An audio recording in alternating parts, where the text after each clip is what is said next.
s- doing yeah, doing shit in the workshop and being unable to speak apparently.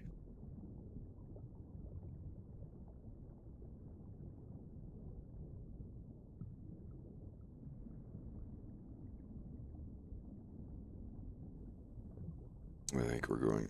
I had to order some lunch.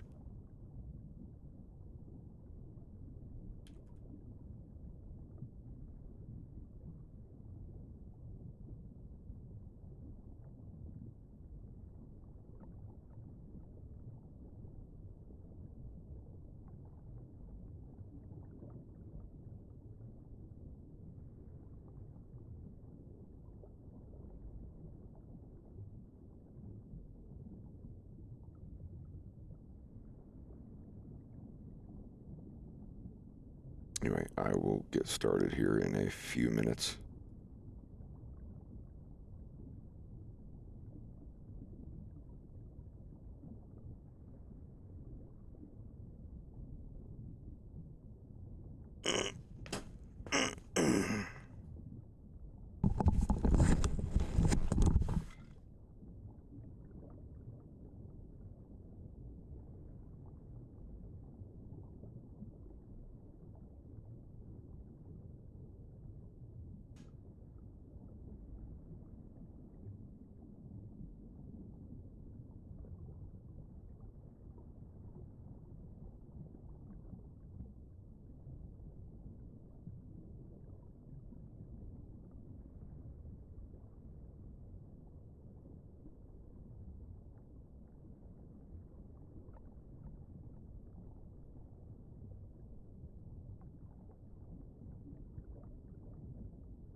Oh, wait. Are we here? Yes. All right then.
Okay. I think I'm buckled in. Where are we at? First full day of trying my wireless lap desk. And then hours after, like a whole day, and it didn't even go down 20%, which is nice.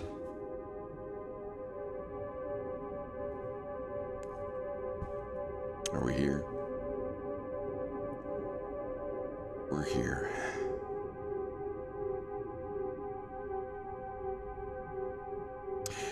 I will have to pull away for like 2 or 3 minutes and eat my Taco Bell when it gets here. Yes, I was bad. Hey, we got a full week under our belt for the Dirty 30.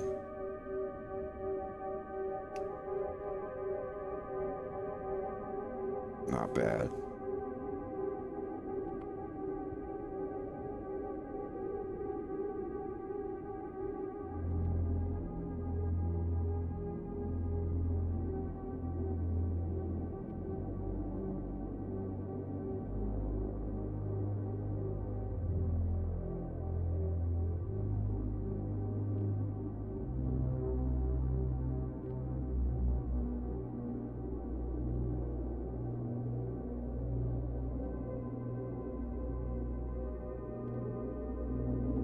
Let's see if I can, how fast I can in between these.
The spell is here.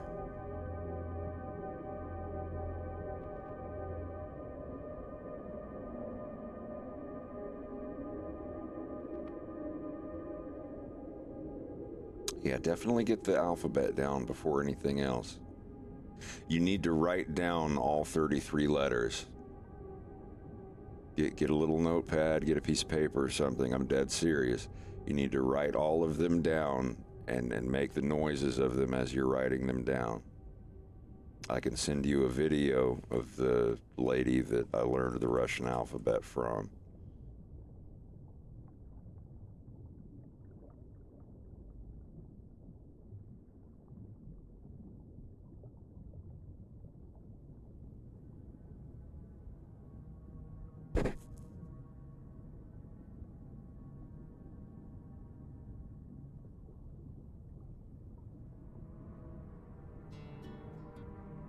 Here.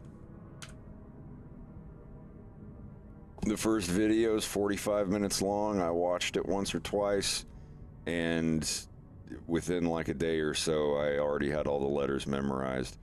There's a big chunk of them in the middle that are very easy. That's literally just KLMNOPRSTU. Like, they're just in that order. This is what I used.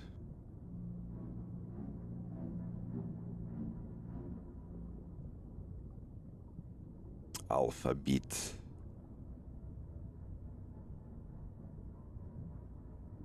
And that's the first video on that list. The rest of it is, you should watch those too, but if you're just trying to get the alphabet down, that will definitely help.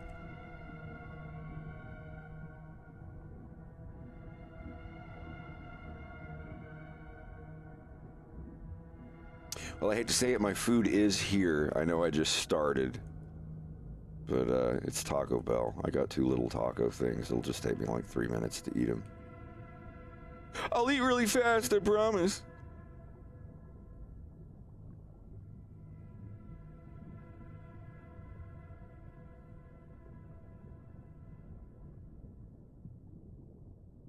Ah.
Still going down.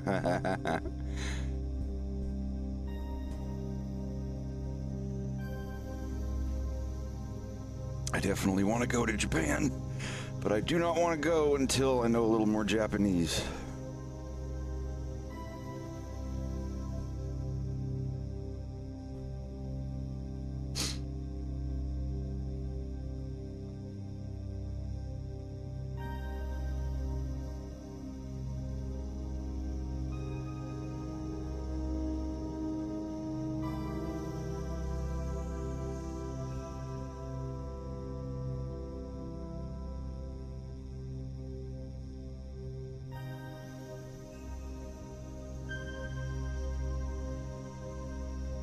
I always get the same thing. Loco Dorito taco and a chili cheese burrito. And one Cinnabon Delight. I get the 2-pack and split it with Greg.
What were you?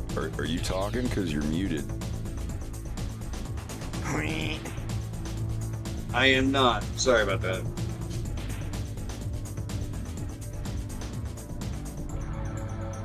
I don't know, I saw your lips moving, but no words were coming through. That's because I'm snacking on nacho Oh. Takis. Ew.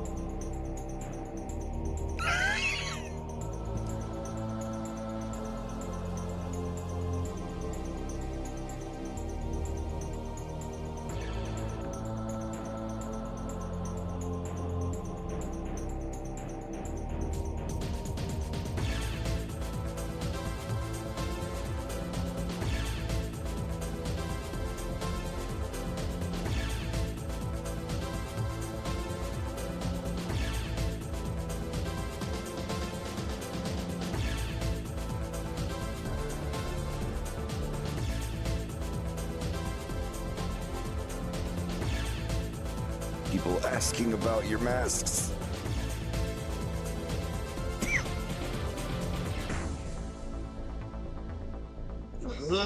Hold on, I gotta reach for the fine. mouse. I am. Somebody wants a purple spotted ocelot, and that is what I'm doing.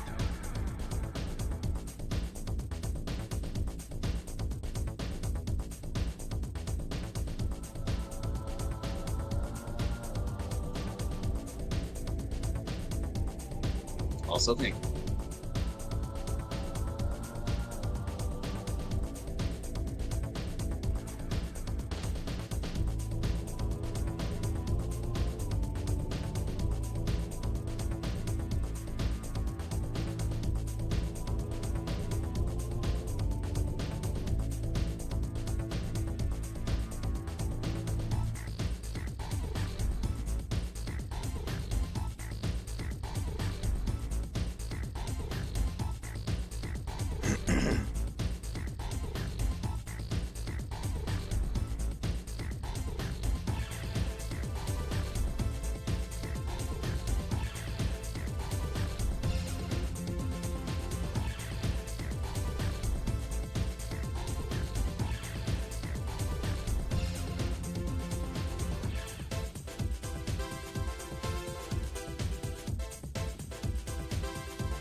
You don't have to hold your breath.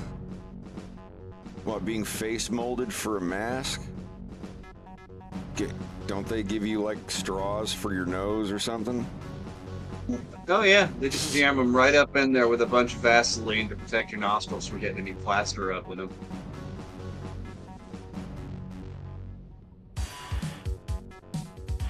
I mean, if you're really These ones claustrophobic, delivered? it can be a little weird, but but Oh yeah. I'm very claustrophobic, and I still did it when I was a kid. I had no problem. We had to make sarcophagus masks with like plaster Paris or whatever in 6th grade for our Yep. Egypt studies. I think that's what it was for me too. Because it was a plaster Paris thing. I just don't remember what it was for, but I think it was like the mummy stuff. Yep, we got a whole bunch of weird paint to experiment with. A lot of it was gold flecked yellow stuff.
Jeez.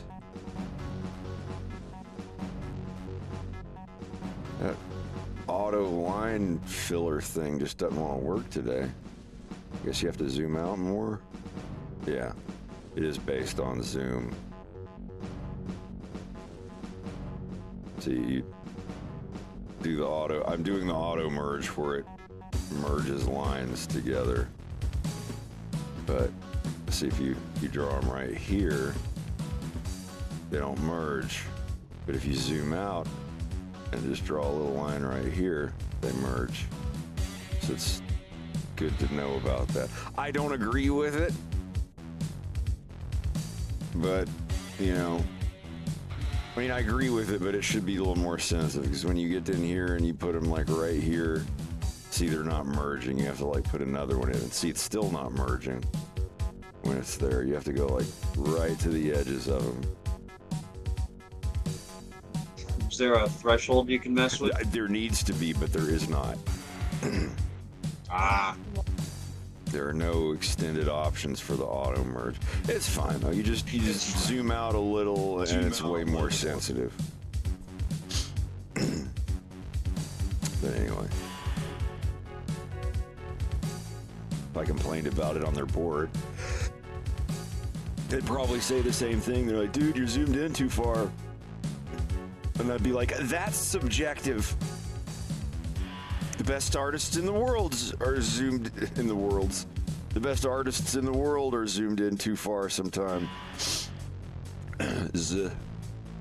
Sorry, I'm stuck on a sneeze. I keep sneezing, having to mute myself. It's hard to think.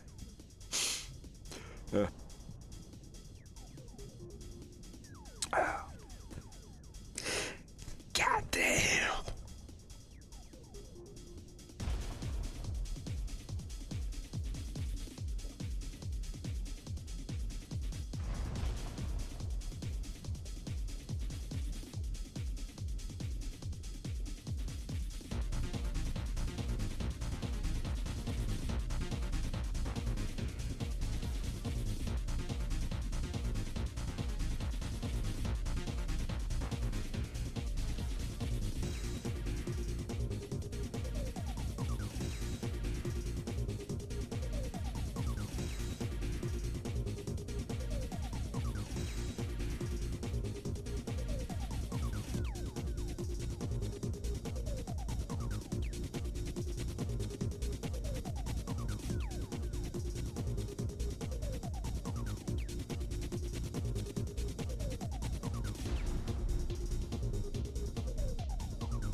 What's Rex up to?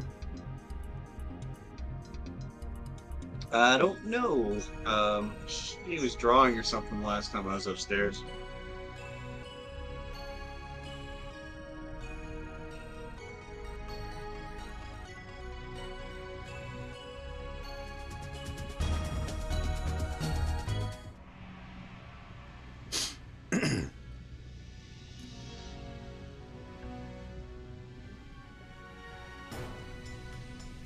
My timer just went off. I gotta check the oven. I'll be right back.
Well,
yeah. I would really like an Unreal 1 remake. Just 1-to-1.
That's no fun.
No, the right cheekbone thing? Yeah.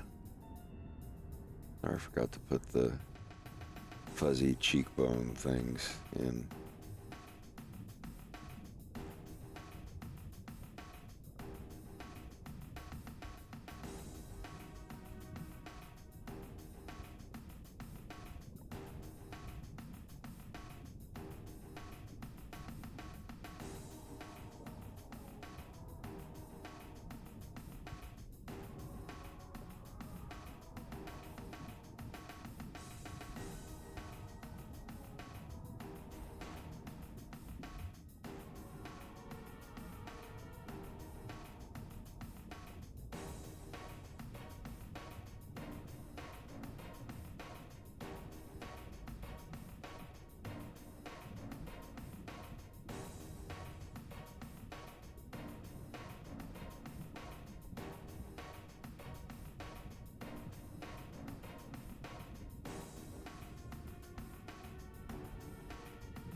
I'm going good, dude. Just chilling. Being chilling.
I love animation.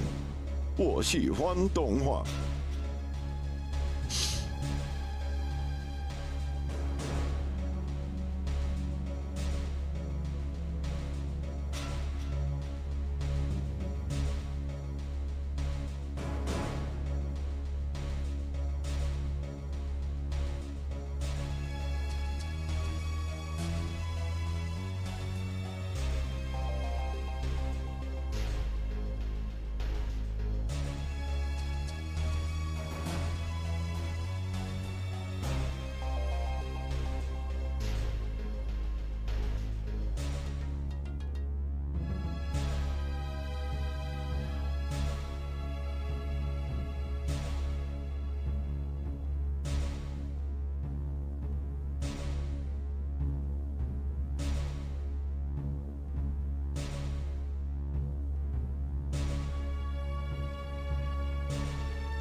My husband's taking the dog for a walk.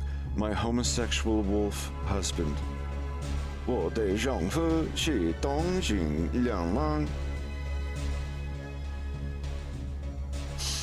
My husband is a homosexual wolf. How would you say that in Japanese?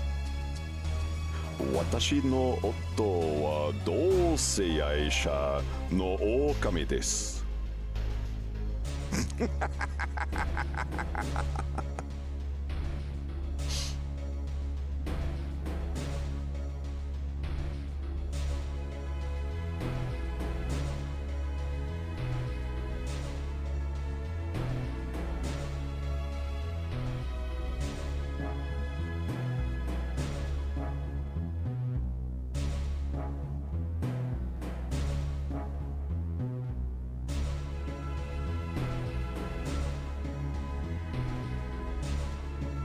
Do we have any Mandarin speakers in the chat?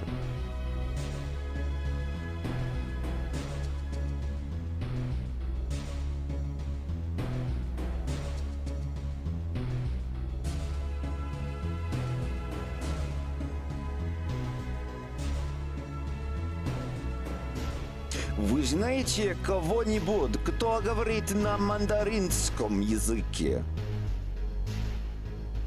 Кого-нибудь? Или нет?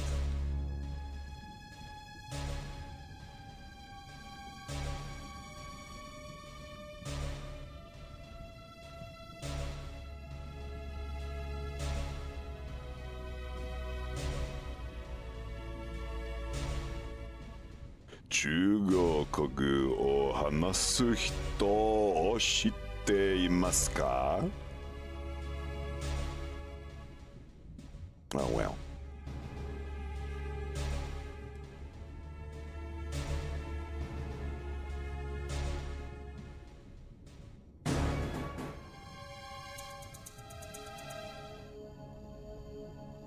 Oh, you're British? You know a couple foreign words. Rogan Josh, Masala, Garam.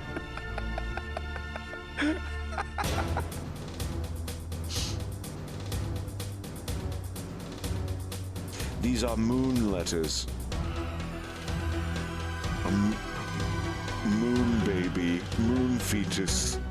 A human fetus is found on a moon base. That's it. I gotta go around. I'll talk to you later.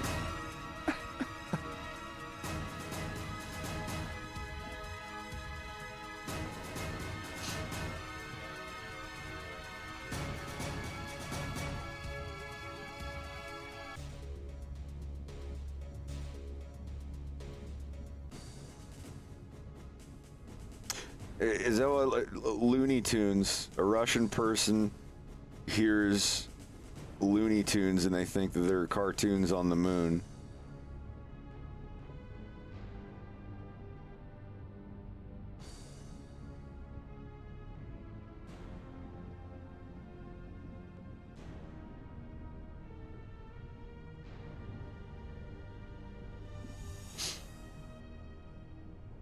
Yeah?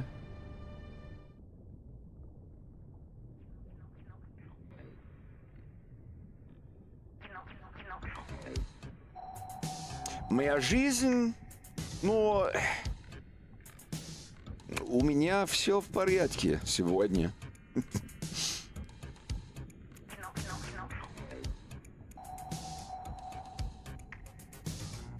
Хотя времени.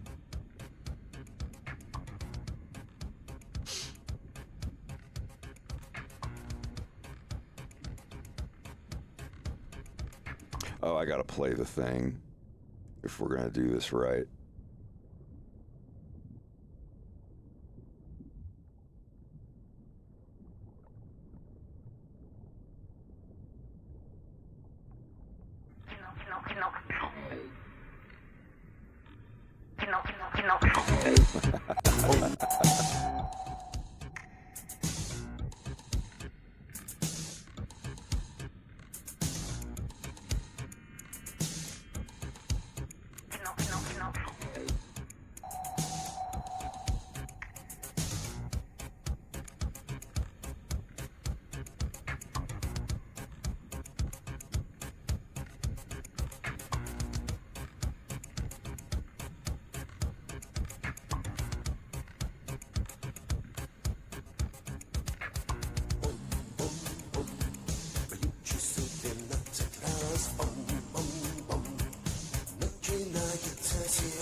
Did I not have the other one?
нас немало, но робота такого никогда. Наверное, его собрали в спешке, как попало, и где-то перепутали провода. Я робот, я сошел с ума. Я робот, я сошел с ума. Я робот, я сошел с ума. Я робот, я сошел с ума.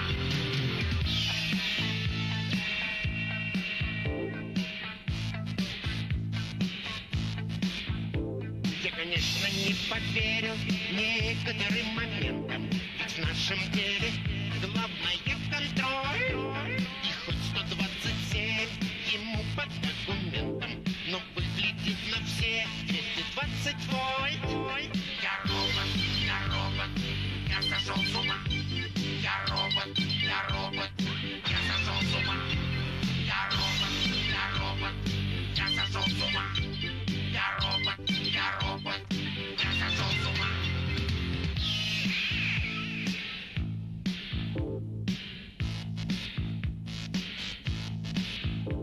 Но что же может век работать бесполомно? Ведь если постараться, можно все сломать. Пусть будет у меня хоть сумасшедший робот, если уж нормального негде взять. Я робот, я сошел с ума. Я робот, я сошел с ума. Я робот, я сошел с ума. Я робот, я сошел с ума. Совсем.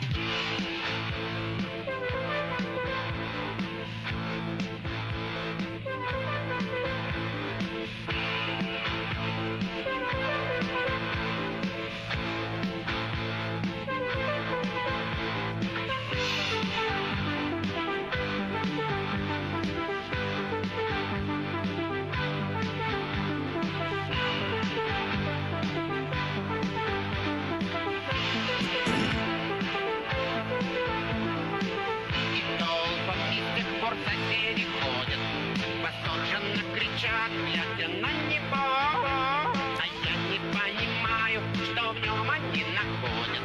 Ну, робот, ну, разговаривает, ну и что? Я робот, я сошел с ума. Я робот, я сошел с ума. Я робот, я сошел с ума. Я робот, я сошел с ума.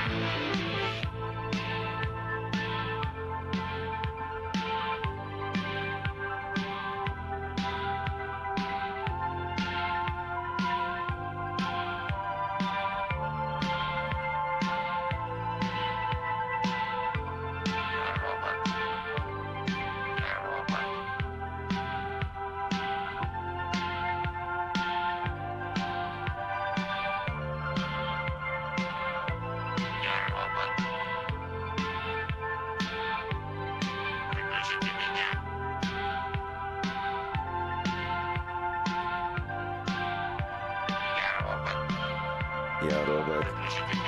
Выключите меня. He's saying, I am a robot, turn me off, switch me off, I'm a robot, switch me.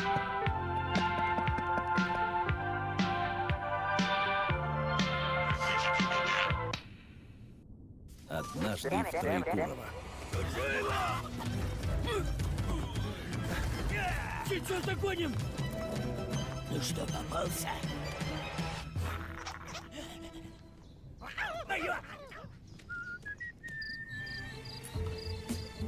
Папа вернулся! И не с пустыми лапами. Ура, Троекурово! Ты мой герой. Троекурово. Каждый влюбится в нашу улицу. Папа вернулся.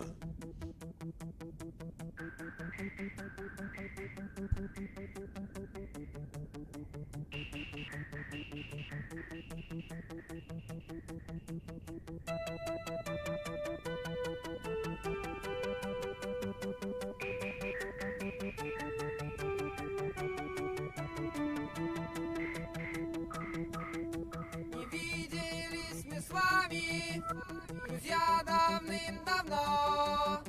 Забот у нас немало, и дел по знать его придуман когда-то телефон. Давайте созвонимся, пусть нам поможет он.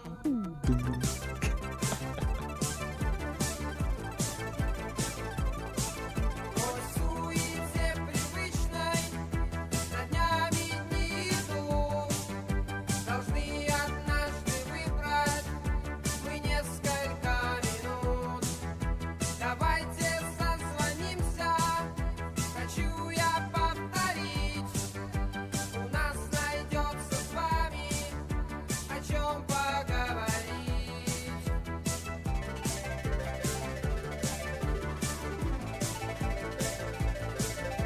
Давайте созвонимся, давайте трубку снимем, не дожидаясь повода, возьмем и позвоним. Давайте созвонимся, дела все отодвинем, за долгое молчание друг друга извиним.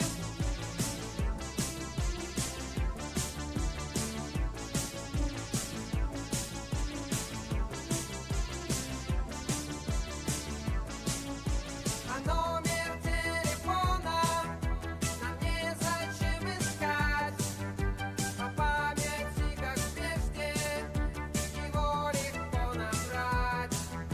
И если нашу дружбу мы столько лет храним, услышав эту песню, давайте позвоним.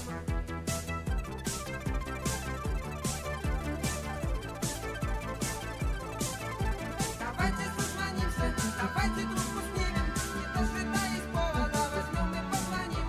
Давайте созвонимся, дела все отодвинем, за долгое молчание друг друга извиним. Давайте созвонимся, давайте трубку снимем, не дожидаясь повода, возьмем и позвоним. Давайте созвонимся, дела все отодвинем, за долгое молчание друг друга извиним.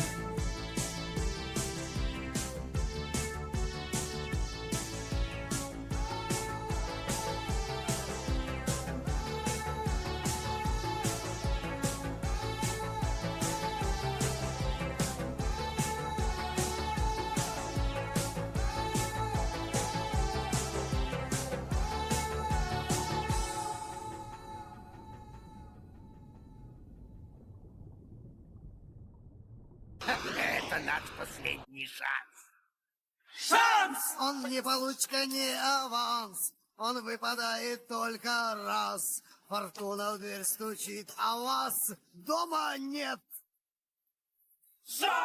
Его так просто упустить, но легче локоть укусить, чем новый шанс заполучить. Носа черную метку мне. Шанс. Черная метка, чертова метка. И вот когда вы в 2 шагах от груды сказочных богатств, он говорит вам Бог подаст. хитрый шанс.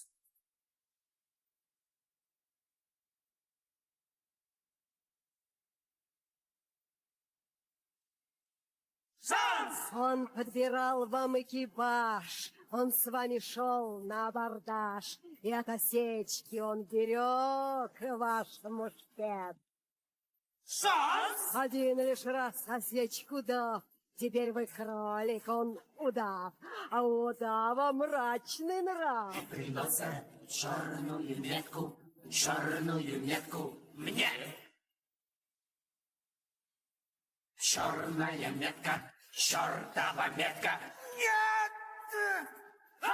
И вот когда вы в 2 шагах от груды сказочных богатств, он говорит вам Бог подаст. хитрый шанс.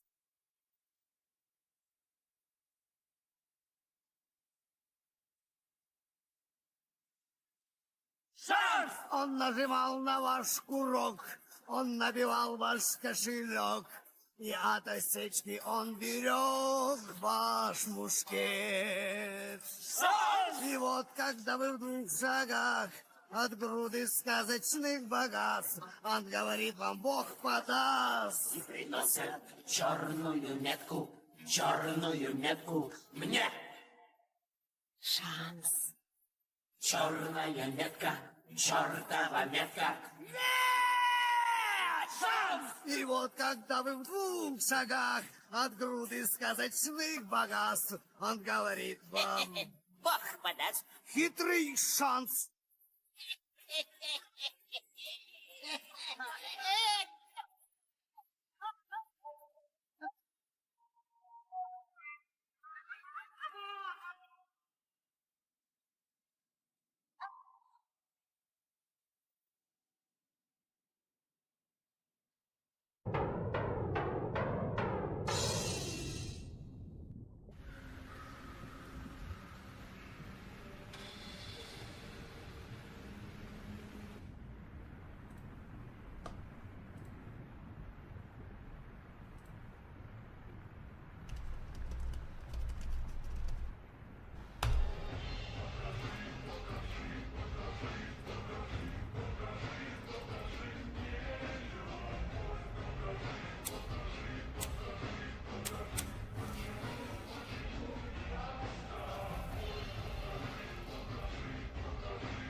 Приятно посмотреть на молодое поколение.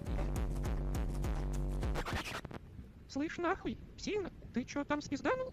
Мне 17 лет, а у меня уже 2 канала на ютубе с суммарным количеством подписчиков 550 тысяч нахуй. Я профеминист, либералы в свободное от летсплеев время я занимаюсь урбанистикой. Я зарабатываю в день больше, чем твоя мамаша в рыбную новогоднюю смену на трассе. Ты сам выглядишь, как нищая рожа ебаная и безнадежная. Тебе лет сколько? Ты в свои до пизды лет в жизни явно нихуя не добился и не хочешь даже. Мне 24 года. И все, что я хочу, это, блять, пиво. С вами, ребята, очень занимательно. Но до закрытия магазина осталось совсем мало времени, так что всего хорошего.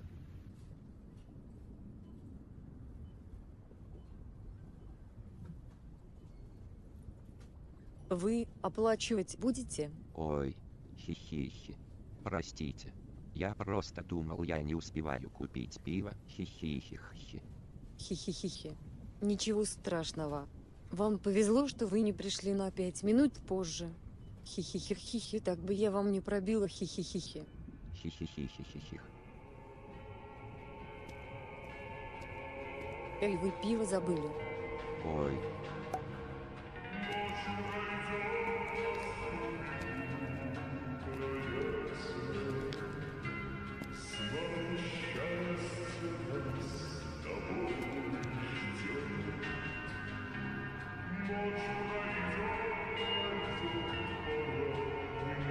Ну, ладно. Не сегодня, веревочка.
Президент США потерял сон. Крестный отец американской мафии, печально известный Дон Корлеоне, терроризирует президента, угрожая подослать к нему киборга-убийцу.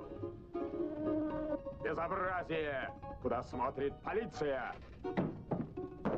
Товарищ капитан, при посадке в самолет, следующий рейсом на Америку, нами задержан контрабандист-металлист. У него на куртке заклепки исключительно из драгоценных и редкоземельных металлов. Что, Свистунов, опять за старое? А ну, признавайся, на кого работаешь? На американскую мафию. Все ясно. Вместо Свистунова в Америку полечу я. Давно пора поговорить с тамошними гангстерами серьезно.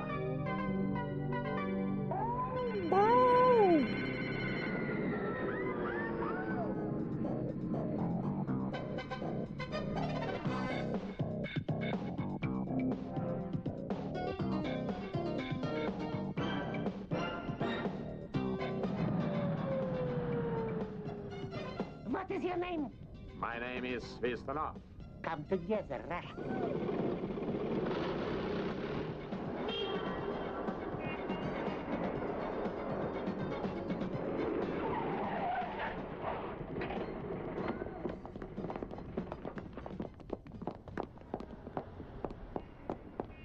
This is your money. Give me a smoking. No smoking. You give me very little money. Что, крутой-то? I'll be here. Just a sec. А так можешь? Могу.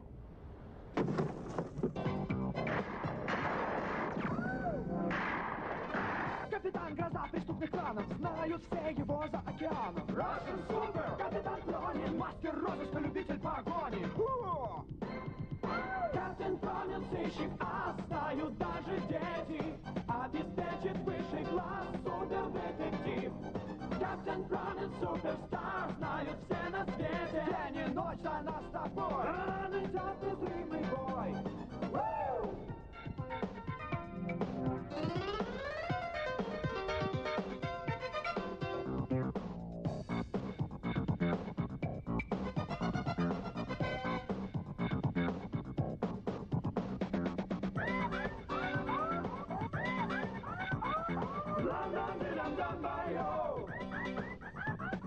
Капитан Пронин, сыщик, а знают даже дети. Обеспечит высший класс, супер-детектив. Капитан Пронин, суперстар, знают все на свете. День и ночь за нас с тобой. Он идет незримый бой. Капитан Пронин, суперстар. Someday when I'm baby, man, run me. Captain Pronин, superstar. When it is baby, when it is day, when it is way. Stop! Не стреляй, товарищ, я ей сделать, как ты хочешь. Radio Moscow World Service. President of America can't not sleep because of Don Corleone. Говорить Київ, президент США загубив сон. Він стримається Дону Корлеоне. Allah halbas much Corleone bye-bye need.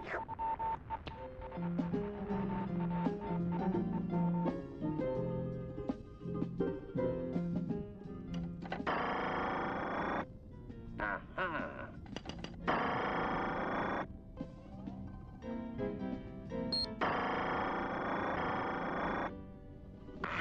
Mamma mia.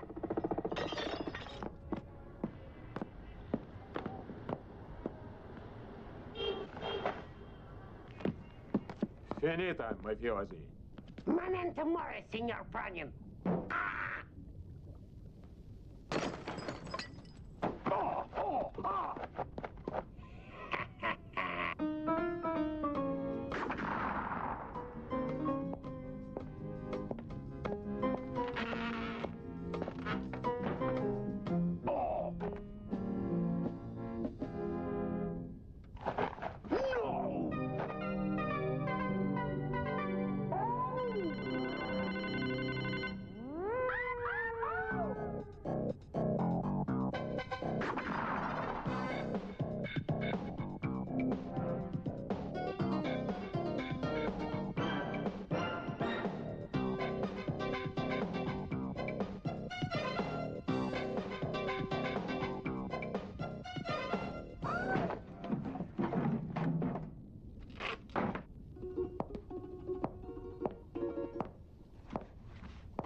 Жалко.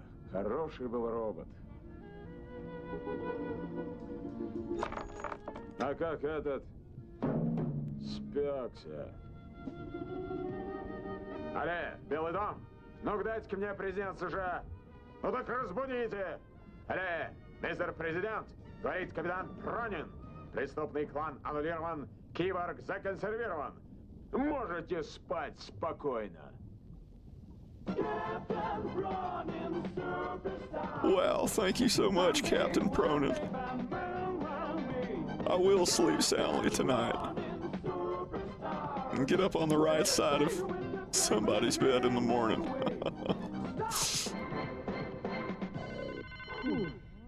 Новое поколение выбирает Пронин.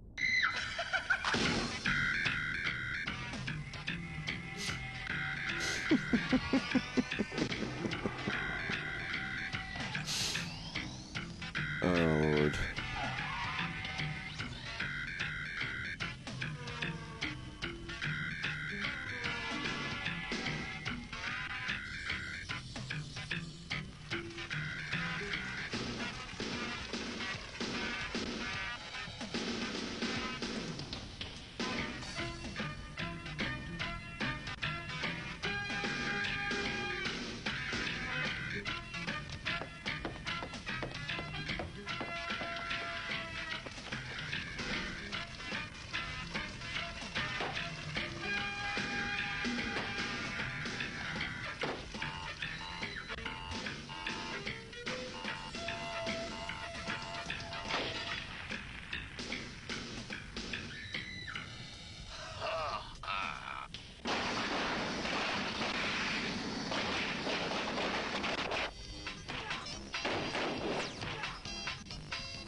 Of course, 220 degrees.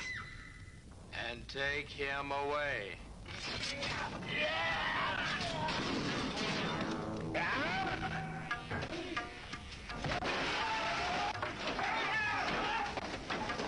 More wine.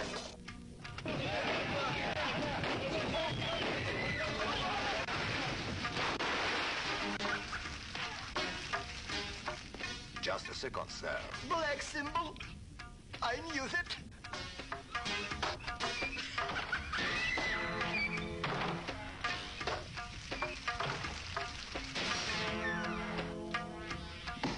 It's dropping here.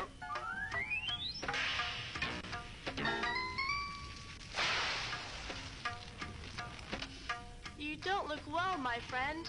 You'll see a huge fence.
delicious morsel.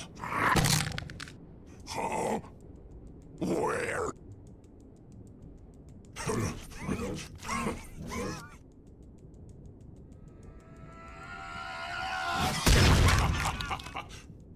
Huh? Oh!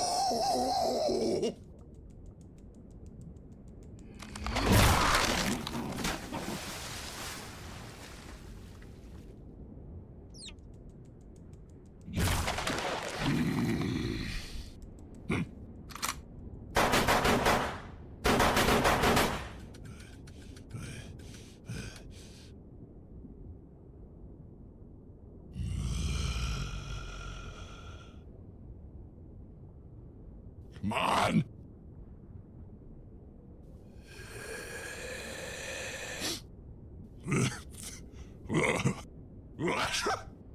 Huh?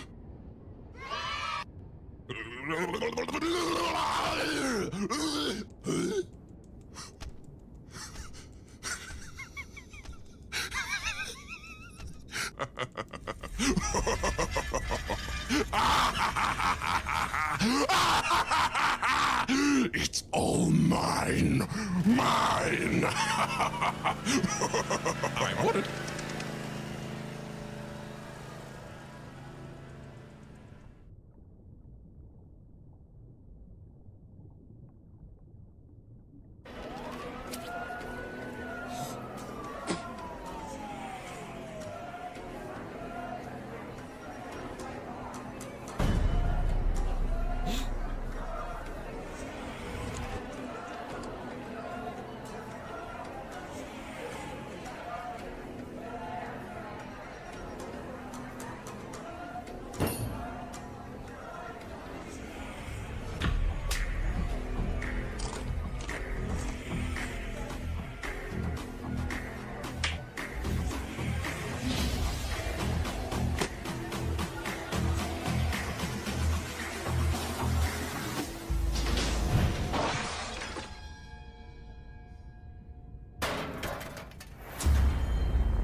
Hey Sonic, do you have the time? I'm not Sonic! I'm my original character, Blonic! And I'm not Tails. I'm my original character, Blails. People really need to get their facts straight, I'll say. Oh no! I'm inexplicably inflating again! How embarrassing.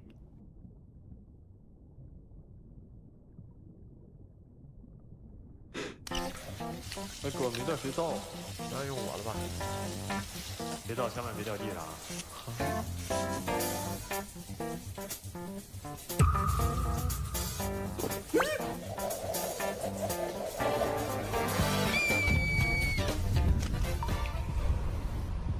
绝对不要别倒落地。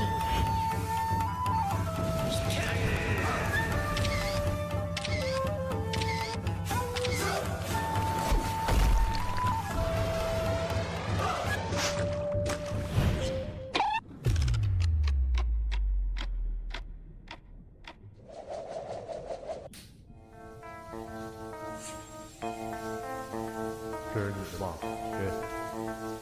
哎，谢谢。不好意思啊，手滑。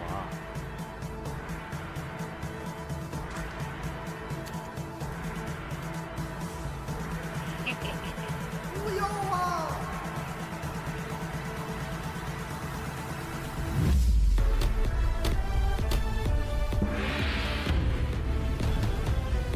何？有点东西。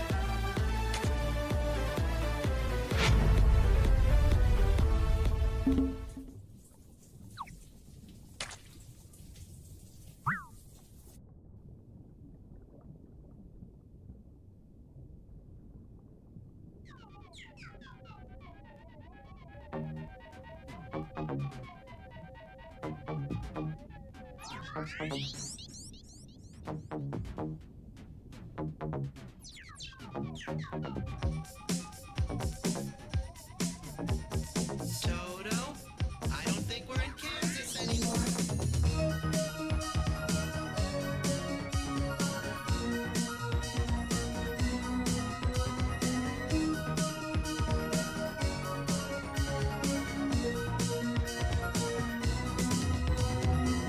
I was walking on Broadway, you know, and there's this incredible looking Swedish girl having a cappuccino across the street from Lincoln Center.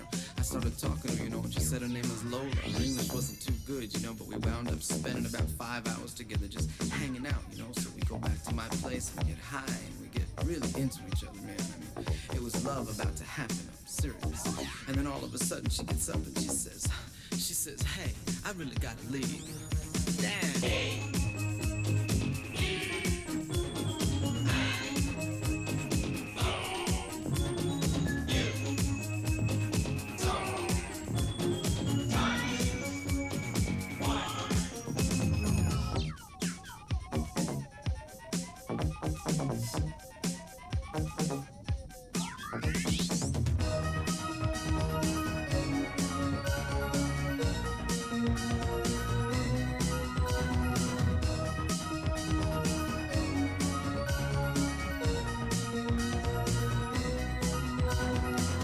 There are 178 parent languages on our planet with over 1,000 dialects. It's amazing we communicate at all. Languages and dialects with this one thing.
So, I was really flipped out, She asked me if I'm angry or something. I said, of course I'm angry, man. This isn't high school or anything, So I'm feeling really cavalier. And I say, call me, if you want to. Yeah, call me if you want to. So she rang me up and she says, hey, you want to go out? Huh, do I want to go out? I'm back. Lord.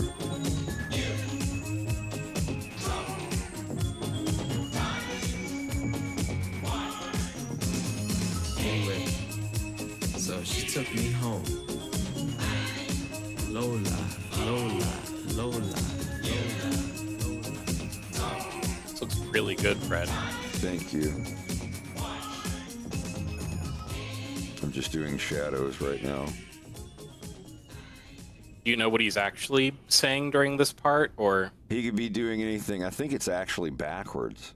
I think he's gonna start looking at her, like sitting down, and he starts to turn back at her like that and says something, and then he leans forward and is like, hi, something, yeah. It'll just be like the very first thing, right when he starts singing it.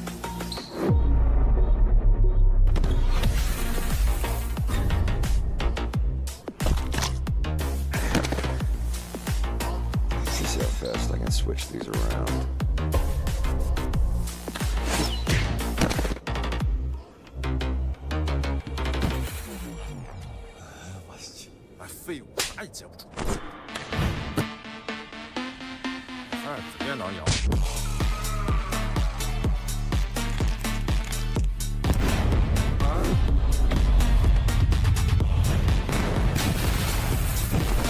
Yeah, there we go.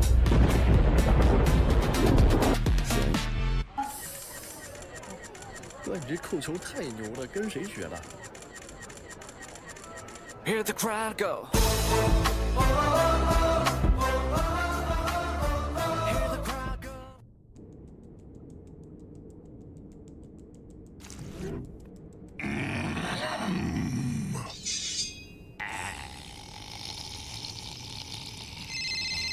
What? I wouldn't. Who is this? Trust me. Oh, I see. So you can have it all for yourself. Do you think I was born yesterday under a full moon for idiots? Trust me. I wouldn't.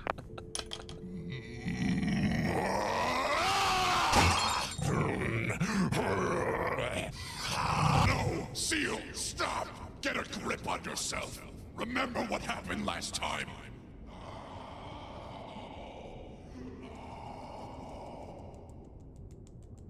I know.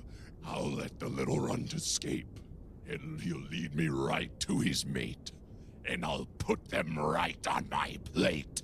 I wouldn't. I wouldn't. This is it.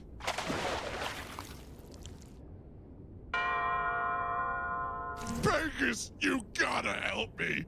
I need to impress that gorgeous beef babe over there. You gotta make me look good.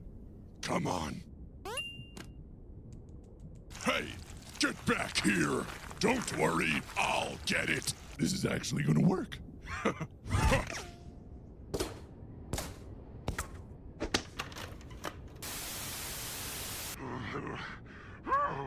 Oh, God. I'm not gonna make it.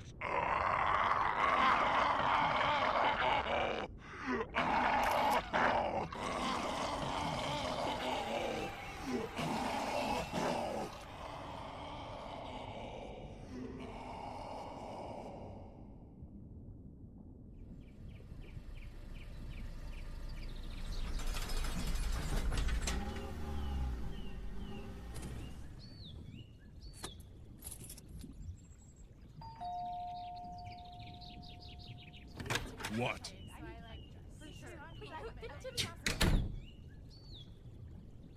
God,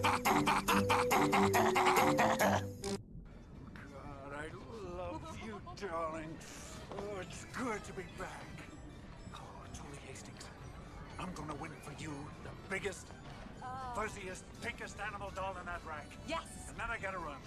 Sir, You always have to run. Why does it always have to be so dramatic? I have my hospital sessions, Jules. I'm not 100% cured yet, but I soon will be. Where is this place exactly? Pate, I want to be involved somehow. Can I at least take you back there? No. No, please, Julie. I don't want you to see me there. I don't want you to think of me as an invalid or some kind of a freak.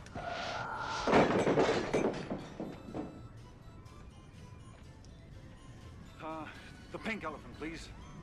I'm sorry, buddy. It don't count unless you're behind the line. What? I was behind the line. Not hard. I was standing right here with my girlfriend. Now, the pink elephant, if you please. No way.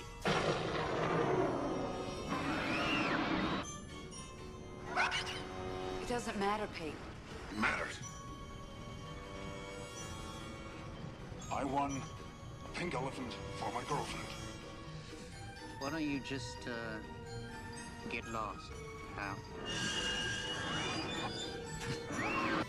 Elephant. Quickly. Didn't you hear me? Weirdo.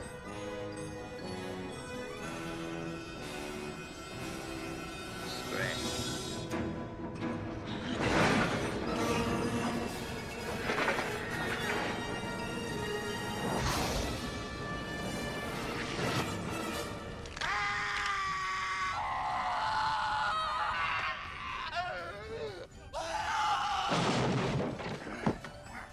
Take it down. Take it. Take the fucking elephant. Please, no. Forgive me. Hey, wait! Half man and a freak! He's a freak, ladies and gentlemen! He's a freak! A freak!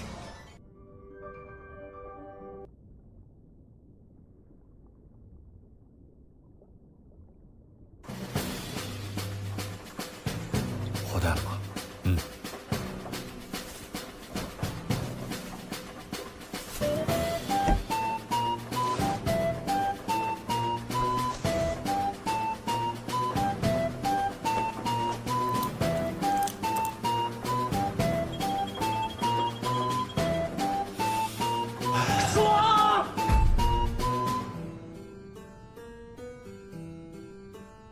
还搁那杵呢，洗衣机都停了个屁！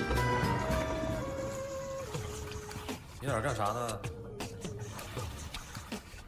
我这也拿衣服。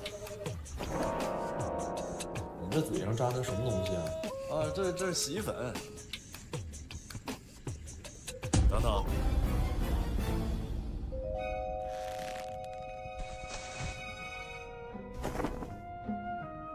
你这衣服也没洗干净啊。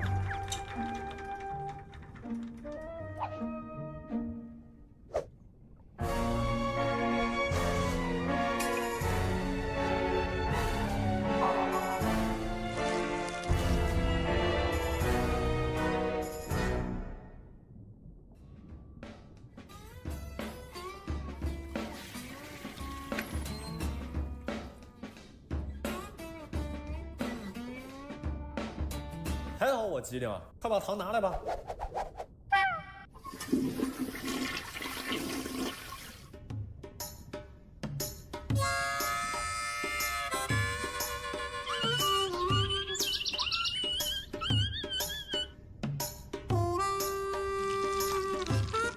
老大，这还能吃吗？ You know what we have to do now, Blales? Sit? No! We've gotta fight Dr. Eggman! Let's go round up the troops! Hey, your original character Bluckles! We need your help defeating Eggman! I can't fight Eggman. I can't do anything. But he's a jerk! It'd be foolhardy to even try, old friend. Not after the last war. They took everything from me. My whole family. Even the twins. Gee, Bluckles, I didn't realize. Don't you get it? I'm not my original character, Bluckles! I'm the actual Knuckles, trapped in the real world! Meanwhile, I'm still here.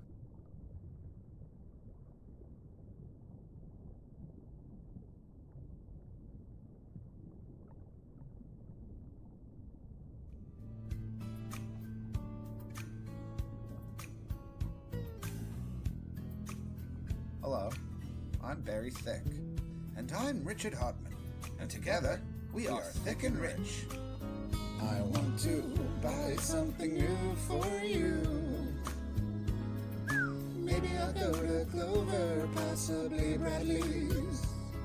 Never mind, that store closed in 2001. Then I'll go to Caldor. That store is no more. There's no more Caldor. Nope, no more Caldor. I used to get my pencils from there. The hell? Remember Circuit City? It closed, what a pity. The sales were hot and the people were shitty. Except this chick who's pretty and witty had a little ladybug tattooed on her titty. But did she get down with that real nitty gritty? Yeah, she sure as hell did. She purred like a kitty. Then I bought water midi. Threw her a fitty. She gave me my time. Bang bang, chitty chitty. Yo, why you gotta lie, dude? Why you gotta lie? Circuit City closed in 2009. And you said you bought Water Midi. And Water Midi didn't come out till 2013. So you're a liar, dude. You like lying, man. I want to buy something new for you. Let me take you to the dress barn and Sports Authority. Yeah. Never mind, they closed because they couldn't keep up with them bills. And I'll go to Caldor. No you won't, dude. Oh, I wanna go to Caldor. You can't, man. They're closed, bro. Guess I'm not going to Caldor. Close that store. There's no more. R.I.P. Walden Books. R.I.P. Ground Round, Shopping Bag, Pathmark, Gadzooks, I didn't forget about you. Ames, didn't forget about you either. I miss you guys.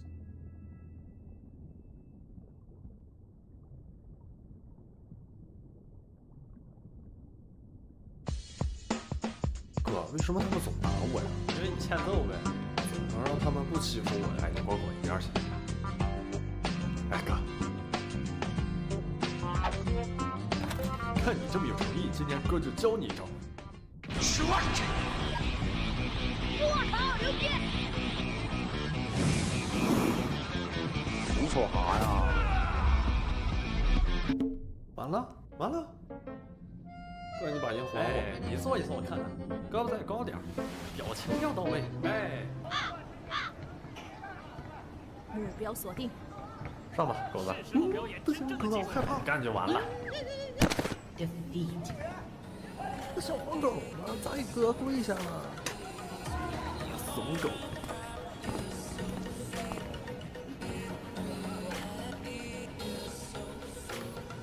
スタープラチナエラルドフラッシュシルバーチャリオットオールワンワールド站住！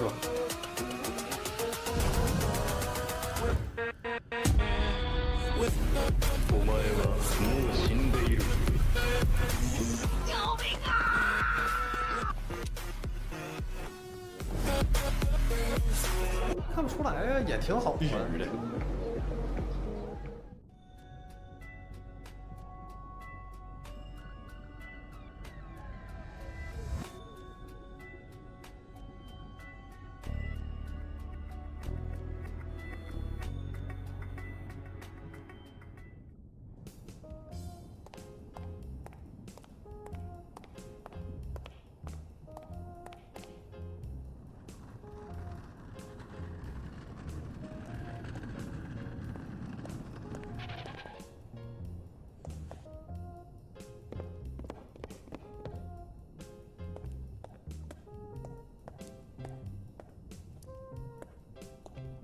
Hey, you listen to me, buddy. You listen to me.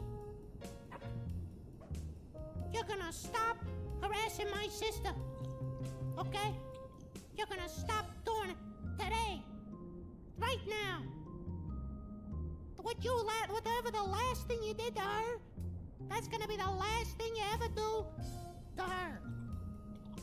Because if you don't, we're gonna have some real problems, buddy. We're gonna have some real problems. I'm gonna be making some problems for you. For you. You listen to me, buddy. If you don't stop, let me tell you what's gonna happen if you don't stop. If you don't stop harassing my sister, I'm gonna come over to your house. And I'm gonna put something in you. I don't know what it is yet. Could be something. It might be something sharp. It might be something soft. But it's gonna go all the way inside you and you're gonna feel it. You're gonna feel it. You're gonna feel it, alright. And it ain't gonna feel good. You're gonna feel and go, oh, I know what I did to deserve this. I know what I did to deserve this. Stop harassing my sister, and we won't have to have this discussion again. Can't you say she doesn't like you?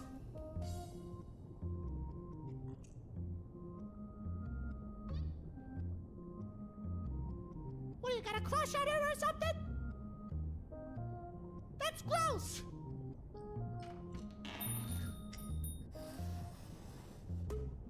Yo, Manny! Leave Johan alone. He ain't been harassing your sister. He can barely speak English. Besides, I'm the one who's been harassing your sister. But I'm real sorry. I'll never do it again, I promise. I'm sorry.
家人们监狱里吃土豆炖牛肉了。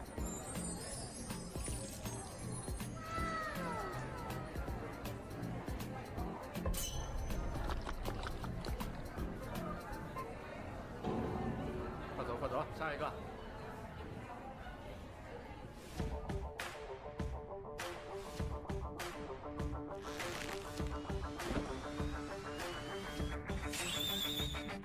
Round one.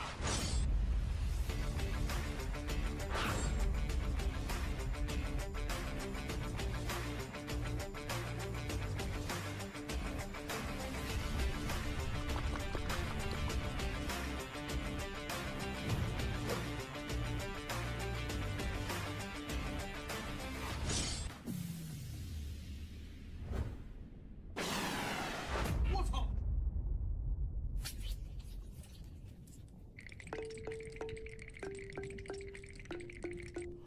你们爱吃我吃的啊？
I don't know what I did to royally fuck this up.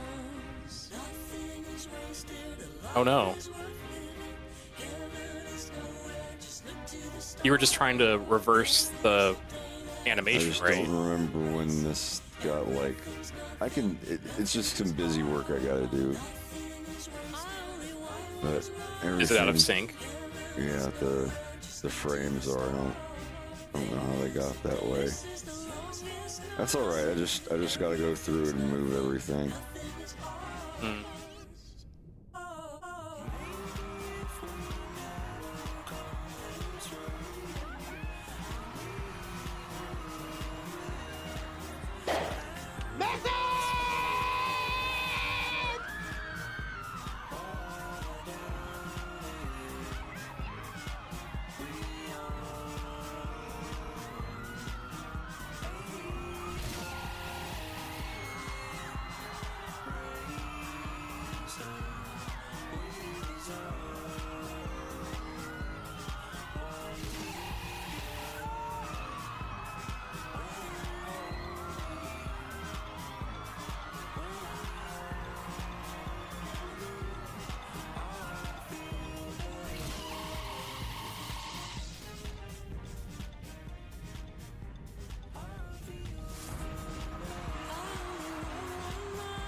Oh, fuck. Can you restore it?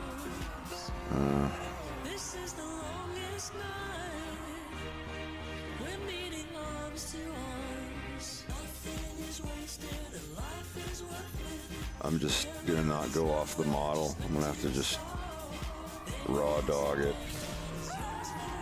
And just not go off the model anymore and just go off. It's fine. It's fine. I backed it up to where it looks all right.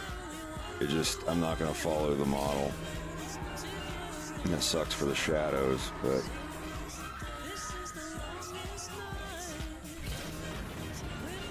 There's not an autosave you can pull back before you started doing all that? I saved before I started doing it, but after I'd already done like 5 frames, so better undoing 5 frames than like 23 frames. Yeah. Because I kind of moved all of them, or however many this is. 19. 和你说话，你看哪儿呢？ It's fine. 哎，手机先放在哥这儿，哥给你保管2天吧。 It still looks alright. I just gotta do 1, 2, 3, 3 mouths. 这是你呀，小胖墩。我是高起破。你这个肥仔的小人当大人，做梦吧你！来来来，大哥，看这儿上一个，我们合个影。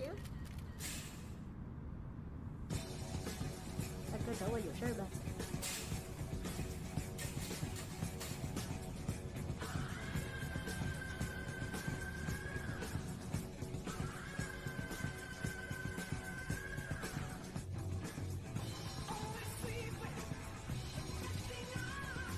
小伟哥。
Yeah, this is gonna suck.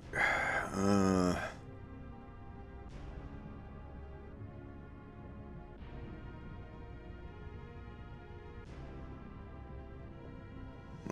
deal with it.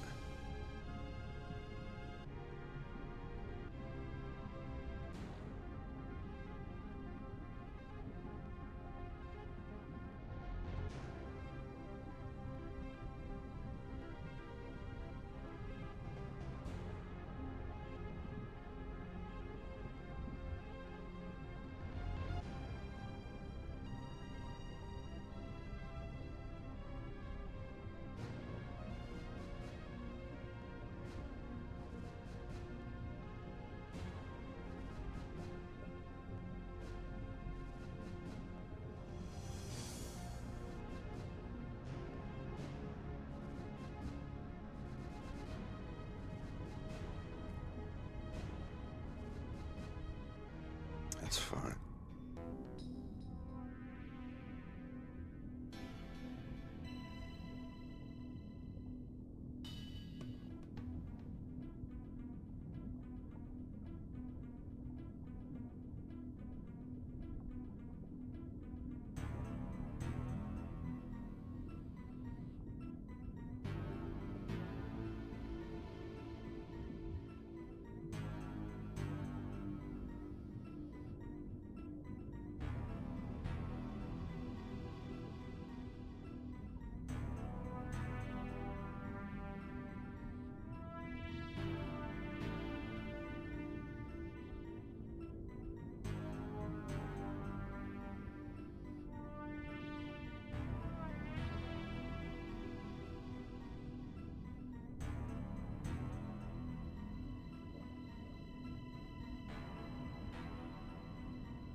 Hello?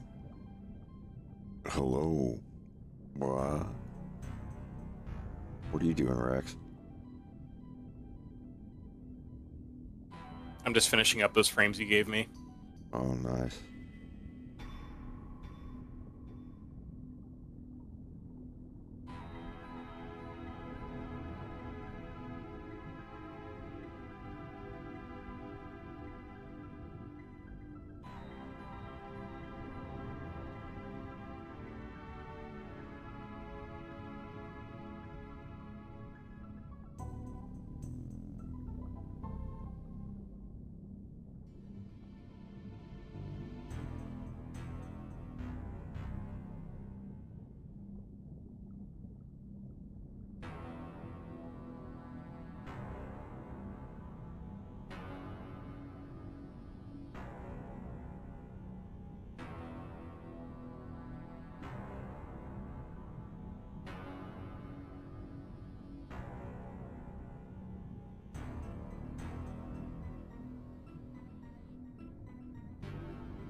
You know.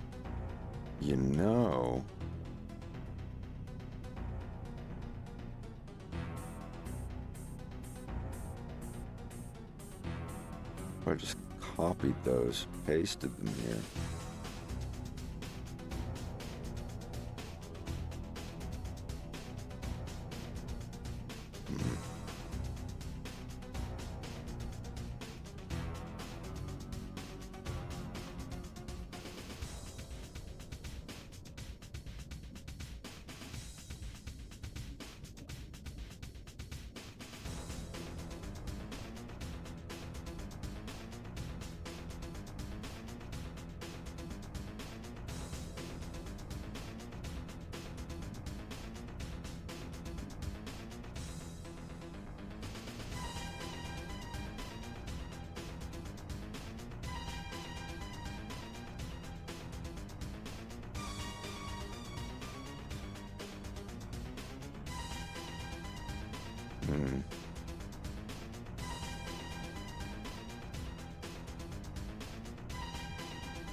You can cheat on small movements, but the big movements it looks copied. Oh well.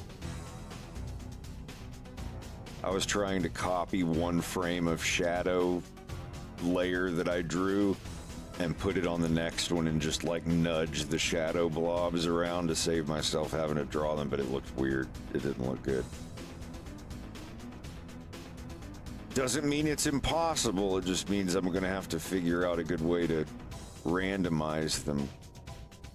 Well, I was gonna say, can't you just interpolate? Put like a noise modifier on them? Or even interpolation. Yeah, I just did my noise modifier on it and it didn't do it enough. The general shapes of the blobs were too similar, and in this movement there's a lot of shadow activity on him.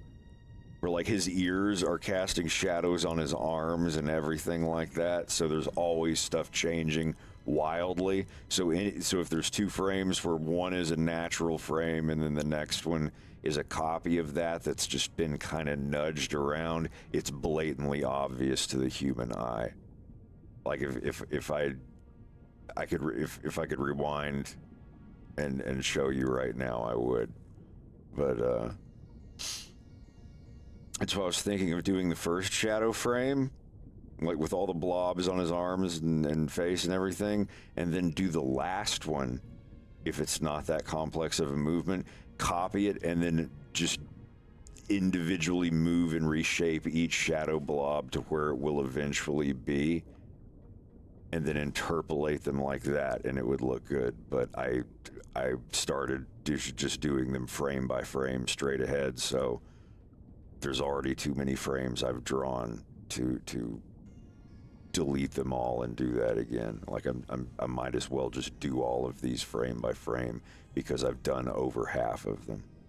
So on the next character I'll try that as a way to expedite shadow blob moving,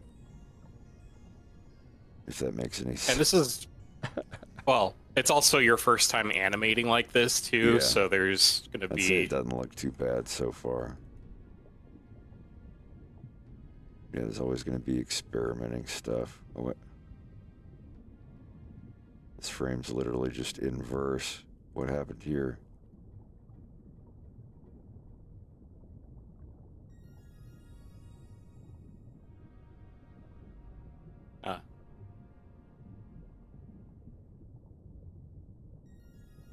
Oh, I think this is the new frame I was drawing.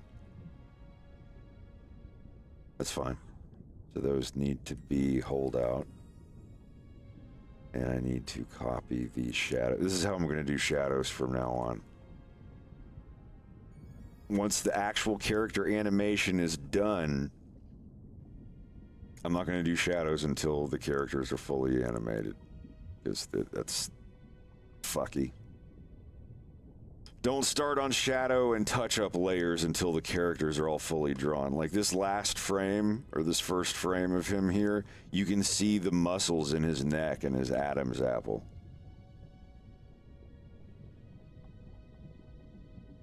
I don't mean in the shadows, I just mean like I want your opinion on this though. Are you I'm there? looking. What do you think of the fur lines around his cheekbones and his throat? Does that look better with or without? Because I think here without, it like his neck, like from his chin down to his chest, there's just no geometry. It's just a flat color. I think. Let me see it with again.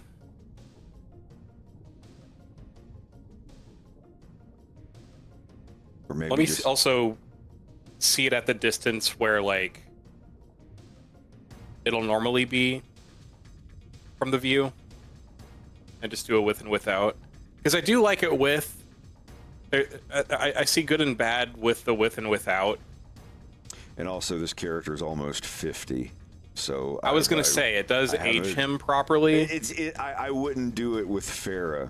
Like with Farah, I would maybe, you know, if this is her neck here, maybe I would give her something like this.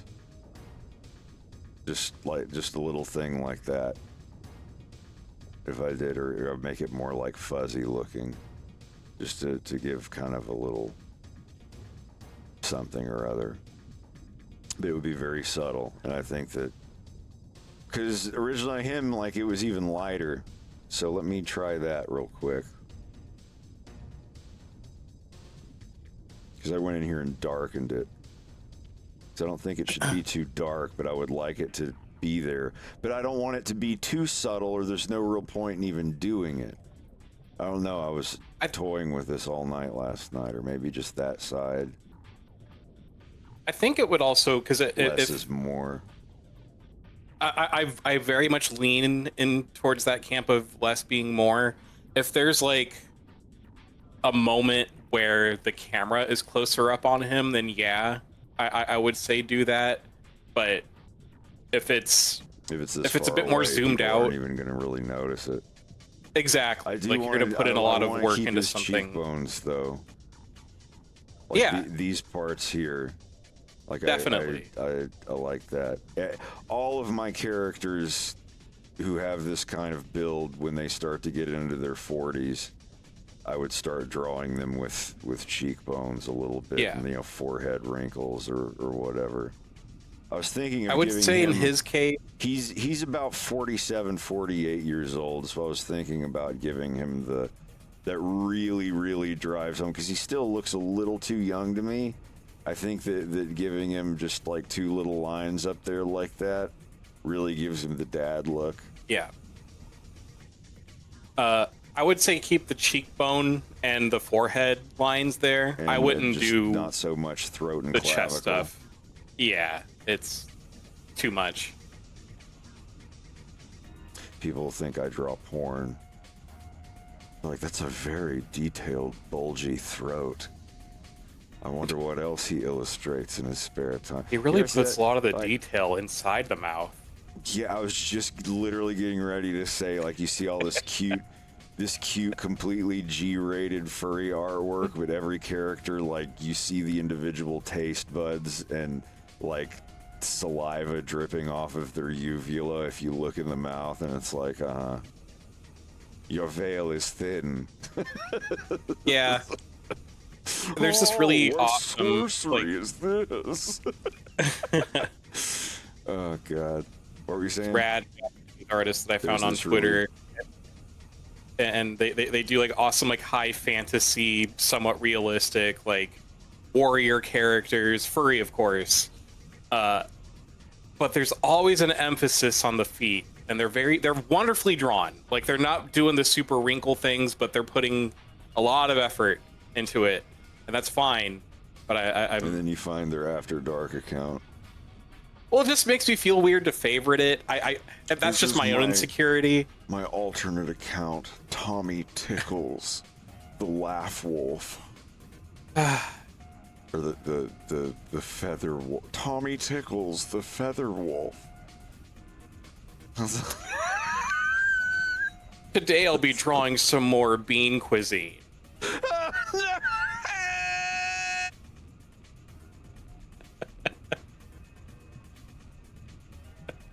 Why?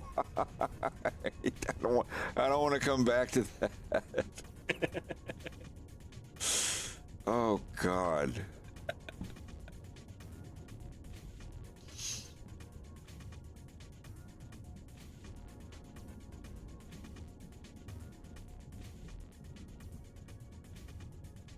Listen to me pearl clutching. Oh.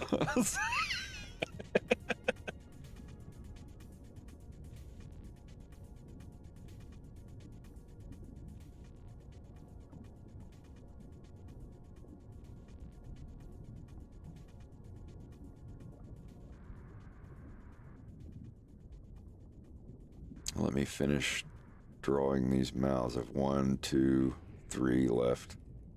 I've had 3 left for a while now.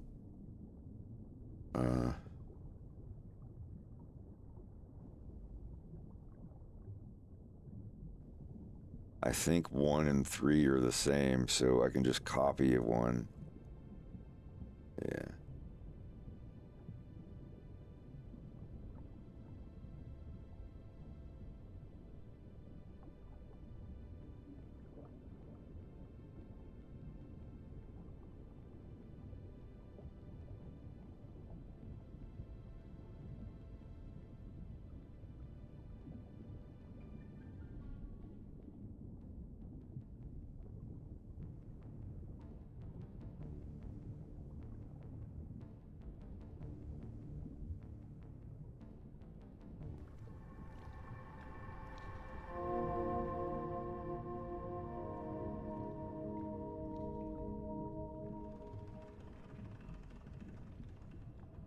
I feel good about the shadow stuff.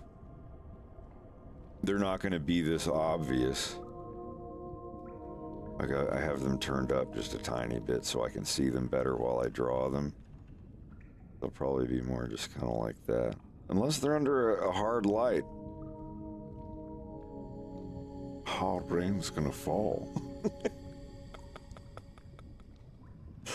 Must rupture the moon crust, she's thinking.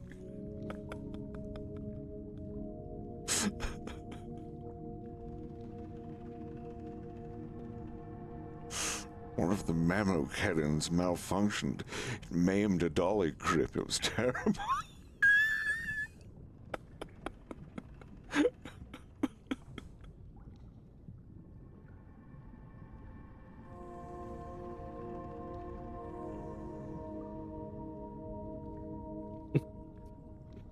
Within my breast meat, there is a famine. No more sweets in the mammary cannon.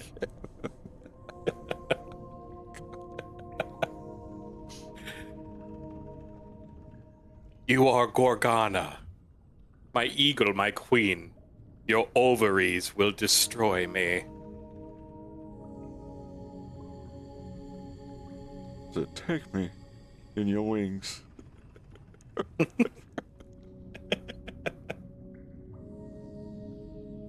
Gorgeous hag, you freak machine. The guy on it's just like that. That's amazing. Or what I curious. That would be great.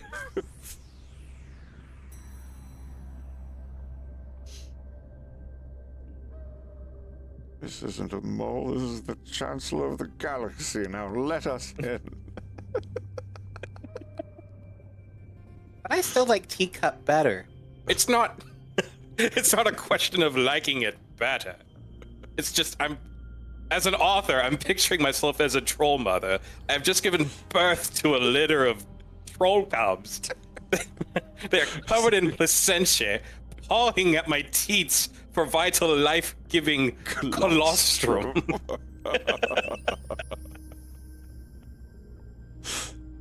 I'm sorry. I love that movie. Mother wouldn't give her cubs teacup as a day, but little girl would. Trojanus.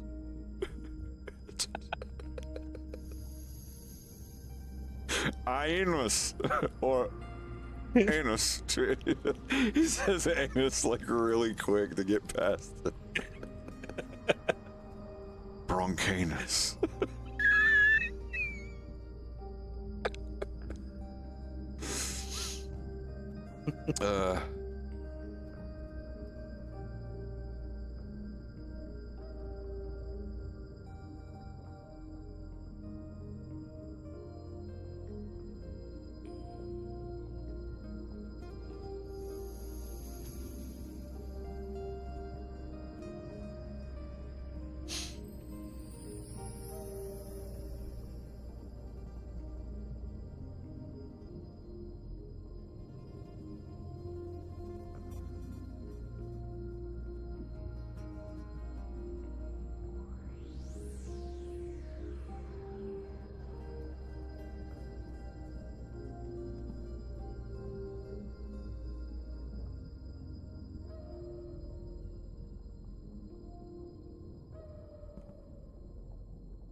I'm going to remove the whiskers for now, and I'll add those on a touch-up layer. I like him having the whiskers on his nose, but that's going to have to be a post thing.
God, I want to go to the old Bavarian again already.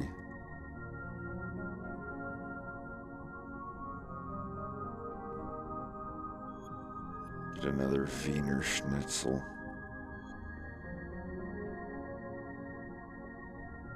I wish I had room for their dessert. That apple streusel sounded really good. The only apple streusel I've ever had is just like the donut version. I don't think I've ever had like an actual one.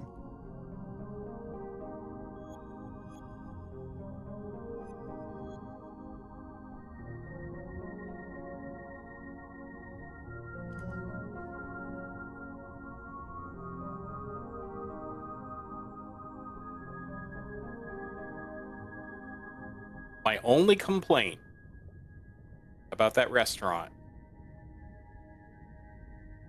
was that there was no free refills on iced tea. Who do they think they are? That's such an us people thing to say. I know. I always wonder when there's a rule like that at a restaurant, if it's there because of one shitty person that's just like, oh, I ordered another refill, and they just get like 20 refills and they have to put that there. I always figure that certain specific rules like that are because one person abused it. You know, like everybody gets, you know, like maybe one refill, maybe while they're eating, and then there's this one fucker that comes in every day and gets like 9 refills. And then they're like, oh, we can't do this anymore because of that guy over there.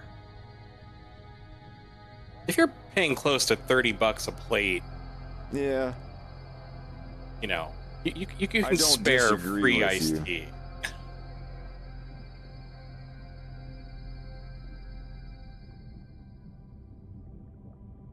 I also don't know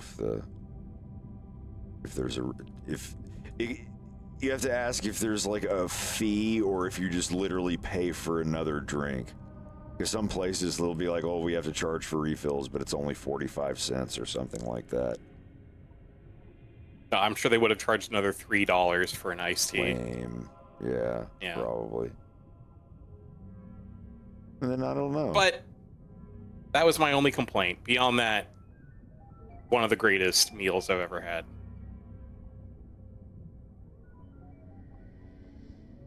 They want you to get by them beers. Yeah. Like, why are you getting soda? Do you see that we have Dunkel? Oh my god, I'm gonna get that the next time I go to the store. Do they really have that? Have what? Here, Dunkel, that beer that I said was really good. You guys said that they had it at the store. Or somebody did. Not me. Maybe it was Greg. But that stuff was, I think that's possibly the best beer I've ever had in my life.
Dude, we went to get shrimp for the gumbo at that marketplace downtown.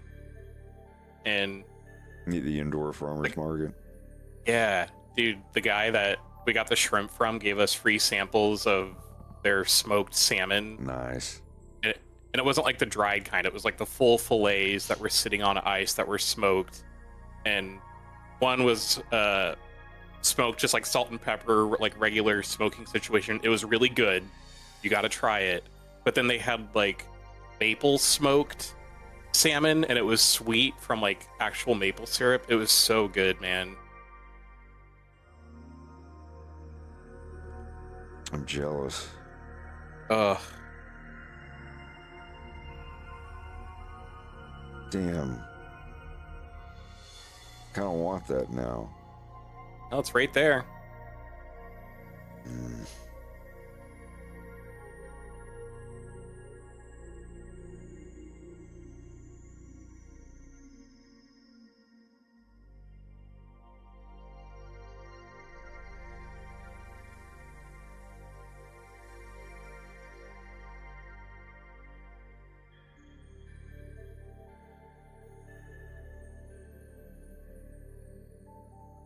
I don't give it enough credit, but the early to mid, I mean, really all of it, the entire PSX or PlayStation 1 era,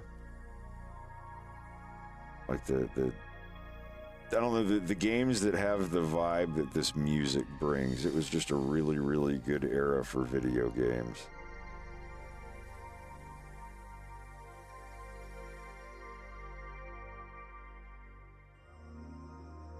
Sega CD is my favorite console. Just the vibe and being there for it was awesome.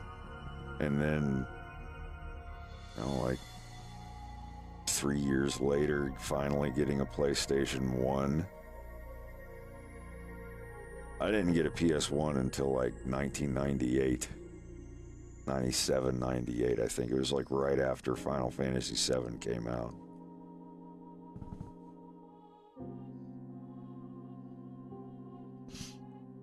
There were a lot of games on that system that I found. I was like, oh, well, this was on Saturn. It just has more colors than the Saturn game did, like Resident Evil 1.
Yeah. Anything that I do for any of my productions from now on will definitely be in-house.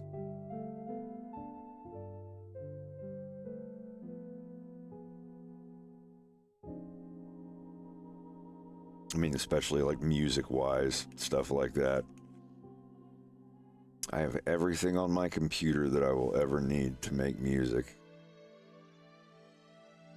You know, also including my synthesizers and guitars and stuff.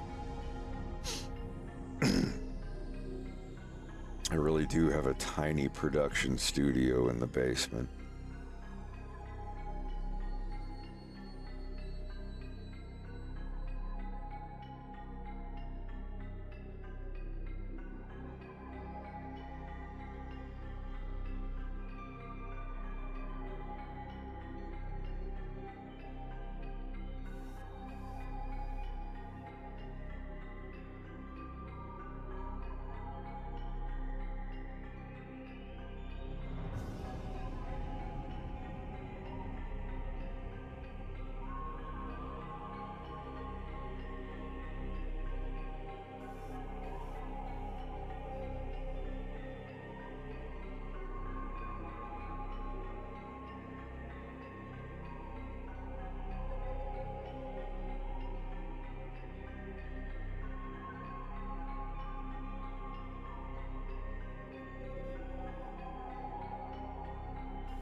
If you grew up with the original Resident Evil 2, you should definitely pay the extra couple bucks and get the soundtrack for it. I kind of want to play Resident Evil 2 headshot mod. One bullet downs almost all enemies if you shoot it in the head. But there's 10% or 20% the actual ammo.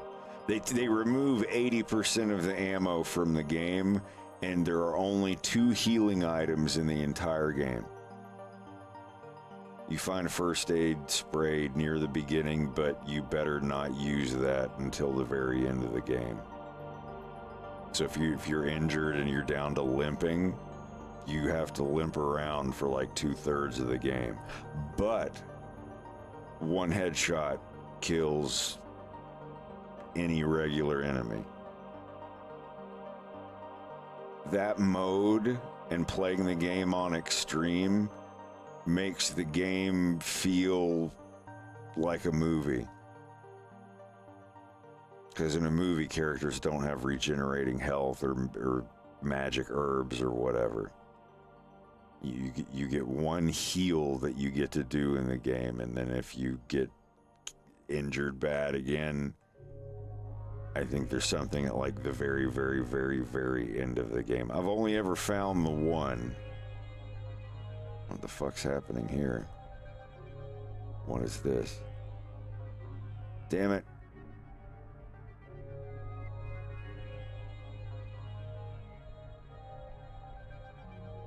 What is this mess?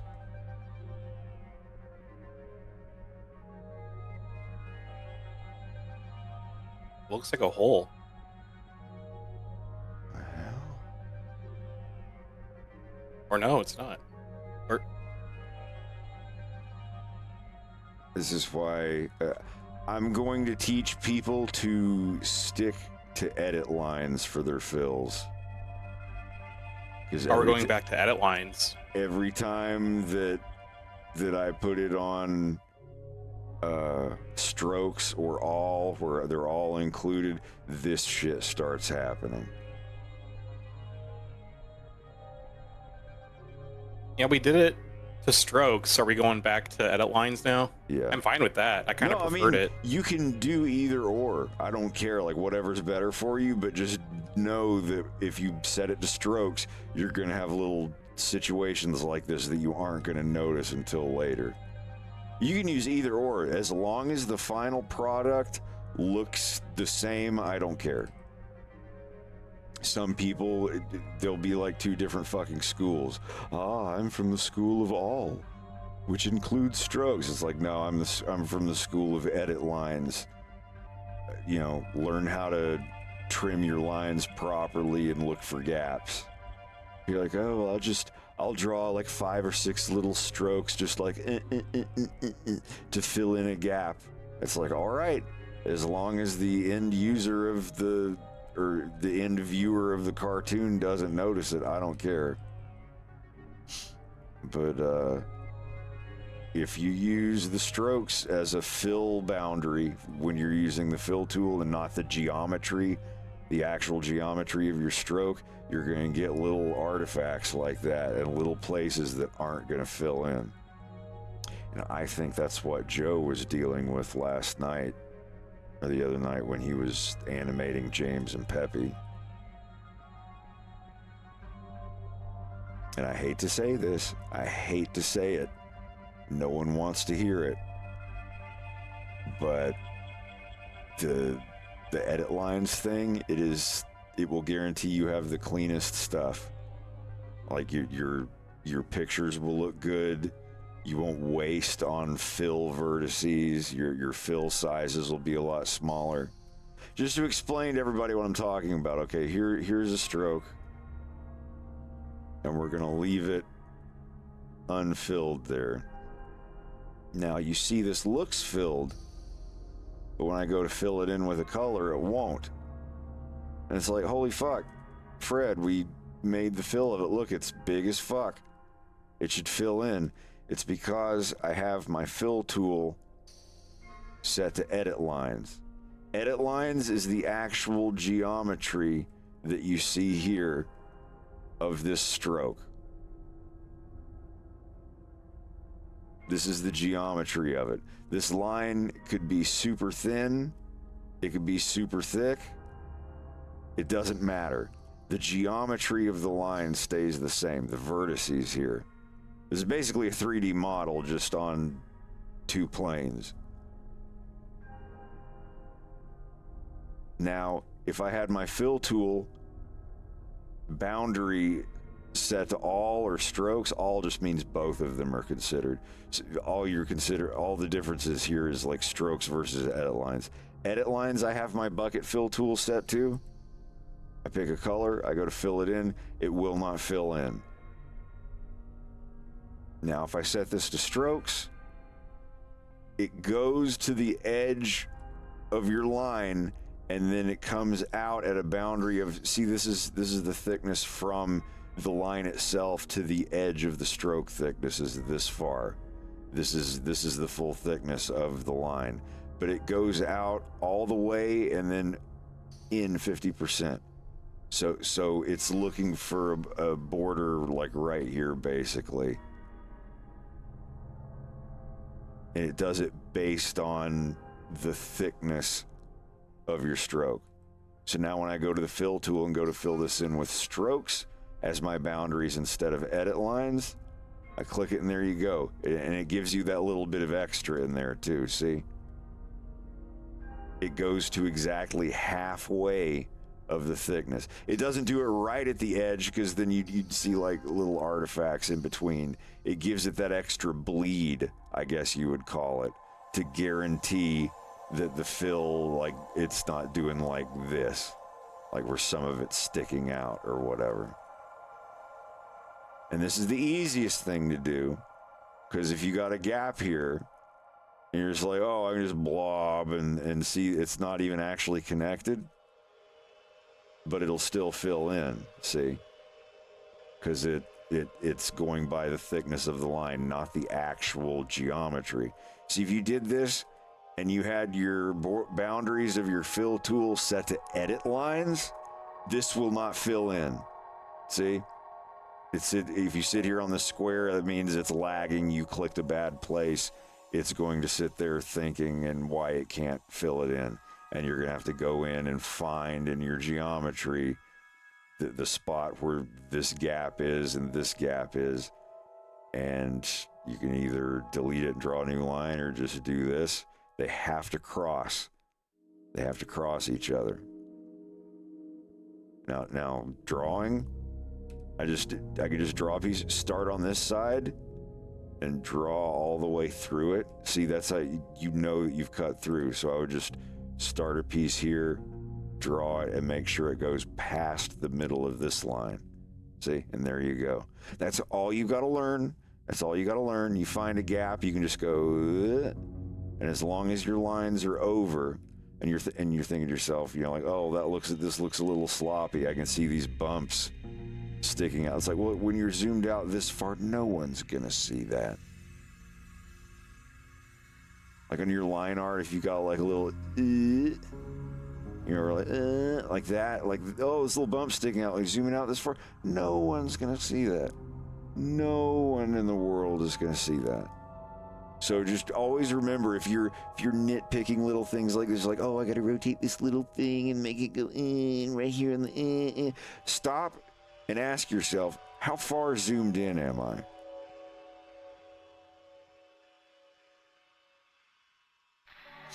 But anyway, when you use the fill tool, this is the one thing that sends people running away screaming. It's like, oh, how does the fill thing work? And it's this right here, your boundary right here. This is what you're gonna have to look at more than anything else. And also precision. Here, I'm gonna fill this in again. Okay, so this is the fill shape we got from that. Remember, this is on a separate layer. This is not on the line layer. This is underneath. So You see the number of vertices. This is the resolution of the line. How many pixels does it have? How many vertices does it have, basically? So if I set my precision down to like 0.05 and I fill this in, this is what I get. It's very rough. That's at 0.05. Let me set it to 2 and try it again. This is at precision 2. And that's good enough, see? For a shape like this. But let's say I make a shape with a lot of pointy lines and stuff in it. And now I fill that in. You can see where the cutoff starts happening here. Oh shit, that's not what I was trying to do. Yeah. See, you can see it. And when your lines are that thick, you won't notice it so much. So you have to ask yourself, like, what level of precision do I want these? Because if you set it up to something like 8, it's going to be super duper accurate, but it's going to take you a long time. See how long I'm sitting there? Click. Filled. Like, when you're filling in 30 shapes on a character's face, they're waiting like 3 seconds for a fill. And that's only if you really, really need the extra accuracy. See, this is accuracy 1. See, accuracy 1, see, it rounded here, and that's where you get these little things. Joe, are you in the chat? Are you here hanging out? I wanted to talk to you about your unfilled holes. Oh, he said, oh, hey, dude, there you are. If you noticed, your characters had these little, like, gaps in the fills and whatnot. I think it's because you had it set to strokes. See? Precision set down to 1 and using strokes, this happens. See that? Does that look familiar? So let's see if I can fix this by setting the accuracy, the precision up. I'll set it to 8. That seems to have worked.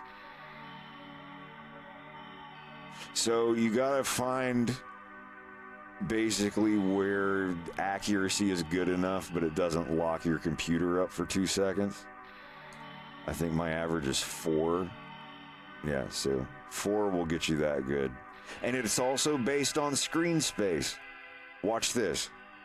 I'm going to fill this shape in right here at this zoom. Okay, filled it in. Looks good. No gaps. Looking in edit mode. Yeah, see, it goes far enough well past the thickness of the lines above it. It's fine. This is fine. So at this zoom, filling in is fine.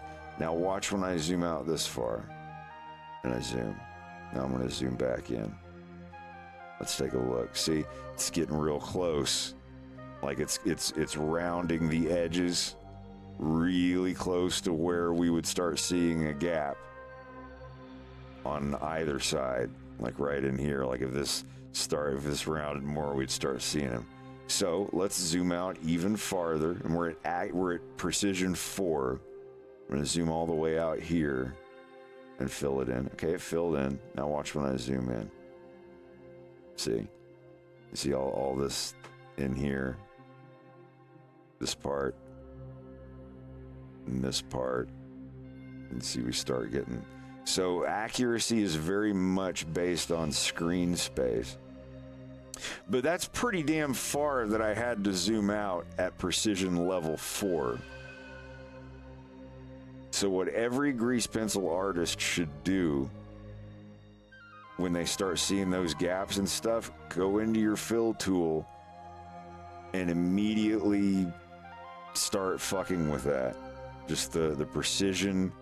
I leave dilate and contract always on 1 pixel. That's just, you fill it in and it bleeds out. It's bleed. You know, like when you're printing something on a piece of paper and you want it to bleed out a little bit so there's no white little unprinted gaps along the edges of a thing. That's basically what this is. Setting it to 0 will cause fills not to work. I don't know what the bug is. I've reported it. They don't know what it is. But if you set your dilate contract to 0, sometimes there will be times where you straight up just click and nothing happens. But you see here, even at precision 4 and setting dilate to 1, we still got this gap up here. Why? I don't know why. This is what I want. This is what I wanted to sit everybody down and have a fatherly talk about wild gaps. Son, you could be the best filler in the world, but eventually you're gonna bed yourself with a wild gap that you cannot fill. Are you listening? Hey, are you listening? Yeah, Dad, goddamn. I get it. Some gaps can't be filled. This isn't fucking Cliff Notes. We gotta have the full talk. But anyway, sometimes no matter what you do, or, sometimes moving to a different spot on the screen will work. But see, there it is again. And remember, this is having it set to strokes, where the thickness of your stroke actually matters. Like doing this. See, this is the difference. I want to fill it using strokes. It's filled in there, right? But let's say like, oh, I don't want this line art to be this thick anymore, and I start to thin it out. Look, it was filled based on the edge of the strokes and not just the geometry of the line, this part. So let's go back before I filled that in. See, if I fill it in, it does it based on strokes. We have this smaller piece that only goes out that far. So if I change the line art here, it'll be different. Now, if I set the boundary just to the edit lines, which is just, it does not consider the thickness of the line you're drawing. It considers only this line, the actual geometry. These have to intersect. Like here, this looks like they're filled in. This would work with the stroke setting. Setting it to edit lines, this will not work. You will have to get good at finding these, clicking the end one and hitting like the E key to extrude one, and just until it touches something, they have to cross. The strokes have to touch, geometrically speaking. And then I want to make this line super thick, like even when there's like little islands left in here. But now, when I have my fill tools boundary set to edit lines instead of strokes, and I click this, looks fine, but look, it goes all the way to the edges of the line art. So no matter how thin I make this, you will not see any gap in there. Now you see. This is why I use edit lines. It's a little more difficult, it's a little more tedious looking for your gaps, but it's not impossible. See, you go in here, you're like, oh, this is why it won't fill. You hit the fill tool, it's like, oh, it's lagging, why won't it fill in? And you change it to strokes. Okay, it filled in, even though it's got a little tiny gap there. This is why I don't like it. I want to set my accuracy back up to 7. See if that gets rid of the gap. Okay, on 7, how'd it do? Nope, the little tiny gap's still there. This is why I just do not trust strokes. It's good on a basic level, sure. This is another thing you can do. You see how it has that teeny tiny little gap there? I'll make it bigger so you can see it. When this happens, go to your fill material. This material. Over here in the material settings on the sidebar.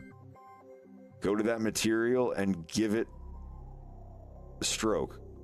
Give it a stroke.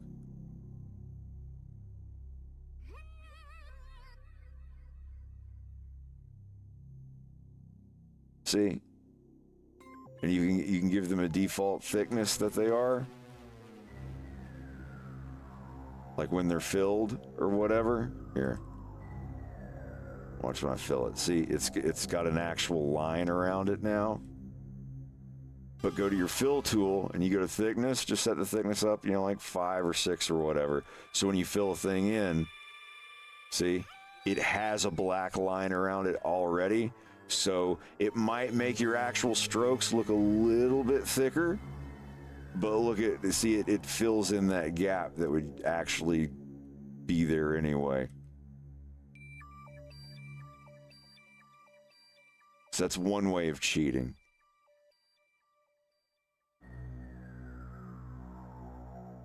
Everybody, the tool that everyone should sit down and practice with more than anything else in grease pencil is the fill tool. You've got to get acquainted with the fill tool. If you do that, if you just everything that I've showed and explained to you about it right here is like more than what 90% of people know about the fill tool in this fucking thing.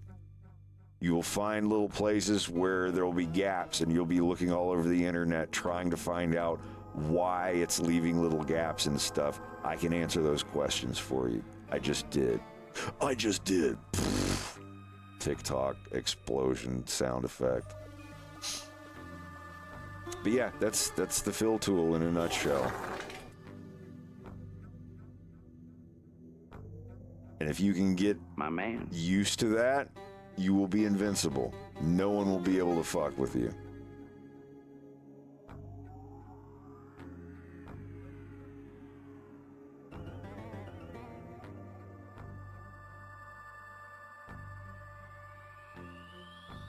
Bottom line, I strongly recommend doing edit lines.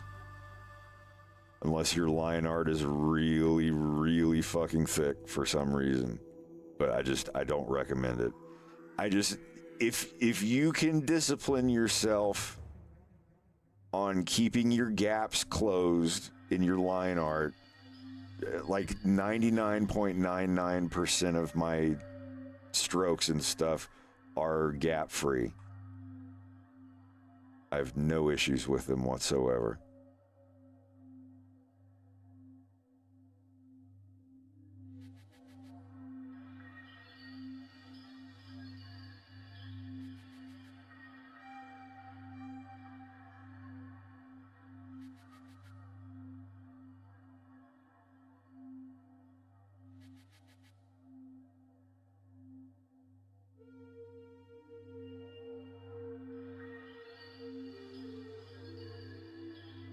Rex, are you excited for Resident Evil 1 remake? Was that officially announced? No, but everybody's just kind of predicting it, and everybody keeps leaking something about RE1 remake, and they did go after there is a dude making a Resident Evil 2 third-person remake for years, and then they went after the dude. And then a couple years later, RE2 remake came out. And everybody's talking about RE1 remake. And recently the RE1 remake mod that someone was making for the RE2 remake, it was gonna like have you start at the RE2 remake police station before shit happened. And it's like your team getting in the helicopter going to the mansion of RE1. Because that's how it starts out. They left the Raccoon City police station and went in a helicopter to the Arklay Mountains and went into the mansion. And the guy's mod was going to start there. You know the stars room that Mr. X can't go into, and you got to use the USB to get the machine gun and all that. Like it was gonna start. It was gonna start in there, and you actually like go out to the helipad before it got fucked up or whatever, and you get in, and then it's running through the woods, and Kenneth getting eaten by the dogs, and you running to the house and getting inside, and then it was looking really fucking good, and then Capcom came down with the ban hammer, and You can't find anything about it on the internet at all, anywhere now. It sucks. So, that being done, I think it might be what they're doing. I'm fine with it. It's been 22 years since we've had a Resident Evil 1. The 2015 re-release doesn't count. Like, Resident Evil on the GameCube was fucking awesome, but I would love a remake of it. Yeah. Sorry, were you getting ready to say something? Just that a Resident Evil 1 remake sounds like an obvious next step. But I don't know. I'd like for it to happen. The 2 remake is one of my favorite games. Yeah, 2 is a solid 10 out of 10 game. Like, that, there's nothing wrong with it. It is absolute perfection. It, like, as a kid who grew up with Resident Evil 2 in like 98 or whatever, it's perfect. Playing it with the original soundtrack and everything, they gave a shit. They put everything in there that needed to be in there. You know, the change of mechanics to a third-person over-the-shoulder game, make of that what you will, but holy fuck, every little detail in that game was fucking amazing. And I've replayed that game more than any game in the past 10 years, other than, you know, Barotrauma or Factorio or something.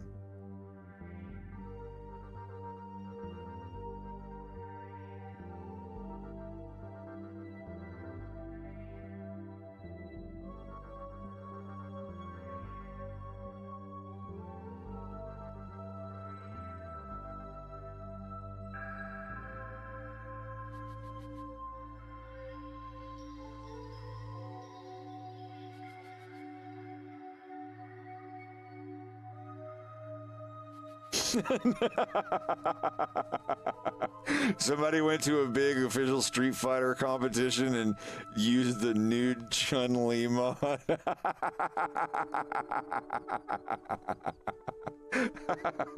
Based. God damn it. Somebody dropped the ball. I'm sure somebody's balls dropped after seeing it, too.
Some of them boys ain't wearing pants.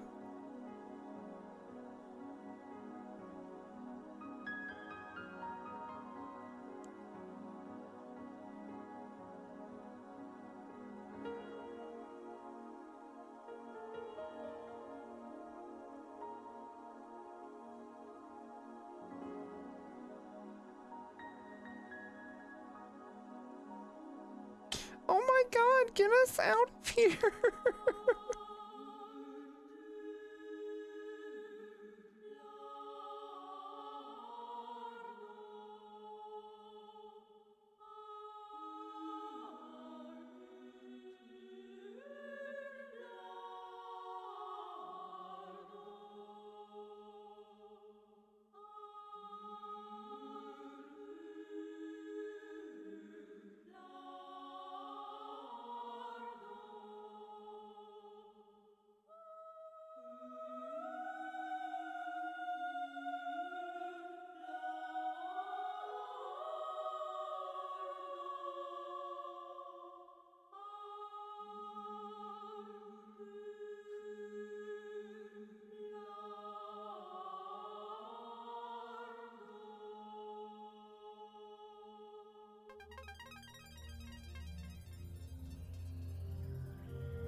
Yeah, that's not too bad.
Oh, thank you. Thanks, Pumpkin.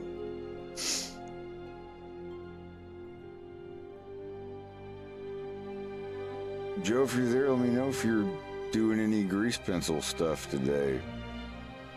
I wouldn't mind helping out if you're stuck on anything. I need to fill the following weeks with lots of showing people how to do stuff. Bottom line, I need, by the end of this year, 10 people that I can send in-betweens to at any point in time. I need to be able to pay people to animate. The money's not a problem. It's the training the people to do it and to do it in my style that's going to be quite the hurdle.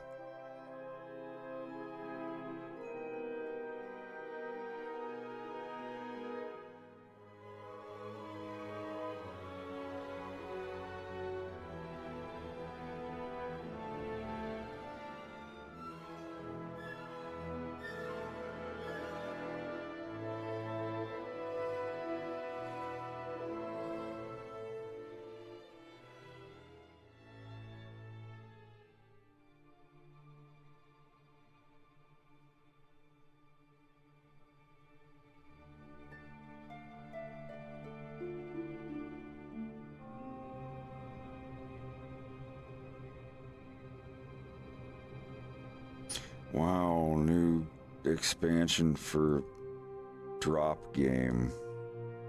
You're working on grease pencil stuff and you have questions. Rexpo, would you mind doing a groupie thing?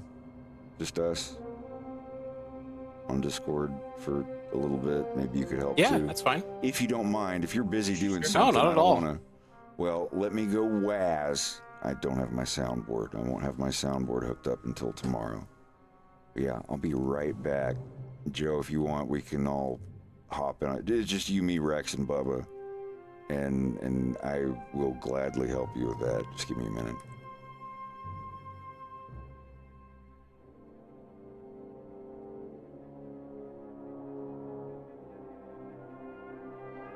There.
a secret to Wolf O'Donnell's ability to pick up all these beautiful women.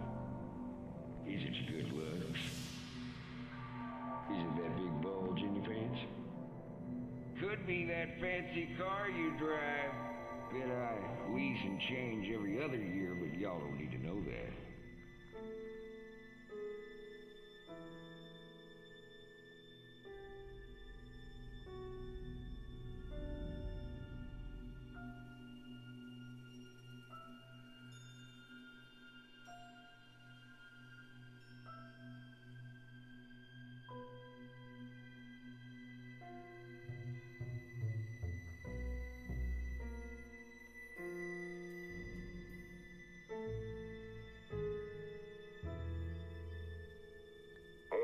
Star Fox, I just wanted to reach out and request a ceasefire for...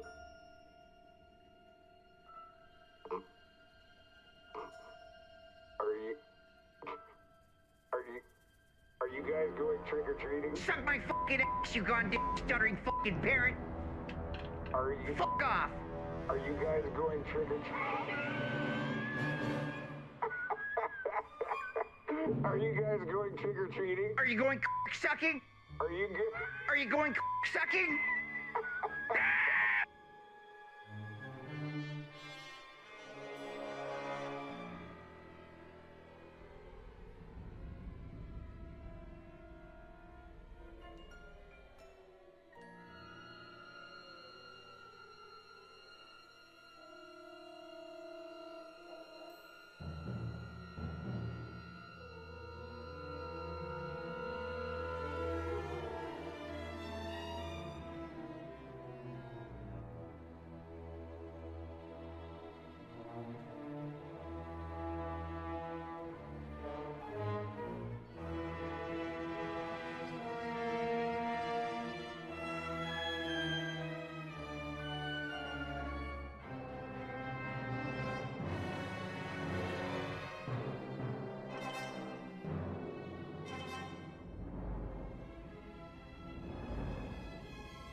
All right.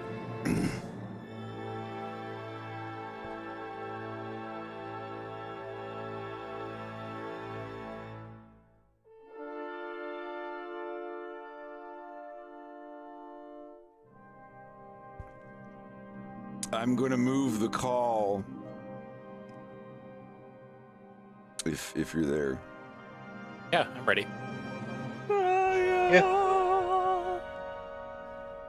Hi. Yeah, yeah.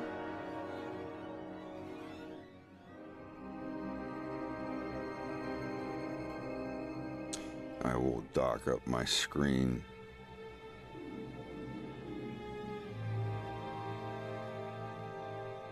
It will make things easier for comparison.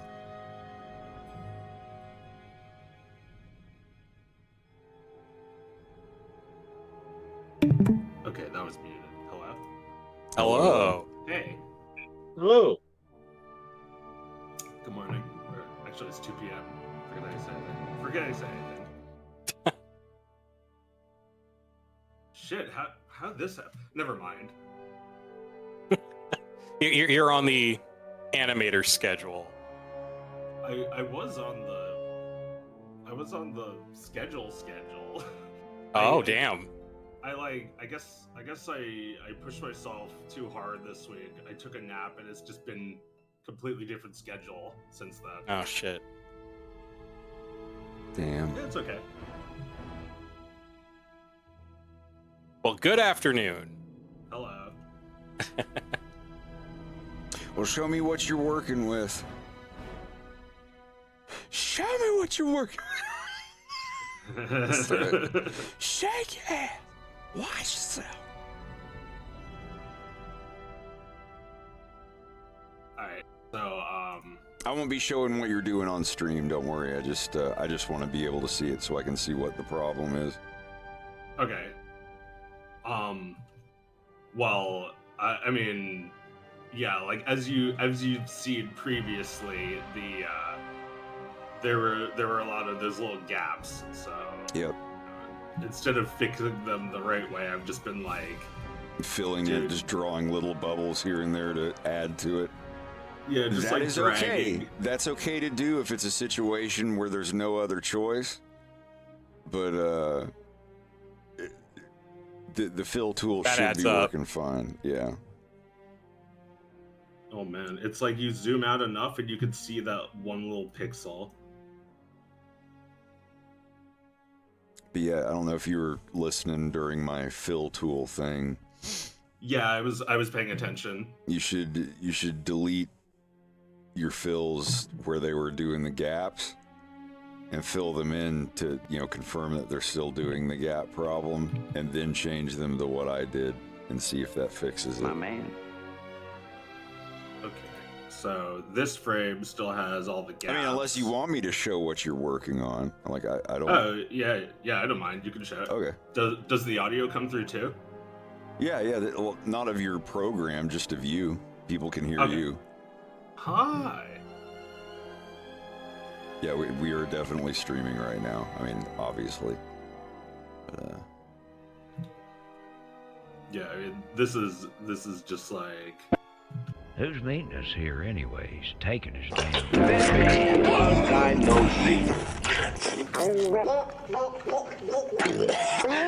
I want that. My man.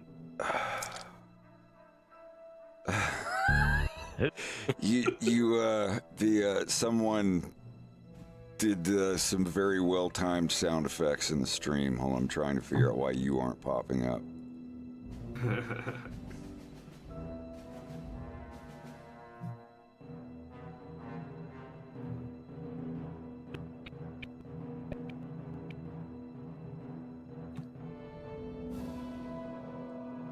Why isn't it popping up?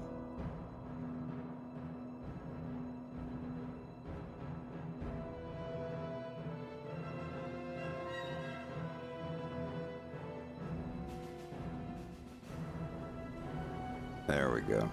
I think that'll do it. What's the issue? I'm just trying to get your stream to show up. Oh, okay.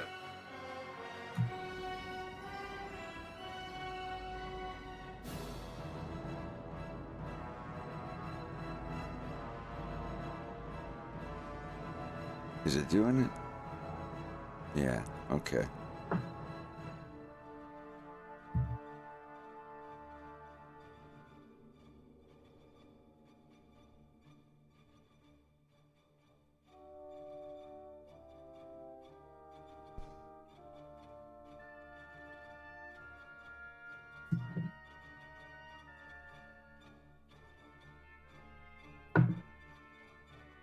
Now it shows. Okay, so what specifically are you having trouble with?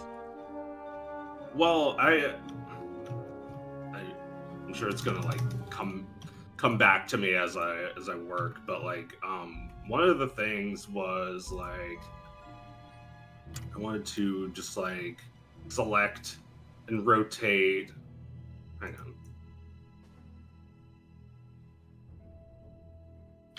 I just wanted to select and rotate like ahead, but it's doing this. And usually if you just change the... Wait, what? Show me again. What are you trying to rotate? Oh, here, I'll do it one more time with like with the strokes too. It's like, if I wanted to just like rotate James's head, but it does like this, like okay, so you explode. That's your source of rotation. You hit the period key and choose the top one, median point. The bottom one is individual origins. That means each stroke rotates on its own center, on its own origin point. You will have a use for that later, but for what you're doing, yeah, just hold period and drag your pin up. Cool. Okay. It's like if you draw a bunch of little things all over someone's face and you want each of them to stay in their position but get smaller, try scaling it too with individual origins set. See, it every single stroke is like based on its own center. Those are really the only two modes I use, is the up one and the down one, like for median point and whatnot. Or you can do it to 3D cursor. And that'll scale everything as if the 3D cursor is the center point of the rotation. Okay. And you can that also shift and hit right click to place the 3D cursor somewhere. Probably set something different for me. Or yeah, you can just click the 3D cursor icon up there and put it somewhere. You can hide that widget if you don't want to see that anymore.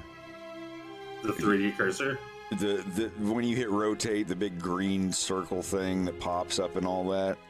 Oh, this thing? Yeah, up there in the top corner. I mean, if you want it, that's fine, but look on my screen, like right up here. This thing right here. Yeah. Or, yeah, like this icon, that'll make the widget go away. Right, I kind of want it there. Okay. Well, if it ever gets on your nerves. Okay, doke. But yeah, that that center point thing, that's for 3D and 2D. Like hitting the period key. Just remember the period key changes the point of rotation. The default, the one that you're usually looking for, is the top one, median point, and the bottom one is the individual origins.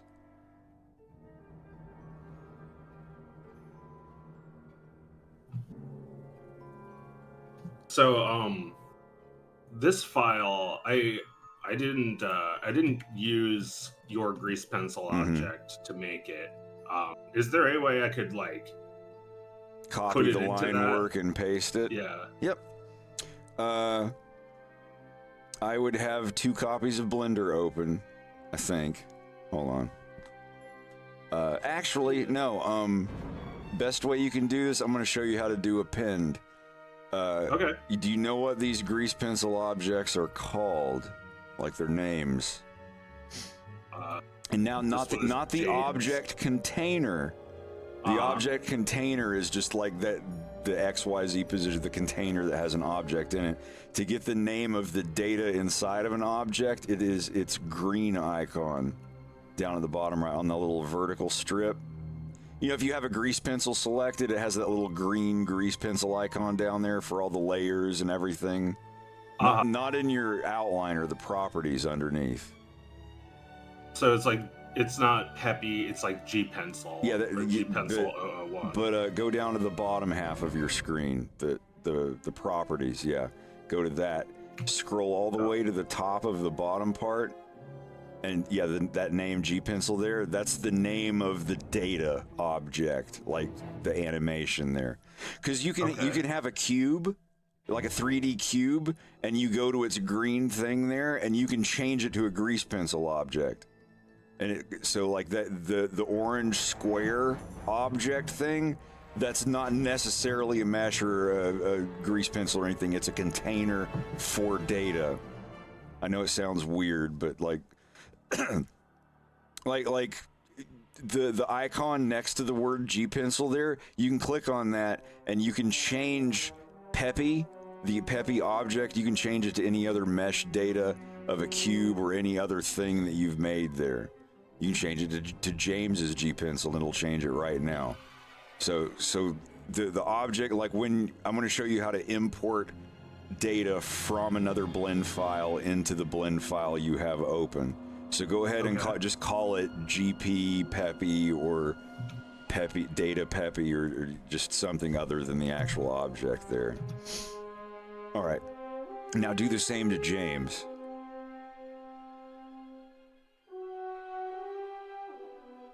Okay. Now save this file and open mine.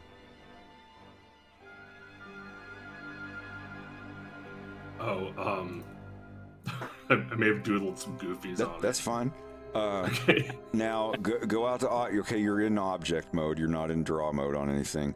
Go up to File and go to Append. Now I'm not going to be able to see your window, but go find the file that you just had open. Append will pull any objects from another file into this file without having to, close this and open up another Blender or whatever.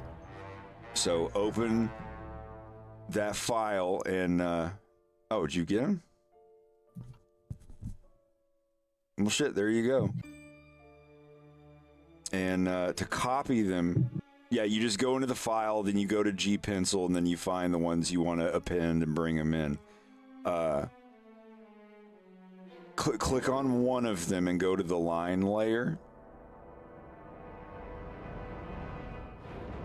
And you'll have to do this for each frame. I know it's tedious, but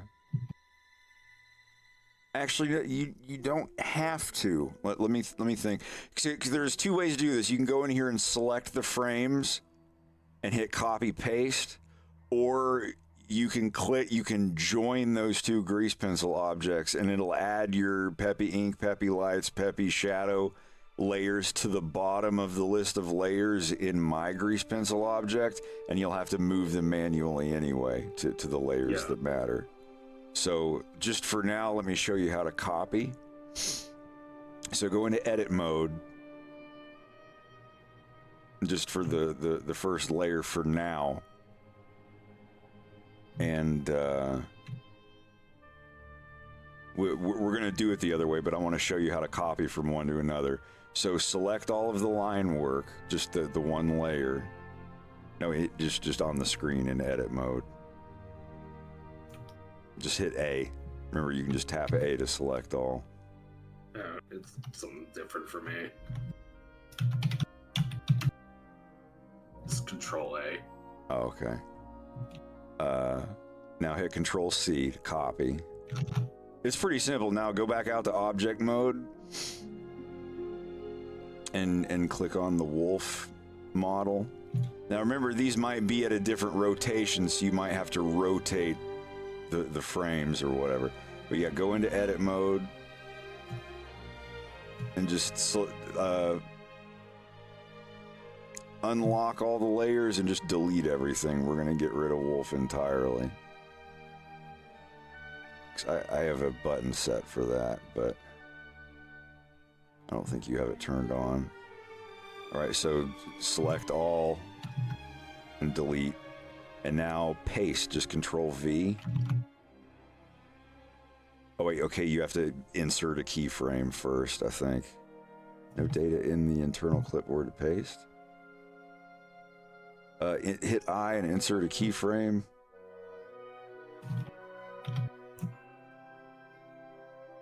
Yeah, it didn't work. Is he in edit mode? I'm in draw mode. Oh, Yeah, you you gotta have be to in edit paste mode. while you're in edit mode. Or Control do I have to be V. in object mode so I can make a keyframe? Or no, that doesn't work. Just try I. I should. You might not even have to insert.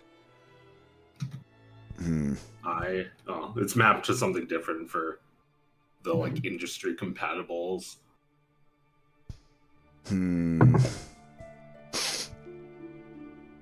Hit F3.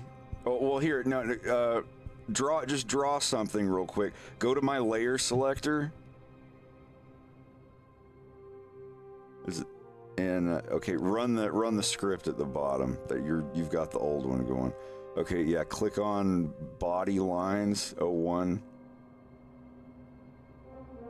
There's a little error report. Yeah. Just undo until Wolf is back. Because I wanted you to delete all the data, not the actual keyframes at the bottom. So have your mouse on the viewport up there when you delete everything. All right. Like select all up there and delete it, not the frames. Leave the keyframes. Okay. Now click body lines and just draw a little circle around Wolf's chest. Just so we have something to click on when we go out of this item. Because if it's empty and you go back to object mode, you won't be able to click on it. So just draw a little X or a circle or something. Okay. Now go back to edit or object mode and click on the Peppy that you wanted to copy. And let me see if I remember how to do this. Now shift click on the X. The X that you drew. Now go to now shift click on Peppy again. Make sure Peppy's the one focused. Okay, now go to the green icon properties on the left of the screen and go to a layer that you want to copy. And I think you click the little down arrow to the right of that layer and you can do copy to selected. I'm not sure, but give it a try. Down arrow. The little right down arrow to the right of the plus minus. Plus minus, yeah. Oh, okay. Let's see if there's a copy all layers to selected. Okay, that did something. All right, now go back to. I guess you could delete Peppy, but now you're gonna have to convert all of the colors to whatever. I can show you how to do that. It's really tedious, but you only have to do it once per object. So if this object is going to be Peppy, because I would not put different characters in the same grease pencil object in the future. Go ahead and delete. Just delete the object. If you duplicate it, delete them both. But that's not it, is it? Yeah, that's the old one. The new one is down there and has a red tint to it because it's on the wolf objects effects and stuff. Okay. So click on the Peppy and delete it, the old one. Because we've got all those frames copied to Wolf. We're going to ignore James right now. I'm just going to show you how to do one character. So now go to Peppy on the new one. That's the Wolf object now. Now you're going to have to move all of the frames and stuff to a different layer. Like, did you do his head and all of that stuff on like one layer? Like the body and the lines and all that? Yeah, I okay. did. So, let's see. Go into edit mode. Select all the frames. Even on the timeline. Now turn on multi-frame editing mode. It's up at the top where it says multi-frame, the icon to the left. And now unselect all on the vertices on the screen. Or yeah, you can just click somewhere. Now go to the materials on the left, and we're going to select every stroke that is a specific material.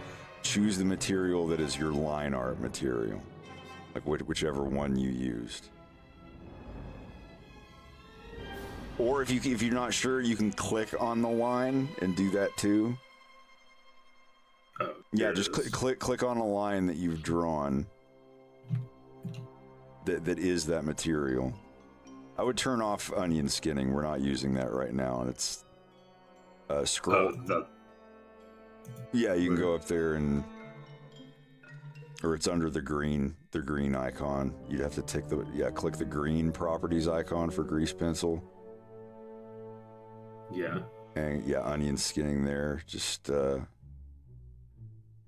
can turn the opacity down. Honestly, you can just go up to your overlay up here and just click onion skinning and turn it off. Oh, I see. Huh? Okay, but you're on multi-frame mode, so you're seeing every frame you have selected in the timeline down there. So go ahead and just click on one piece of line art, just one stroke, as long as it is the line art stroke. Just click on one. You'll see what I have you got it clicked? Yeah. Okay, now hit Shift G and choose everything that is material. All right, now you have every piece of line art stroke material stuff selected in the entire thing. We're gonna hit M and move it to the layer. Does it bring up a move to layer? Yeah, move it to 01L. Like that? Yeah. Now, go to your my layer tool and click body one lines. And now you see there you've got all the line art on that layer. You should be able to drag the timeline back and forth and see all the line art move to keyframes on 01L. This is how I would do it. Yeah. I mean, if you want, I gotta use these layers. Huh? I gotta use these layers. Yeah. But I'm just saying, like your line art's already there. If you are the kind of person who wants to do everything on one line layer and one fill layer, that is perfectly fine. That means that's what I'm setting you up for. If you don't want to use all those different layers, that's totally fine. I only use one layer when characters are like fully body animating, like their full body is animating. If they're standing still, and the body's not like on a limited frame where like the character's standing still but their eyes and their mouths are moving, that's when I use the extra frames. If you're doing something where every frame everything is different and moving around, you only just use layer one, the body layer. Just use that for everything, and that's totally fine. But for my work that I'll be sending you, a lot of the stuff will be on separate layers, and you'll see why. I with the hands, like that's something that I always do in Flash. I have everything is like its own group, but like that just like gives me infinite layers when I do that. Yeah. That's when everything's grouped. It can all be on one layer, but they're all separated. They don't like I was saying the other night, like how if they're not grouped and you draw a paint thing over another fill blob, it erases the middle of it and puts the other one on top of it. Yeah. Like if you draw a blob and then you draw like a little blob on top of it, and then you delete that little blob on top, it leaves a hole underneath it unless each thing is grouped. If they're grouped, then they can't be erased without double clicking on it and going into it. It's kind of weird going from that to Blender because nothing gets erased. You can draw a million things on. Just assume that every piece that you draw in here is automatically grouped. It just doesn't have that annoying blue square around it anymore. Yeah. I know you're gonna like that. Yeah, I spent like honestly 3 hours in your stream a couple years ago trying to help you figure out how to turn that off, or if there's a third-party add-on. Because yeah, that would make me lose my mind. that was what was keeping me from using that.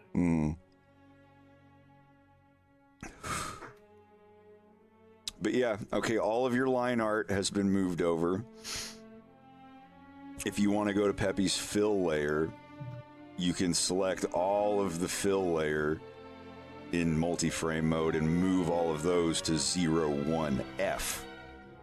I'm sure you figure out the layer 1. And there's 10 of them. I'm trying to move the mouth onto the mouth layer. Okay, so this, do you know how I do the mouths? Yeah, it seems like there's a lot to it. You have like the teeth and a mask over them. Yeah, and you have teeth that are in front of the mouth, but the top of them would be inside of the mouth, so it's kind of tricky. Let me show you. Just delete the mouth entirely. Delete everything, the fill for the mouth, the teeth, and everything. This would just be a lot easier. This would be easier if you just deleted all of your fills and just started with the line art and we went from there, but leave the other fill layer underneath for now. Just delete the teeth, delete the throat, mouth thing, and we'll do a completely new mouth from scratch. You mean this thing? No, just the white teeth and then the purple mouth open thing. Delete those.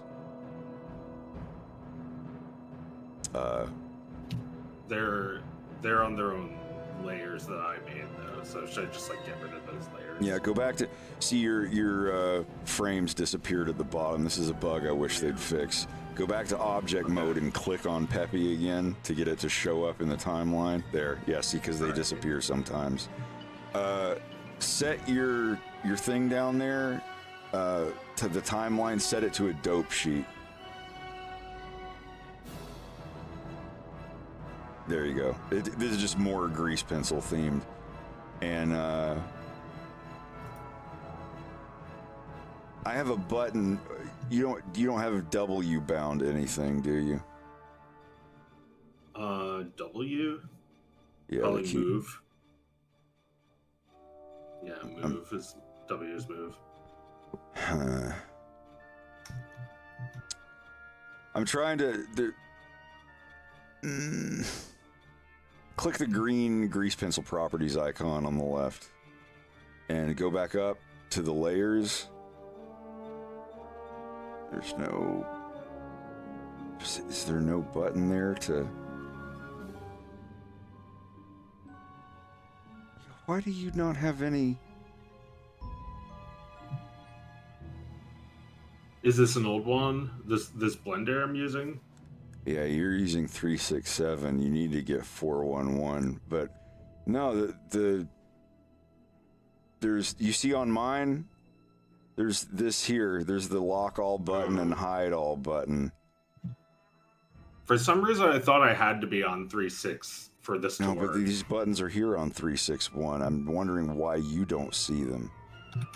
Well, I do have a newer blender. Yeah, if you can save this and open it in a Blender 4. This is older.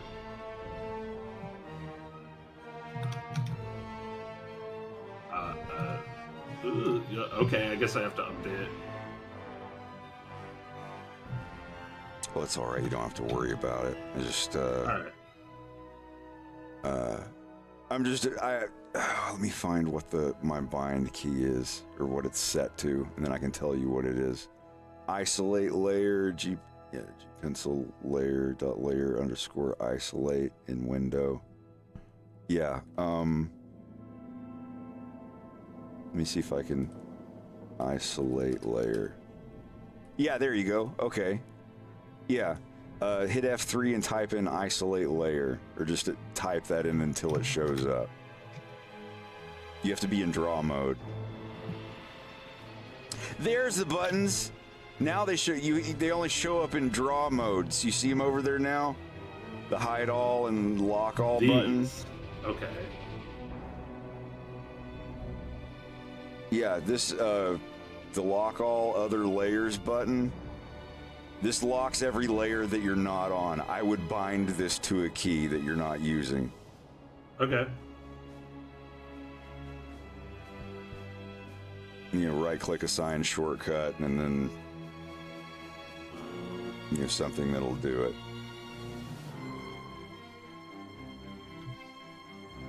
This one's not doing anything. It may already be bound to something.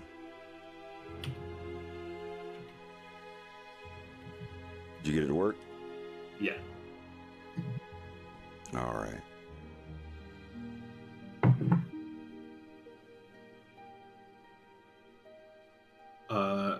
Awesome. Yeah, that'll save another 20 years of my life. Yeah, dragging the lock column to lock everything and whatnot.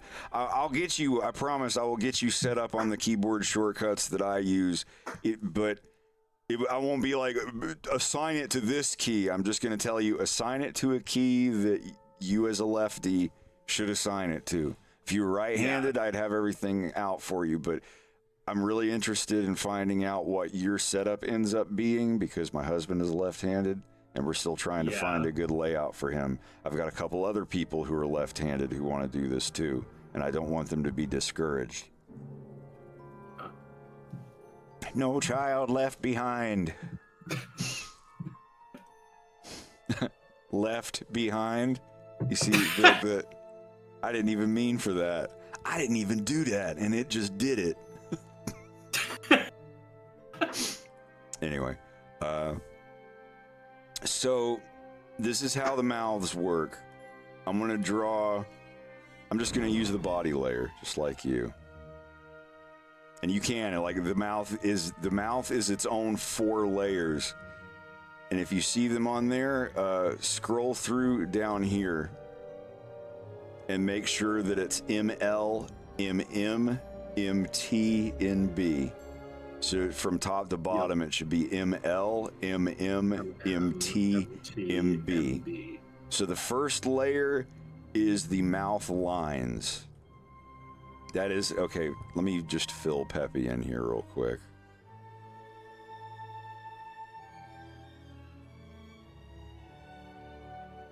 All right, so now I'm gonna go, this is on the body layer. Peppy's on the body layer, right? Just his body and his fills and everything. Yeah. So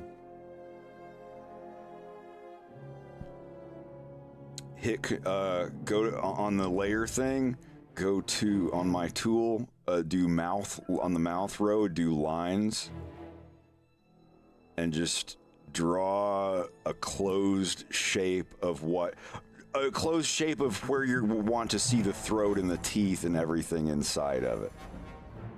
Don't worry about the outside teeth. Pretend that his teeth don't stick out of his mouth yet. So, and make sure it's closed, like for edit lines, the shit that I was talking about earlier. Oh. Because we're gonna fill an invisible hole inside of it. So now go to mouth mask and just click in the middle, and it should make an invisible mask fill inside of it.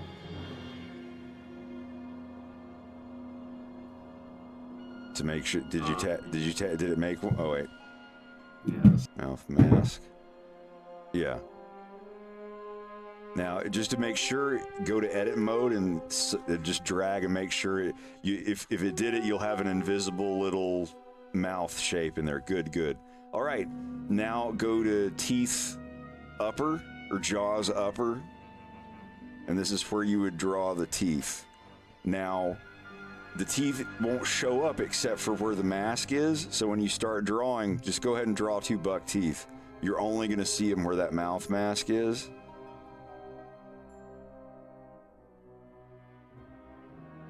Well, this is the thing. You're not going to fill. The material already is the tooth material, so as you draw, look, see on my screen, it's just going to have a stroke and a fill already. I know it's weird, but it makes more sense than having 2 upper teeth layers for line and fill, because the only thing that's going to be on that layer is the tooth material. You know what I mean? So I went ahead and gave the tooth fill. You're drawing with the tooth fill material. It just has an outline. So you can draw the end. You don't have to draw both the teeth in one stroke. See, I've got them 2 separate here. You can draw them completely separate if you want. If you want to see everywhere on this layer and hide everything else, go ahead and hit Shift H with your mouse in the viewport, and it should hide all other layers. Is it not? I don't think I have a hotkey for that.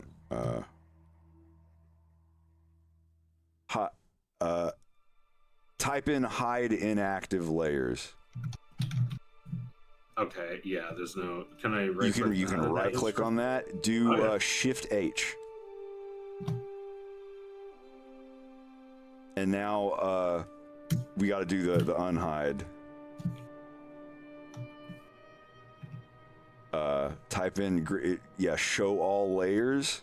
And there's 2 of them. It's got to be the one grease pencil dash show slash hide. Yeah, okay, that one. Right click on that one and make your shortcut Alt H. I think it might have exited out before you could hit it. Okay, yeah, go out of this and hit Alt H and see if it works. There you go. All right.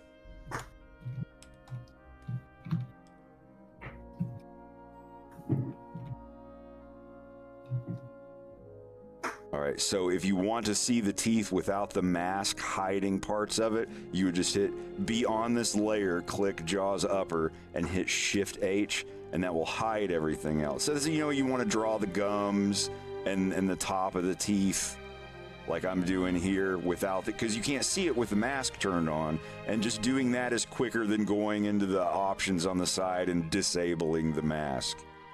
Yeah. And also, you see what I have here? The send to front, send to back. I'm sure you're familiar with that from Flash. Right. Do you want to set some shortcuts for that as well? Yes. I do Control Shift F and Control Shift B. But, you know, boy, I don't know what you have, like Control Up arrow, left bracket, right bracket, something like that. You can set them to whatever you want. But click on... You know, draw something in front of one of the teeth,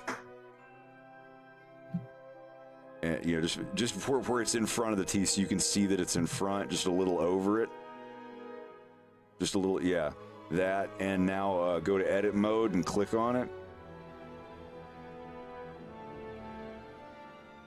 Is it? Sorry, the fucking gadgets in the gizmo widget. I forget. Anyway, if it's selected, hit F3 to bring up the stuff and do bring to front. There you go. Well, I was just saying, like, if you want to set a keyboard shortcut for it. Yeah. That's like and now do send to back. And yeah, make a shortcut for that one. Now, when you exit out of Blender, all of these shortcuts will be erased. All right. So to prevent that, go up to Preferences. You know, go up to Edit, down to Preferences, go to Key Map. It's toward the bottom, and up at the very top right, click Export, and save your key map. Before you hit Save, up at the top, very top right of that save screen, there's a little tick box that says all key maps. You have to have that ticked. Do you see it? Yeah. Yeah, tick that. If you don't, all those extra ones that you right-clicked and set in the menu, they'll be gone. And you'll be really upset. So yeah. And you have to load this every time? No. While you bring the preferences window up, and while you have that window open, at the bottom left there should be a Save Preferences button. It's just, I want you save preferences. That button is what saves it to where it's there the next time you load up. The export thing, is, you know, if you lose your install or you set up Blender on another computer and you're like, oh, I don't want to have to set up these fucking keys again. You've got that little PY file that you load, that you click the import button on Keymap, it loads your keymaps. It's the exact same as the thing in fucking Adobe. Okay, yeah. Sorry, I don't mean to sound like I'm explaining it to a child. This is... I'm also explaining it to people in the chat who are just now using Blender and might not know that stuff. Yeah, just so everybody knows in the chat, if you set a bunch of right click, oh, I'm going to set my key shortcuts here on here and here and here, and then you don't save your preferences and you leave Blender and open it up tomorrow, all of those key maps that you custom set are going to be gone. Even if you set them in the preferences menu, they will be gone unless you go into preferences and click save preferences.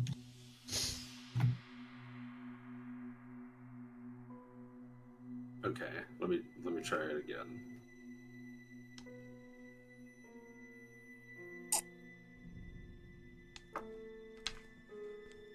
And these things that I'm giving you shortcuts for, this is stuff that I use hundreds of times a day. Send to front, send to back, all that shit. Yeah. If you use a bunch of different objects on the same layer in Flash, you know exactly what send to front and send to back is. I mean, it's in every drawing program anyway. Yeah, I use that a million times a day.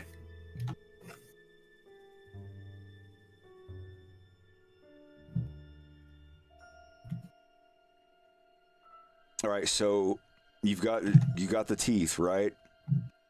Yeah. Go ahead and delete everything else. I'll eventually get you set up with the erase tool as well. It's the way I have mine set up is really cool. So go back into draw mode, unhide everything. So now you've got a mouth and you've got upper teeth. On the lower, on Jaws lower, click that button. You can draw, and go ahead and do Shift H and hide everything else. And actually, no, do Alt H, bring everything back. Draw some lower teeth, even if they're not going to be there. Just draw just a couple little teeth there. And remember, this is, yeah, there you go. Okay, now, you do have draw behind. Okay, change the material. Hit, what is your material key? U or 4? Material key. Never used that. Hold on. To change your grease pencil material,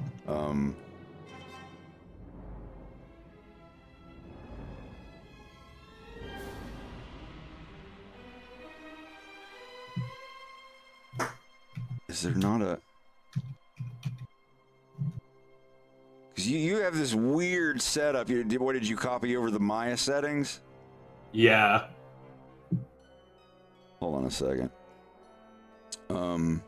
Change active. Yeah. Change active material.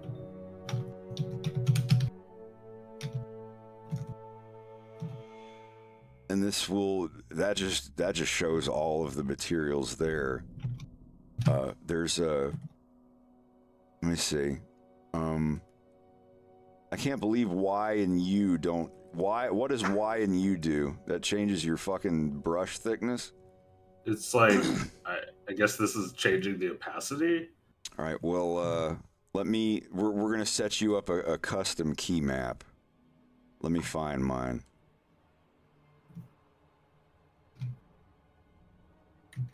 Okay, bring up key map, or in your preferences. I'm not going to be able to see it, but under key map, what's the first thing you can expand? Is it window? Yeah. Okay, expand window and scroll down to the bottom until you see an add new button. Okay. And you're going to add new. And you see it made one called none. Yeah. What was the key that brought up that thickness? Was that the Y key? That was U. Do you use that for anything? Well, the thickness is S, and I use that. So you don't use we can get rid of U then? Yeah, I haven't been using that. Well, on the none where it says A, click on the A and hit your new key and hit U. And we're going to expand that, and the little text box where it says none, this is where we're going to put this command in. Okay.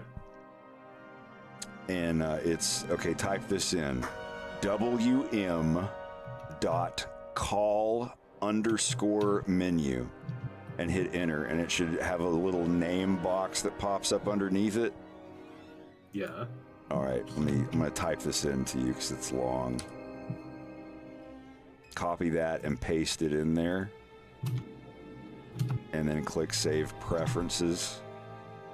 And now when you hit that U key on the window, it should bring up a material menu. Is it still not? Yeah, do I have to restart or anything? No, find where that, okay, go back into Preferences and search by key binding. Over the top, it has name and key binding. Click on key binding and type in the U key. And find the one, you don't have to delete them, but the one that's, I don't know what it's called, like toggle thickness or something like that. Context toggle. It's like all of these things. Radial control. I'm not sure. Not radial. It would. Which mode are they in though? Because some of them are for like the UV editor and stuff. It's like every mode. There's vertex paid, weight paid, grease pencil. Grease pencil. The grease pencil one. What is that one? Radial control.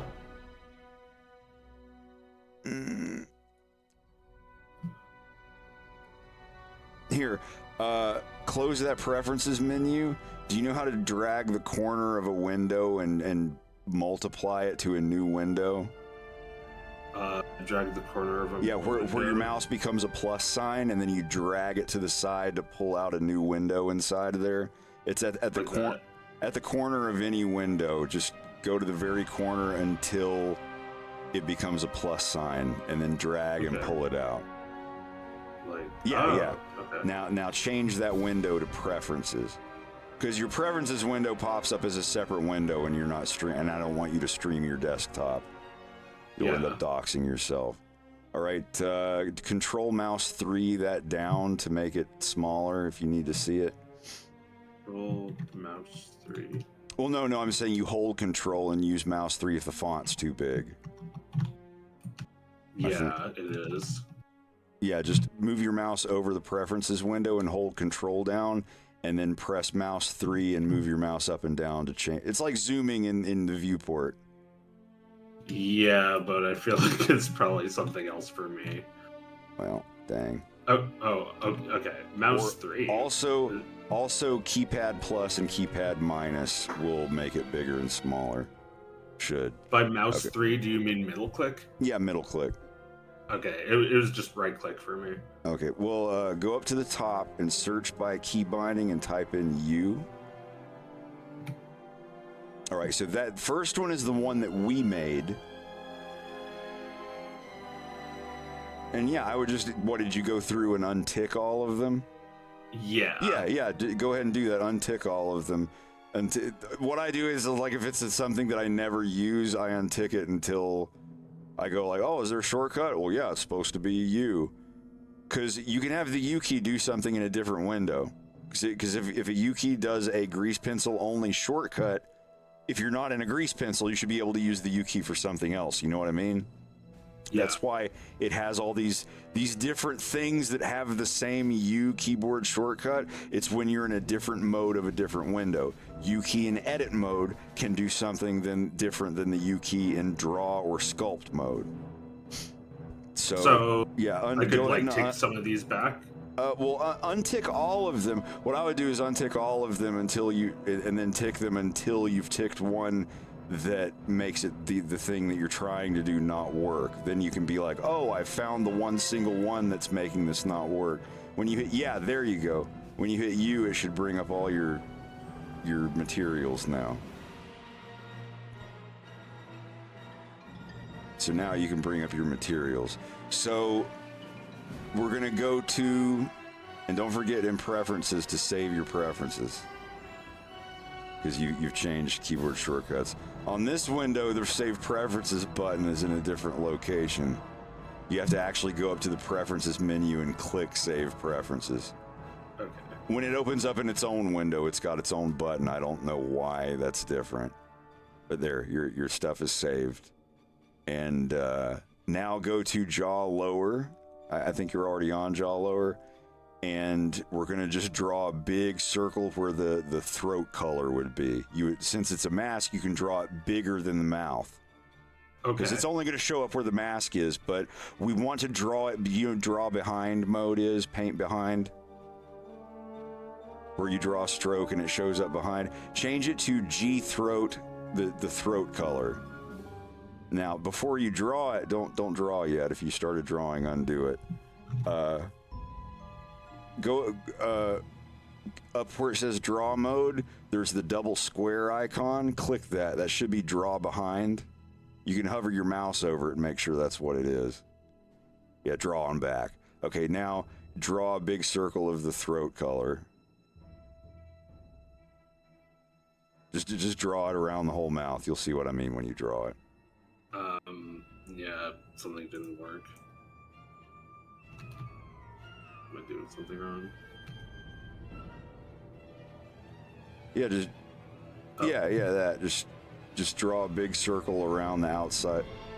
Oh, you pressed the C key while you were drawing. Yeah, they won't turn that off. Guides up at the top.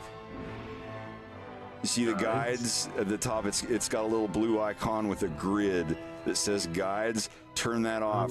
If at any point in time that you're drawing and you hit the C key, it turns it. It's like a compass. You draw a circle. And there's no way to disable that. No matter what, if you hit the C key while you're drawing, it locks it into that mode. I'm gonna put that in my Blender notes. So don't forget to turn off draw behind. I have a key where if I hold the key down, it has draw behind mode turned on, and if I let go of the key, it turns it off. So if I just, instead of, like reaching up there to click it, toggling it, draw something behind, and then mouse up there to click and turn it off. Same thing with auto merge. I'll help you with those later. But this is how the mouth works for me. Like, I have the first layer is the actual mouth. The second layer underneath it is the fill layer. Mouth line and mouth mask is like the line and fill, but the fill is invisible. It's just a mask that shows what's inside the mouth. It gets a little more complicated later, but on the upper one, it's always the upper teeth. Because, on most mammals and things, the upper jaw, no matter how you move your mouth and talk, the upper teeth never move. Yeah. Like, you can put your finger on your upper teeth and go, ba ba da ba da ba ba, or whatever, and it's part of your skull. The only teeth that move are the bottom half, unless you're a crocodile or a seagull or what, I don't know. Or a dachshund. But yeah, that's why I have the upper teeth on that like fixed layer. I mean, you can still move them around per frame, but if a character's head turns and then it stops and then the head freezes there for a hold frame and starts talking, you only have to draw the upper teeth once, and you leave that keyframe for the entire time they're talking until their head moves a little bit. But yeah, the bottom layer with the lower teeth, the tongue, and the throat hole behind it. Here, draw the tongue real quick.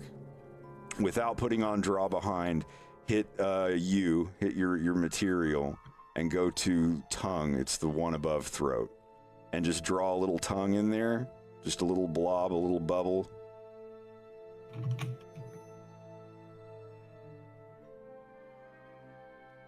All right. And obviously you want that behind the teeth.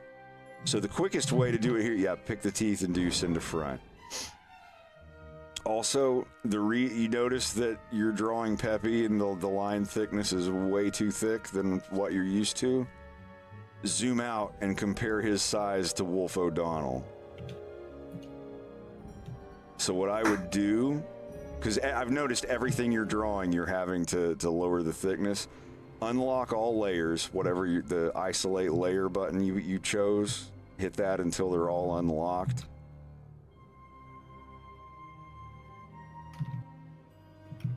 Not the hide layers, but the lock one. This. Yeah, there. Now that they're all unlocked, select them all and scale. Just hit S or whatever and scale them up. To roughly, if he was wolf size. Remember the period key. Set it to the top one, medium point. There you go. If you want to double it, you can type the number 2 and hit enter while you're scaling.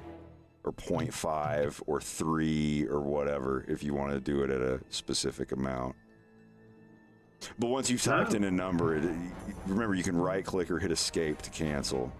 But if you want to double the size of it, you would hit scale and then type 2 and hit enter. If you want to do half size, you would hit scale 0.5, enter, and so on. But yeah, now just move that up there to the center of the screen. Yeah, that's about a good size. Put it there, and if it's not, you can scale it down a tiny bit. But you'll notice now all of the lines are still the same thickness when you go in. Uh-oh. Did you hide everything?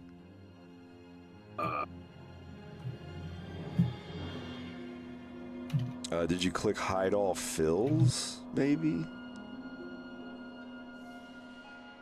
No, all your layers are hidden. Hold Alt-H.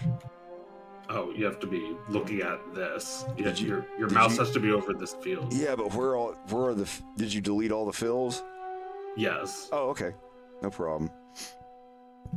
But anyway, okay, on that layer, what are you trying to do now?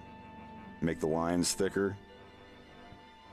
So unlock all layers again. And now select all of them. What percentage did you scale all of that? Was that like 3 times, 10 times? It was like 5. 5, okay. So select all of the line art on that frame in edit mode. I mean, in the viewport. Yeah, go into edit mode and select all of your line work and hit, I think, Alt-S on the viewport, not the timeline. And that is, that should... No. Oops. No. Go, yeah, undo. You and your weird keyboard shortcuts. Hold on, I'll find it.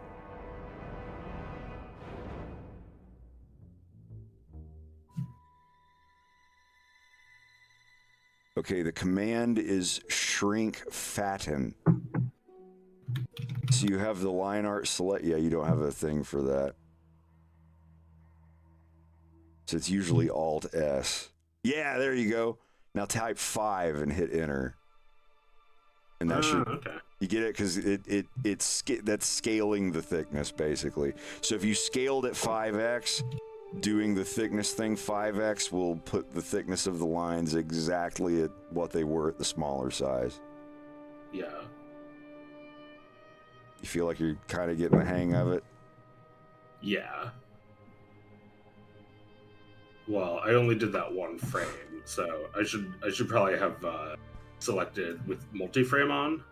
Yeah, let's go back. Just undo until everything's back down there. But yeah, that's exactly what you should have done. Everything, just at scale 5, enter. But remember, in multi-frame mode, you have to have them selected in the timeline. All the little diamonds have to be yellow. Yep. So This is important where you hit the period key and make sure it's not at individual origins. Yeah, medium point. Okay, so... Yeah, S5 enter, but I think you have the curve turned on where like the farther away the keyframes are time-wise, the less effect it has. So undo it. Go up to multi-frame where it says multi-frame and click on it. Do not use fall off. That's like if you want like the farther frames that are farther away, your movements affect it less and less, so it's like a smooth change. You understand what I mean? Here, let me show you on let me show you on my screen really quick. Watch what I'm doing. So on that frame here, frame here, frame here, frame here, frame here, frame here, frame here. And see, I've got this little animation of these sticks. Yeah. So I'm gonna select all of these. See, these are all the frames. I'm seeing them all at once, right? I'm on this frame here, and I'm grabbing these. And if I have fall off turned off, that means when I move it, they all move the same. See, now they're up here. This is what you're trying to do. You want them all to move like that. But if I have that fall off turned on, this middle point here is the frame that I am on. Up here, 1.0 means my movements affect this frame 100%. And these are the frames earlier on the timeline, and these are the frames later on the timeline. So notice, this is the frame I'm on now. The later frames are the ones moving to the right, right? So I have this turned on, and I have this fall off turned on. So when I select them and move them, notice that they're not getting affected as much. Or if I go into the middle of them here, and I move this, see? It affects them less as they move farther away from the middle of the timeline. And if you want to, you know, have them affected a lot more like this, then, you know, you can edit the curve to make it do whatever you want. Or if you want, like, okay, where I am now, I want the ones before it to fade off, but the ones after to be fully affected. So I'm here in the middle.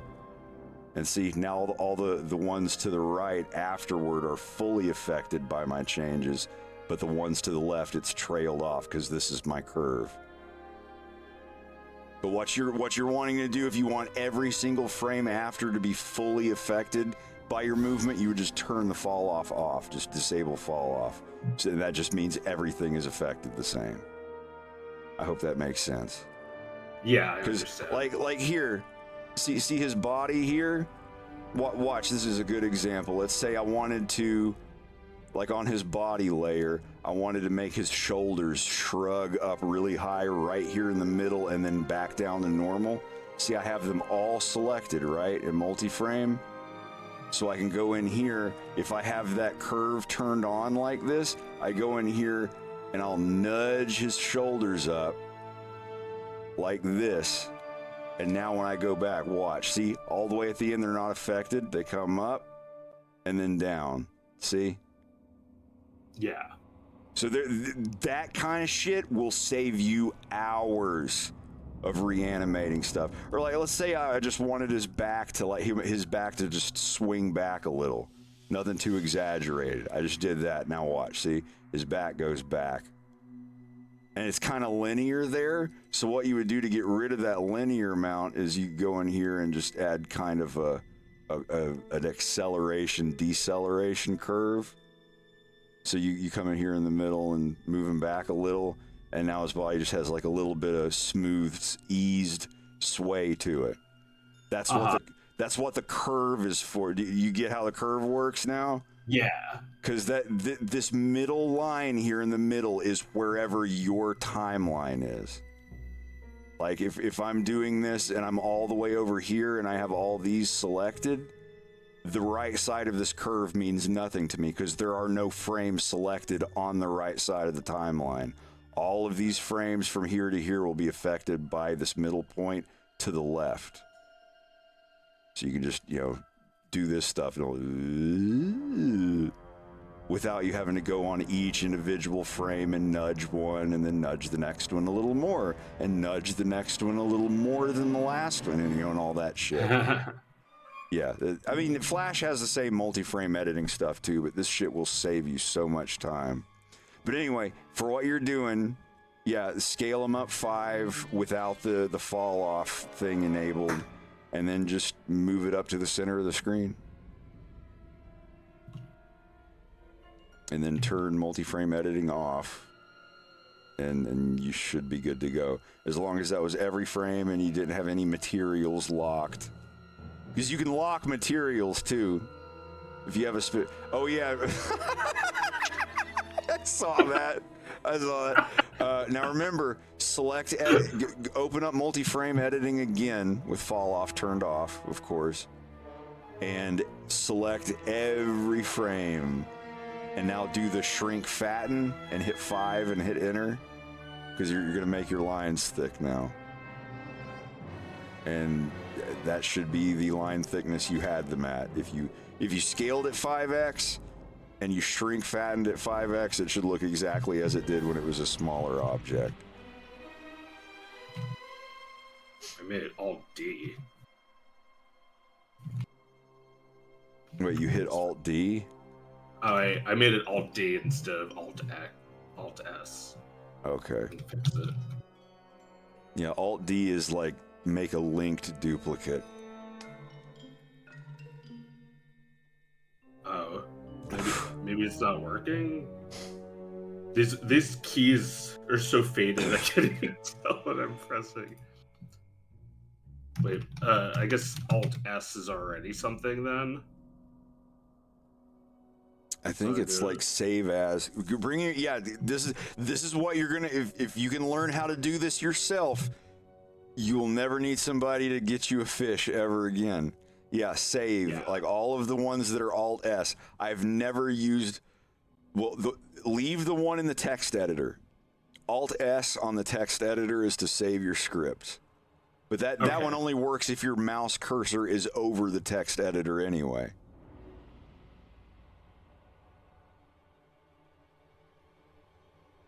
This looks like the kid from Arthur. I didn't even mean to.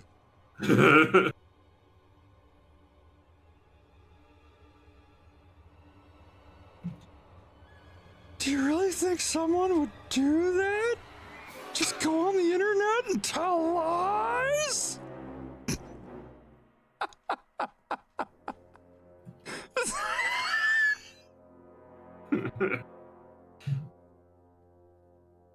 I hope this is starting to look a little more easy for you. Yeah, I mean, all of this is to make it easier.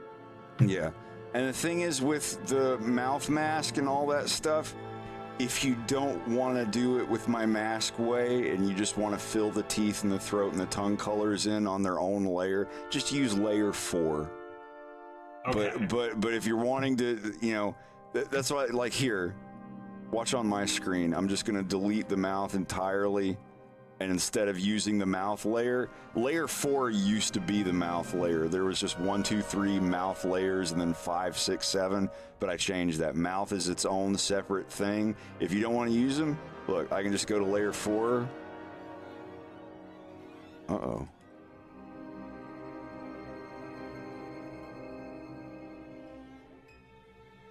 Hold on a second. Okay, there we go. I must have had something. What?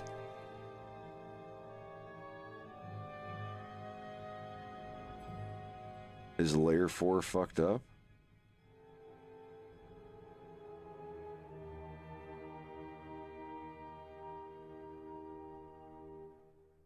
Oh, I'm layer 4 is behind because that's the tail layer. Anyway. Here, give me a sec. So I'm gonna leave that alone and go to layer 5 instead. And watch, you can just use a layer and you can draw the teeth on the layer, trim the edges, and you can go in and, you know, fill them in like this. And you can have this as your mouth layer. That is totally fine. That's allowed, but you're gonna have to fill the teeth in every frame. You know what I mean? Yeah. Yeah, that's a lot of teeth if it's You're redrawing it over and over again. Yeah. As opposed to like what I have for Perry here. These teeth that you see right here, that is one drawing of teeth that I'm just squishing around. I did not redraw these teeth for all of these frames. It is one set of teeth that I drew and just squished around for these frames. No one will ever be able to tell. Same thing with the bottom teeth there. Most of those frames, they're the same. A couple I had to redraw. But like all of these down here on the bottom layer, like this is just, you know, obviously I'm redrawing the throat shape for like the inside of the lips and stuff. But those teeth, if you look at those teeth, like they're pretty much the exact same teeth, just slightly squished around. Yeah. And it's like they're really complicated fucking teeth, but, you know, if you have them, you know, it's like having symbols or assets or whatever. If you have them drawn from enough angles on a separate frame, you can just copy paste them over, no problem. In the future, I'm going to have, like, frame 0 of a character will be, like here, frame 0 of the character will be like a T-pose and assets, all of the mouths and teeth and everything.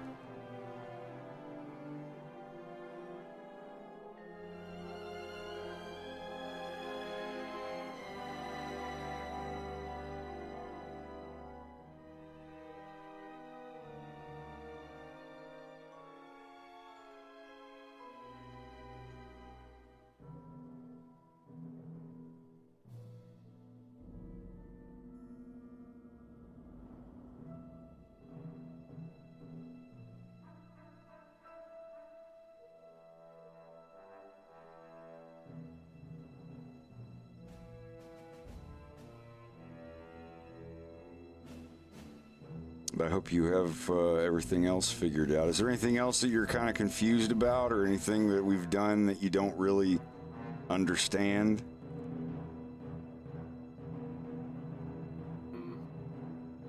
And don't worry, like if you wake up tomorrow and forget all of this, I'm still here.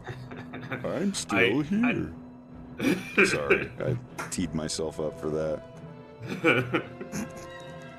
Yeah, seriously though, like if you forget anything, you know, we're here to answer your questions. It's not a problem. Thank you. Yeah, I mean, some of the things you say stick. I do think back to what you taught me it whenever. The important thing is making your own keyboard shortcuts and getting used to them. Yeah. And you're coming from Maya, so. The number one thing is just coming to terms with that fill tool. If you can come to terms with the fill tool, you'll be able to do anything. There's also situations where this happens. Here. I'm going to show you something. Let me get on.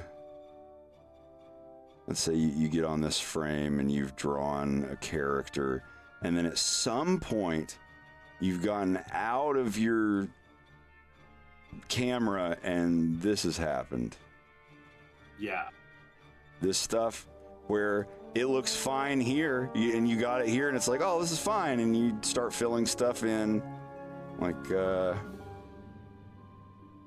I didn't mean to hang up there, but then you get out and you see that it's done this, that it's actually pushed forward in 3D space.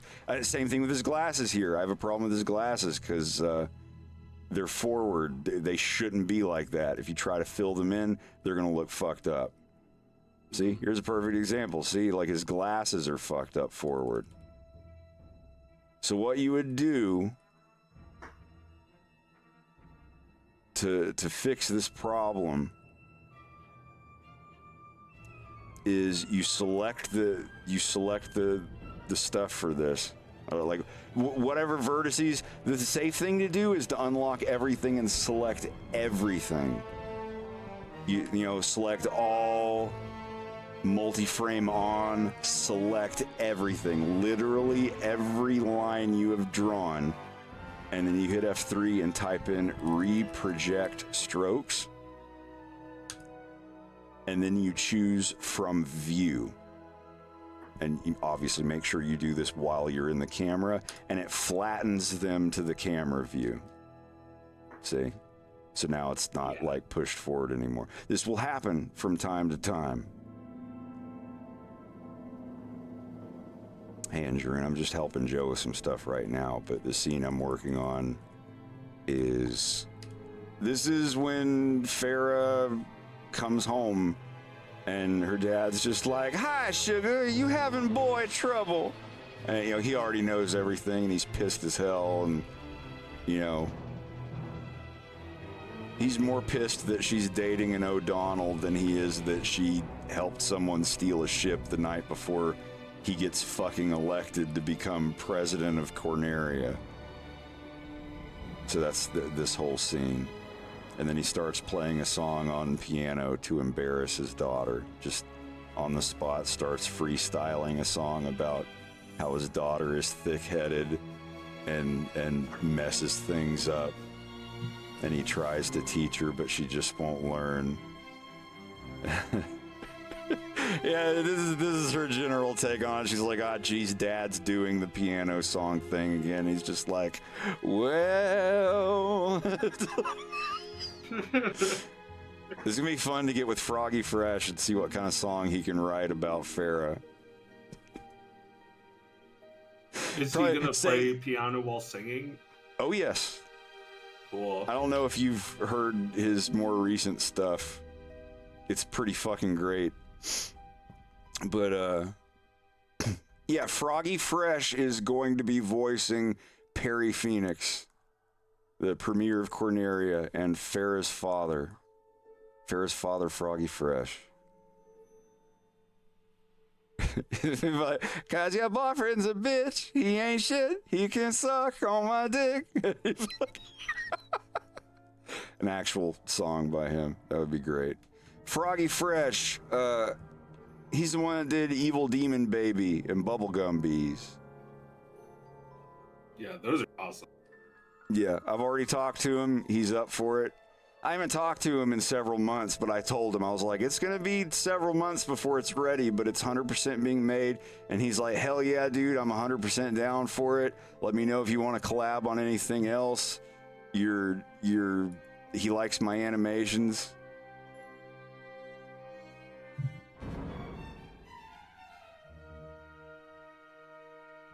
Buzz, buzz, buzz. Have you seen Bubblegum Bees, Joe? Yeah. You were playing that the other day. I heard Evil that. Demon Baby. This is so good. It is. They're great. I'm glad Bubblegum Bees took off. He got like 500,000 views with that. But yeah, he was like old school YouTube, like back 2012, 2013. He did the, like, "I am the baddest of them all. Even if you had 1,000,000 knives, you would fall," something. Like, I want to find that video. Because I want to play that one. This is some of his old stuff. Yeah, this is from 11 years ago. I never would have thought, like, he's gonna play the dad of this character on my cartoon. That's wild.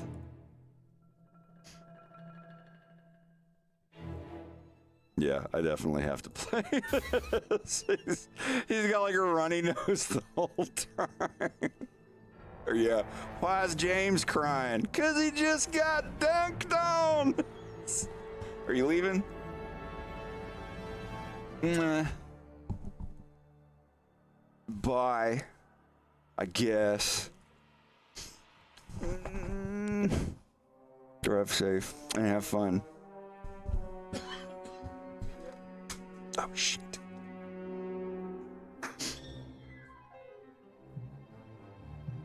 Yeah, this one hasn't busted open yet for some reason. Yeah, this one, I'll actually start with this one first.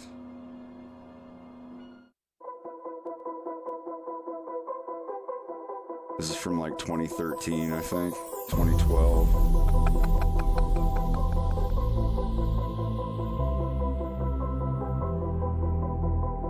James, his friend James, is always the bad guy. Out on the court for a game of 2-on-2. Me and Mike versus James and his boy Big Blue. We headed off to Kevin's house right after school, cause he got that new Lifetime basketball hoop.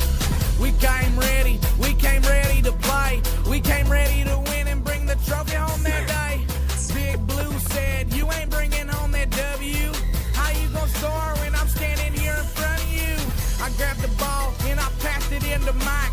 Mike caught the pass, fake left and went right. He drove through the lane and he threw it off the glass. I couldn't believe my eyes, he was running so fast. Caught the pass in mid-air, then he threw that boy down. Nobody could believe it, James fell over on the ground. He started crying, put his hands on his head. Then Big Blue looked at me and Mike and he said, why is James crying? Cause he just got dunked on. I ain't even lying, yo, he just got dunked on. Yeah, he was standing in the way, so I jumped up in the air and I ducked it on his face. Why is James crying? Cause he just got dunked on. I ain't even lying, yo, he just got dunked on. Yeah, he was standing in the way, so I jumped up in the air and I ducked it on his face. James is mad, I could see it in his eyes. James never gets dunked on and James don't ever cry. He stood up, beat his fist on his chest, looked at me and Mike and ran his thumb across his neck. He grabbed the ball, squared up to the hoop, took a hard right step, and then he slipped in dog poop. Me and Mike started laughing, and he deserved it too. For the rest of the day, we called him Captain Poopy Shoes. Then the ball bounced right over to me. Big Blue was so big, I could barely even see. I took the ball, and I threw it in the air, although I couldn't see a thing. I had a feeling Mike was there. He grabbed the ball and did an alley-oop dunk right on top of James. He made him look like a punk.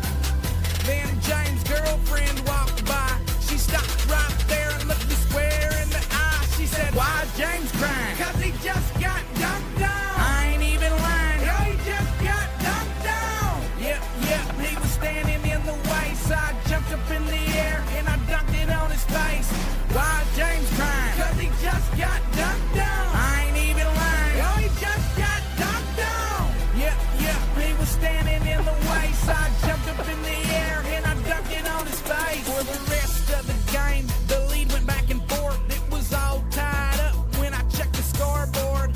There was only 10 seconds left on the clock. James went in for a layup, but his shot got blocked. Why? And then I juked out Big Blue with the spin move. I was headed straight for the hoop.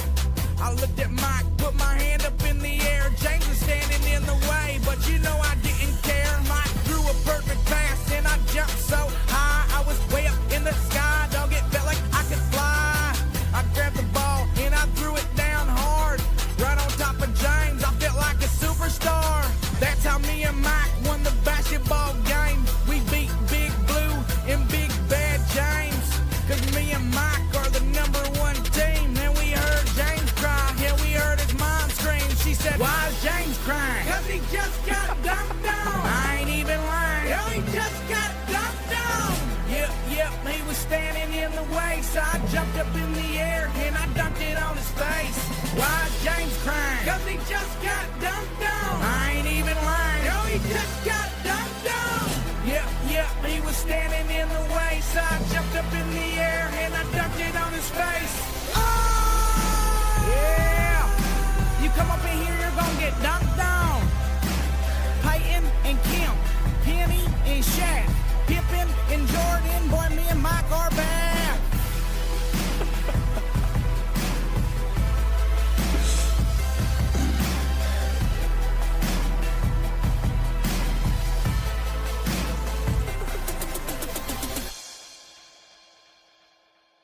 Good stuff. All right.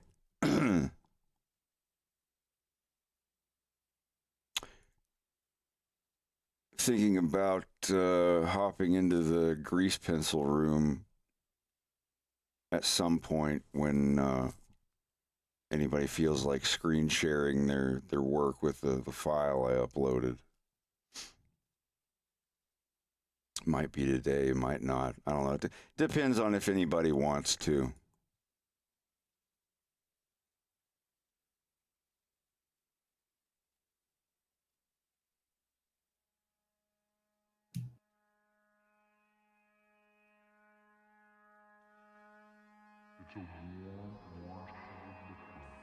Are you there? Hello. Oh, you are there. Okay, I thought you were still gone. No, I came back during the song. Wow, Jake, that'd be great. Have a thing of Perry doing a slam dunk and James McLeod like getting butt hurt. And Perry walks over to Peppy and he's like, "Why is James crying?"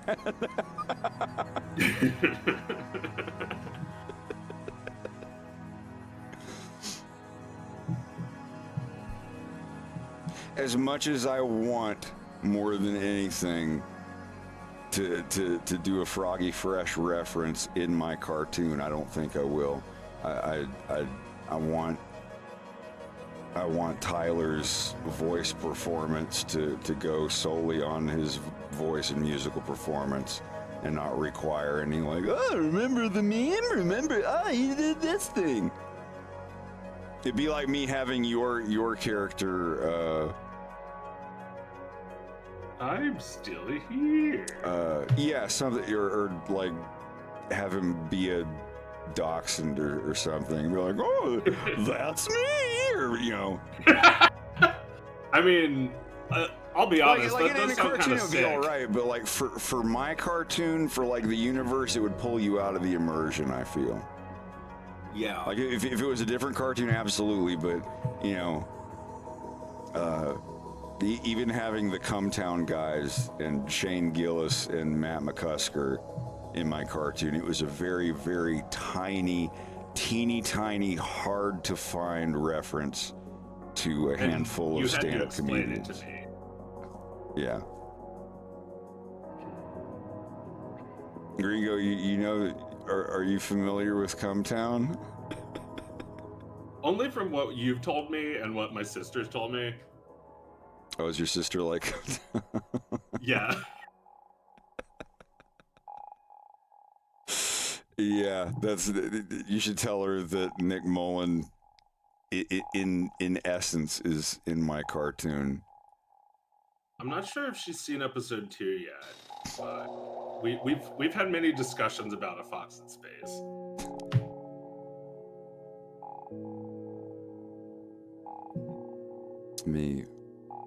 Where is it?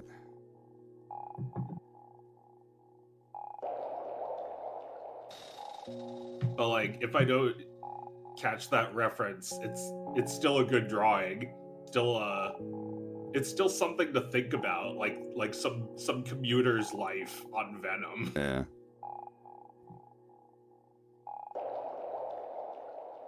Like that horse guy. Yeah.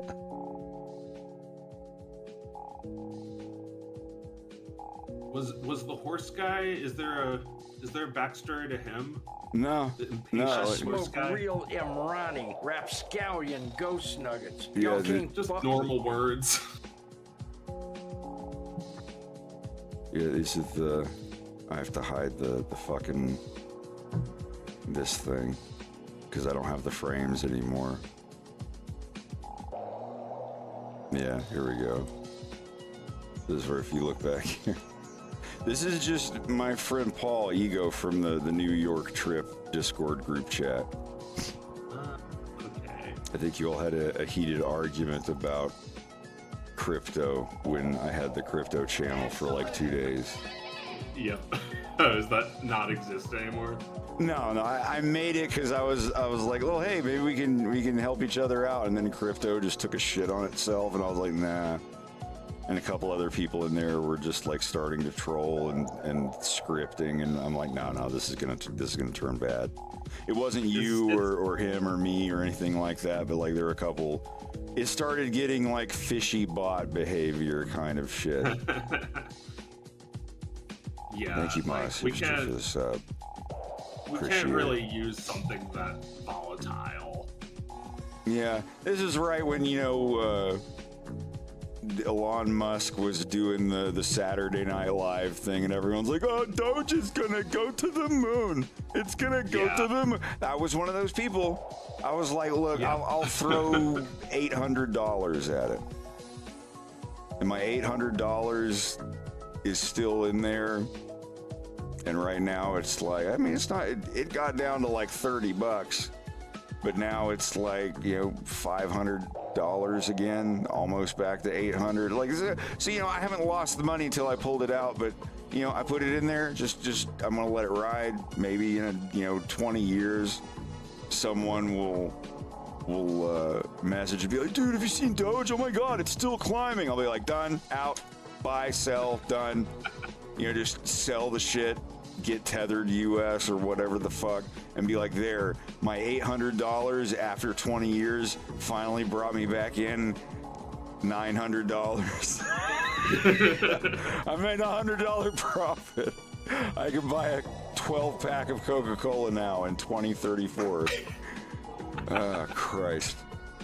But yeah, this is Dirty 30. I'm streaming 30 days in a row, no day off. But yeah, this is my friend Paul. And these are supposed to be Nick, Stavros, and Adam. And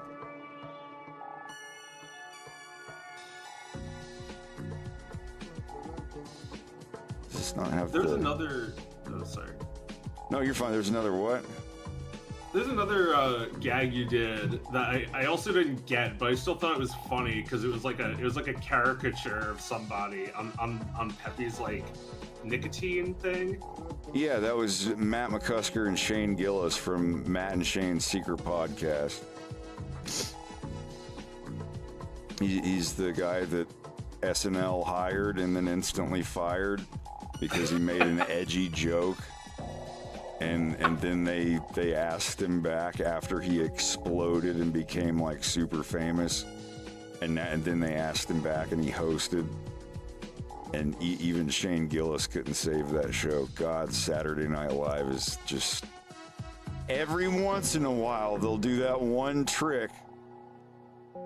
It's like some comedian that just isn't funny anymore, but they have this masterful skill of making their fart sound funny. And they go...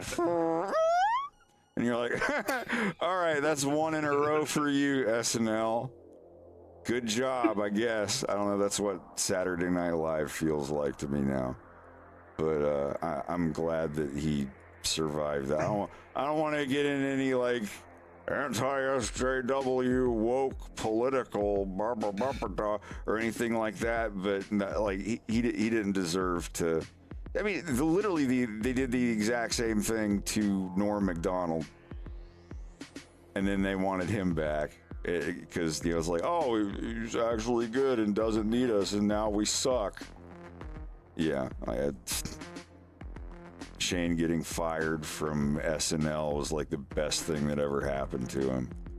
Because if he didn't, he would just be there doing Donald Trump over and over and over again. What was the joke he got fired for? He was making fun of a 1950s white businessman, and he used a couple of words about Chinese people that start with CH that are offensive.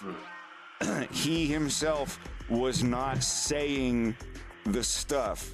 He was doing a bit of a racist 1950s white man in business. It's like, oh, so they're letting the boop, boop, letting the do blah, blah, blah. But apparently that was still enough for, somebody important to get upset. And, like I said, I don't want to do a political or make it sound like anything has to do with that regarding this, but that was, it was pretty shitty, and I'm glad that he didn't, get the shit into the stick permanently over that stuff. Yes, this is totally. I drew Stavros Halkias as a cat guy, I guess. And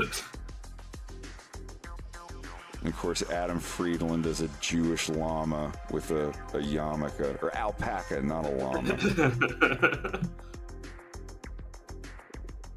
But yeah, I had fun. It was a fun scene.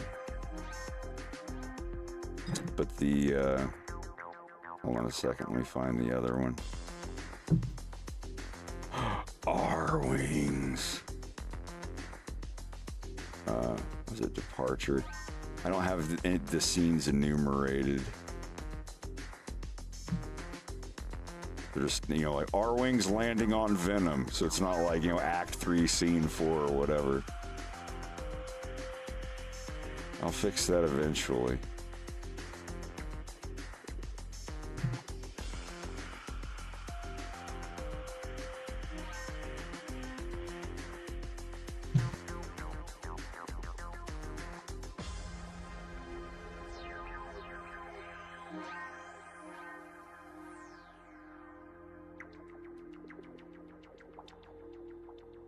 Yeah, here it is.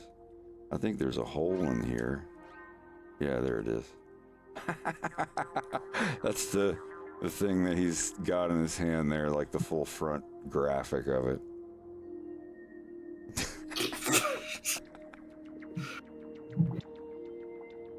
So, Shane does readings of ads on his podcast for Zyn. If you ever heard of that, it's the little nicotine pouches. How do you spell it? ZYN. Okay. I mean, they're at like every gas station. It's like if there's smoking cigarettes, there's chewing tobacco, but then there's just these little pouches of nicotine. They don't cause cancer. I mean, it's not good for you, but it's, you get your nicotine fix without smoking or chewing on tobacco, which is not good for you. I still don't agree with them doing ad reads for an addictive substance, but it's better than cigarettes, I guess, or vaping. But anyway, this is just kind of a nod to them because they're two of my favorite, funniest people in the world, and probably the three people that are in my fan base who have any idea who they are will be like, dude, weird crossover. You're kind of gay. Slay is beautiful. I've already had a couple people go like, holy shit, is that Shane and Matt? Like, leave a little creator heart. It's like, oh, the creator liked this comment.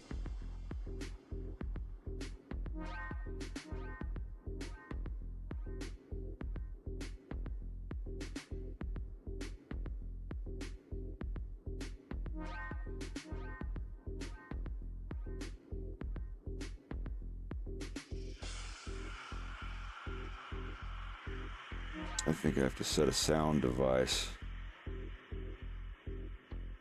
Some of these aren't playing.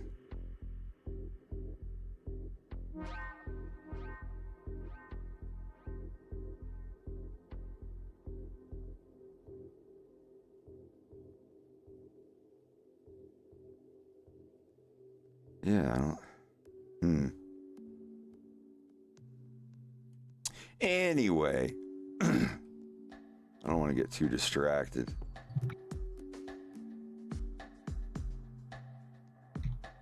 Are you stuck on anything? Is there anything else you're trying to figure out?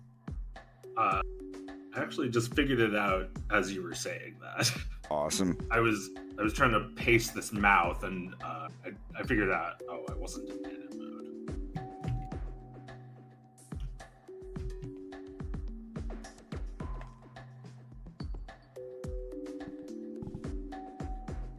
Yeah, I think I will do a more simplified mouth. That's just like one drawing. Yeah, the main reason I do it is because I draw all the individual fucking teeth and the tongue and the throat, and your style doesn't do that. Yeah, I usually just simplify the mouth. Your style just doesn't compare. It doesn't do that. No, I'm just saying, like the way you drew, like some people's styles, like if the way you draw, like the upper teeth and the tongue and the mouth are like wildly moving around and stuff, you wouldn't need that. But like I just recently made that change, so I'm glad. Because it was like layer 4 is the mouth stuff. There's no getting around it. You'd have to use something else, but now the mouth is just its own separate thing. You can delete those layers to save space. I mean, if they're empty, they're not going to take up space anyway. But you can do it any way you want. It's just that when I send you my in-betweens for doing stuff, they are going to be set up that way. So if you want to do that and make a little money, it's good to kind of, just innocent men. User added term permitted fur burger. I would love to see every word that the Twitch, the official Twitch blacklist for slurs and bad words. I want to see every single one of them, like some of the more esoteric ones. Oof. That's bad speak. Like, oh yeah, you're one of them blue bumblebees. And it's just like, boop. You're like, what is a blue bumblebee? It's like, according to Funkin' Wagnall's encyclopedia, back in 1895, a blue bumblebee is what you called a boop. It's like, oh, okay. Can't mention Turkey at the Straw is like the most innocent song I can imagine. Is that the new statue that they're ripping down? Turkey Yeah, and Straw, basically. tear it down! Kinda. It's like, look up Turkey and the Straw original lyrics. Oh, yeah. It's, But something we thought was really inoffensive. You'll pry my eeny, meeny, miny, mo from my cold, dead hands. That's another one! Yep. Step on a crack, break your mother's back. Oh no, they got to step on a crack. Step on a crack. If you don't vote for me,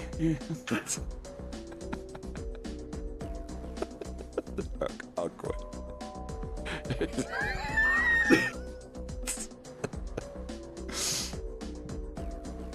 This is American heritage. They're taking it away.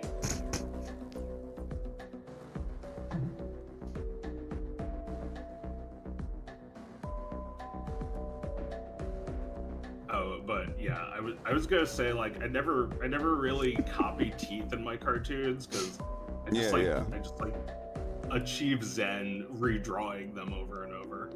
Yeah, I mean, it's your style. Like a lot of pretty much everybody doesn't, unless you're doing one of those, asset cartoons where you just drag and drop everything. I redraw my teeth all the time, but when a character's head stops moving, those upper teeth stay right where they are. But it's my style. My characters all have human hands and feet, and they're all like 5'11". Or 6 foot or whatever. They're not like a Sonic the Hedgehog character with like a huge head and a little body, and every character wears gloves for some reason. And there's nothing wrong with that. It's just everybody's got their own method or style. They're taking that away too. Wearing gloves. Oh wait, why? Oh, I mean, because of golfers or something. And back in the 1930s, golfers were the most racist species of humans on the planet. You'll have to come to my golf course to do the back nine. His doesn't allow Jews. It's like every golfer in the 50s. Well, I just feel like the white gloves thing is goes back to minstrel shows, doesn't it? Oh. Does it? They're gonna get that. I always thought they were. eventually. Oh, yeah. Man, yeah. Frank Zappa had a very interesting album about some of this mixed in with the music industry, and also it's like something that someone would write if they were on acid, but the person has never done acid before. It's very wild. I don't know. A fur burger. What do you think a fur burger is? Think about it. If a dude was like, yeah, I'm gonna get me some of that fur burger, What it just the first thing that comes to mind. That's one of those that like you hear for the first time and you already know what it means without being told.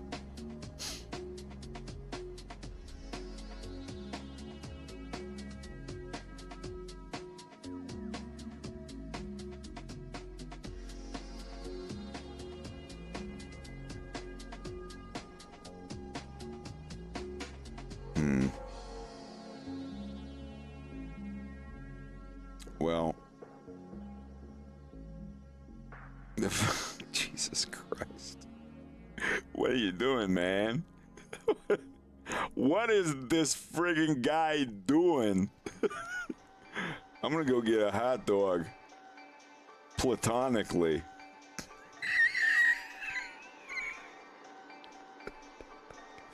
God damn it. No, that's coming along real good. Put your mouse on the viewport and hit the N key. Does that make the menu go away? N and T. Should make your toolbox and your T and N don't make the menus go away at all. God, man. I don't know what kind of alien key configuration you're using, but it sucks. It's from Maya. This is good because you set it up for what's convenient for you. There are plenty of people coming over from Maya. And if you don't mind helping me out from time to time, if somebody comes in, they're like, hey, I'm moving to Blender from Maya, and what's a good keyboard configuration?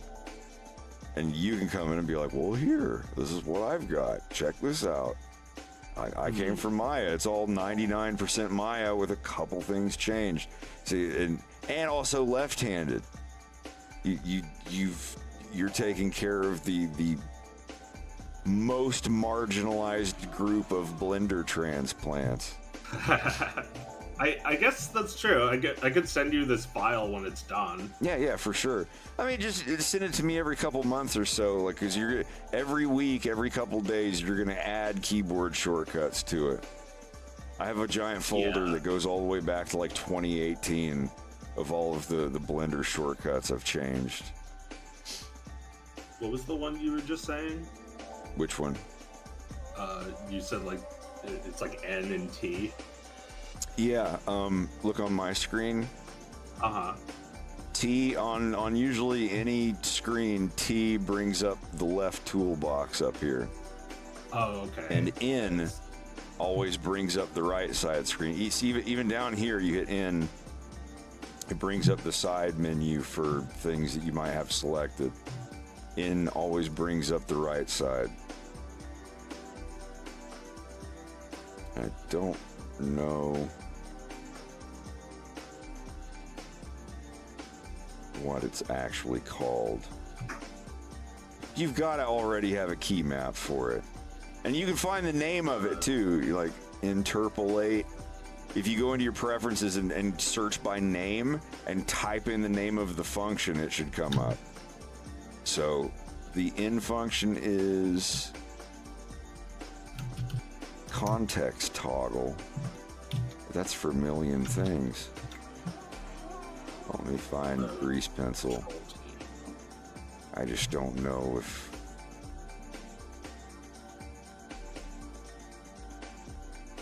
Yeah, it's contest toggle, space data show region UI. Yeah, click one of the... Hold on a minute. It would be the context toggle in Dope Sheet Generic at the very, very top. Try that one. What does that one say? The third one down, Dope Sheet Generic. Open it up. The one that says Dope Sheet Generic Context Toggle. The one Dope Sheet Generic underneath it. Oh, Dope Sheet Generic. Yeah, that should be. Click on the content text box. It should be Space Data Show Region UI. Yeah. Okay, what is the shortcut for that? Control J? It's like control bracket.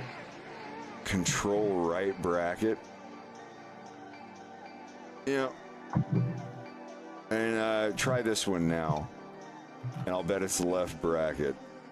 Oh my God. Image. It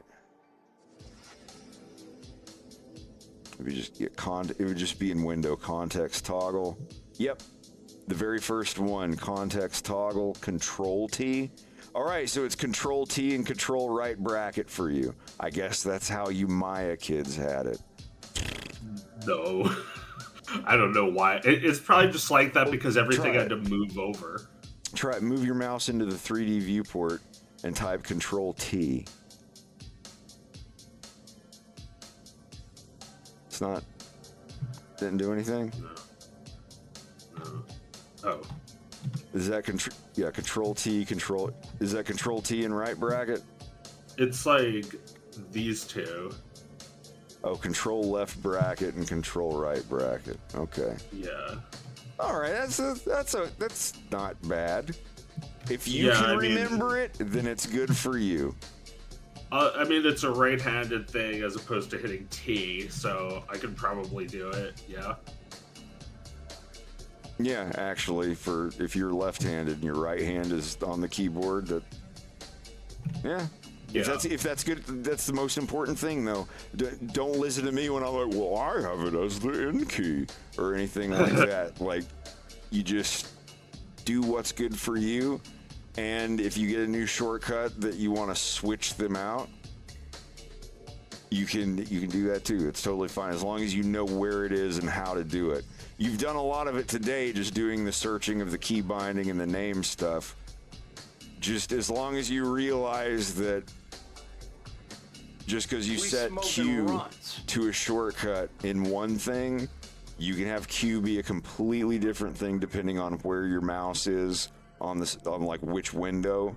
It's like on the viewport, delete key deletes objects.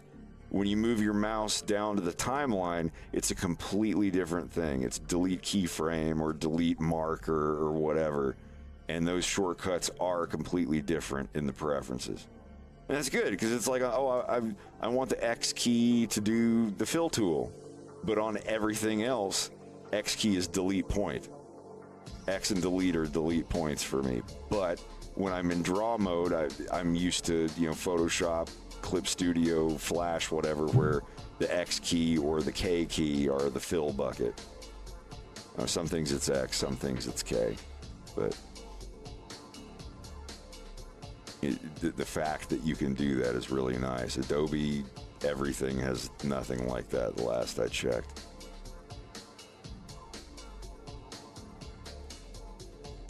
Yeah, I as you can see, I'm still like trying to get all the old hotkeys and shit out of me because I'm just accustomed to these software.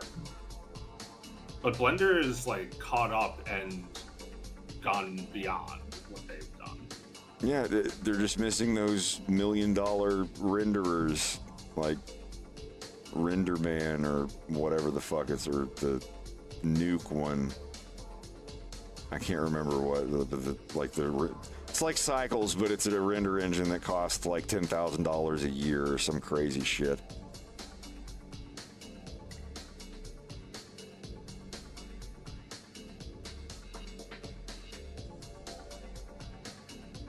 So you do EV for this, right? Yes. Okay.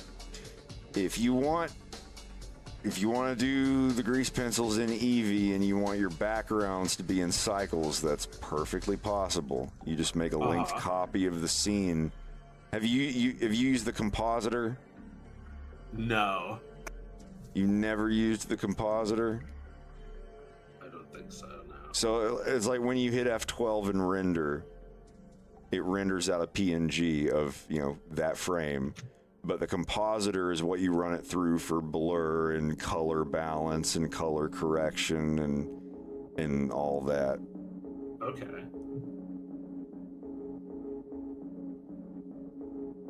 I go into that in my Blender videos too. If you want to watch my screen really quick, I'm going to show you how to do it. Yeah. If you got a second. This is really simple. Look.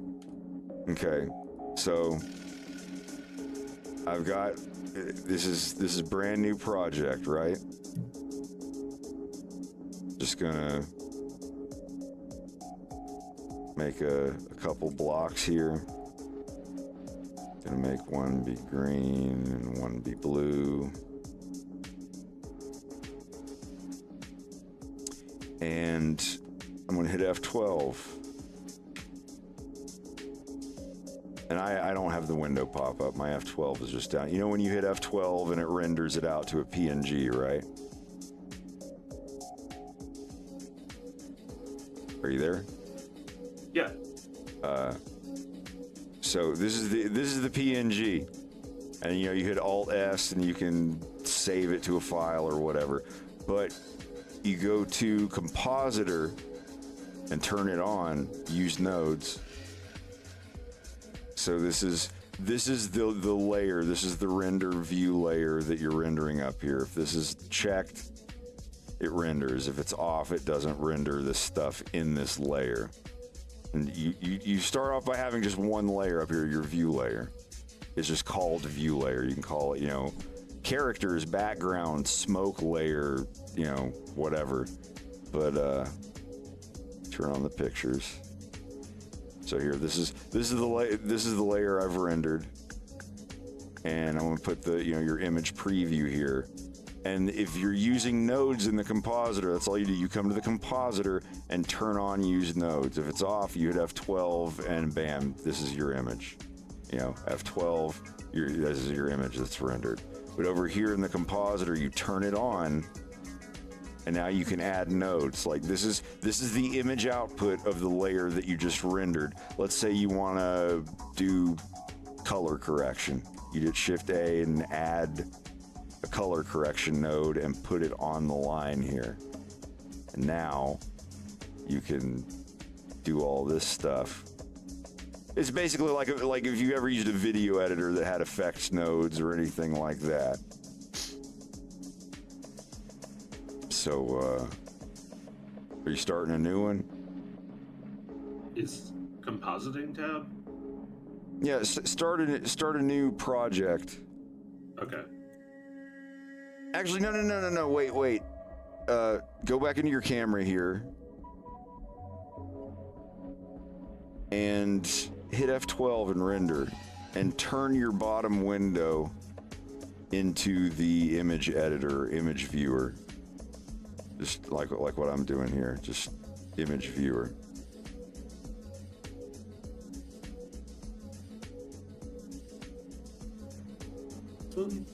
Yeah, and go to render result. Okay, now go to change this window to compositor. It's fourth one down, and hit the centering button or home key or whatever. Yeah. Delete everything except the far left and the far right nodes. Like that one on the left there, keep that one, but delete all these others except for the two on the far right. Like, yeah, delete everything. All right, now bring those close together. Click the one on the left and move it. It moves just like everything else. Controls the same. All right. Do the image output from the layer to the image input of your composite. Right now, hit F12 and make the top window up there your image editor preview, just so we can see both of them. And change it to render result. All right. So, in order to get this see-through thing here, you have to go to this the top of the vertical properties there, and go down to film and untick transparent. Now render it again. All right. So that's go to your world. The world red thing, and change the background color up a little bit, like about here. And that should get, render it again, and that should make it look a little bit better. There. All right, so this is what we're working with right now. If you want your layers to be see-through like that, which you will eventually, you go up to the main thing and go to film and tick that transparent box. But for now, we're just working with this image. Okay, now go to the compositor. You've got it on. See, you've got the use nodes thing is enabled. Stretch out the line between the two nodes. Just like grab the left and move it out. And now I guess Shift A to add, whatever your add button is. You're gonna add color balance. Yeah, there, and put that on the line there. Now zoom into that. You know what this is if you ever used Photoshop. Like it's, you know, just change it and look at the top menu. Just change the things around. So when you render out, that's what you're gonna see. This is how you use nodes in a compositor.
My husband is a homosexual wolf.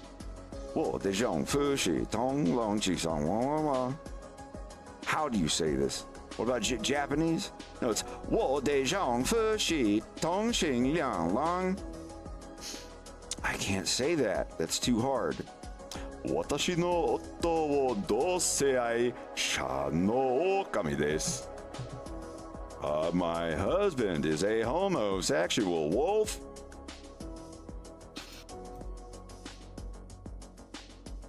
我的丈夫是同性恋郎。我的丈夫是同性恋郎。郎 I can't, the intonations are too hard.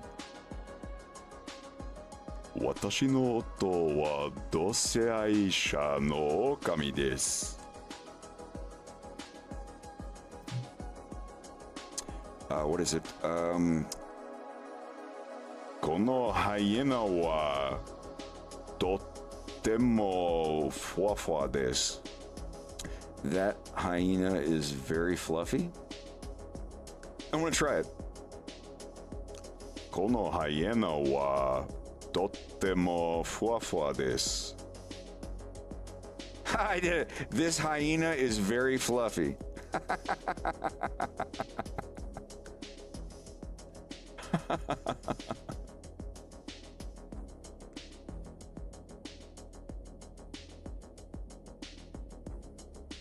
So I'm also learning Japanese. Fuafua. Yeah, fuafua means fluffy in Chinese, or I mean in Japanese. とってもふわふわです。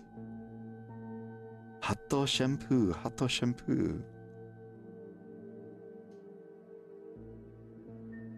I have too many windows open. Have you tried learning Chinese? Yep. It's really hard. I've been looking at Pinyin a little on the side, but I'm just like, I'm gonna go with Japanese for now. If I could learn all the basic Pinyin stuff, that would be really, really nice.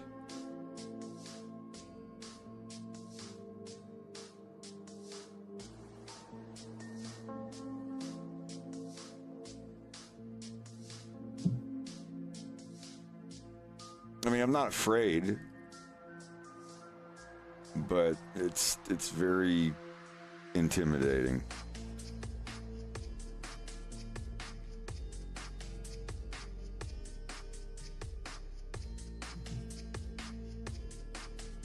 Yeah, I gave it a shot, but it's just too different, I think. Yeah.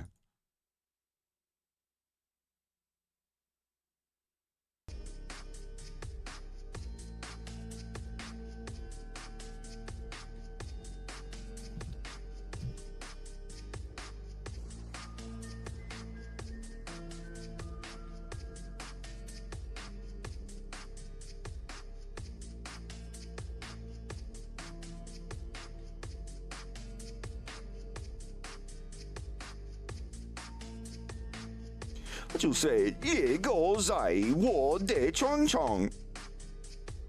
The hyena is in my bed. Is that really how you say? Hyena in my bed? How do you say that? 野狗在我的床上. 猎狗在我的床上。猎狗在我的床上。 Too difficult. There's hyena in my bed. That would be terrifying. He was dead within seconds. Watashi no beddo no hyena. God, Japanese is so much easier.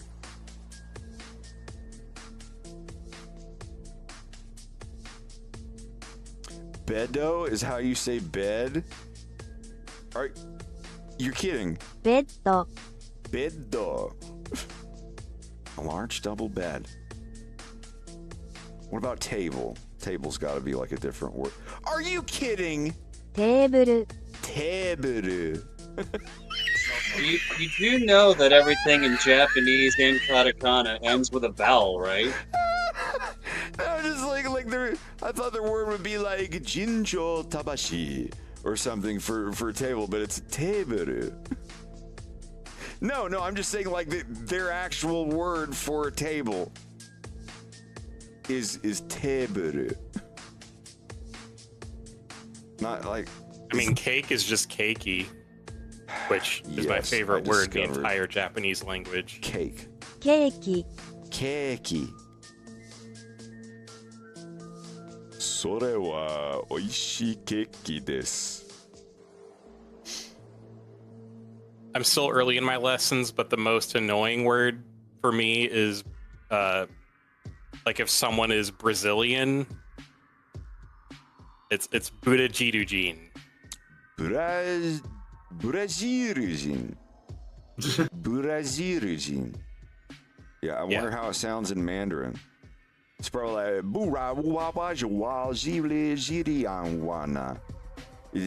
like I know Matthew is like Masha Washu or something like that.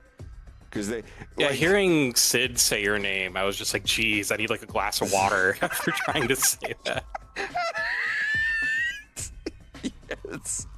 I've like, it's so weird. Like I love it though. Yeah, I'm entranced by it. It's mesmerizing. Because like English is just a melting pot of a bunch of random shit that just kind of stuck over several centuries. But like even katakana, you can say almost everything in every language using katakana with a little bit of do or ryu on the end of it, and that's fine. Like you can still kind of understand what it is. But like the Chinese pinyin stuff is wild. I've sat and looked at it for days and I still can't wrap my head around it.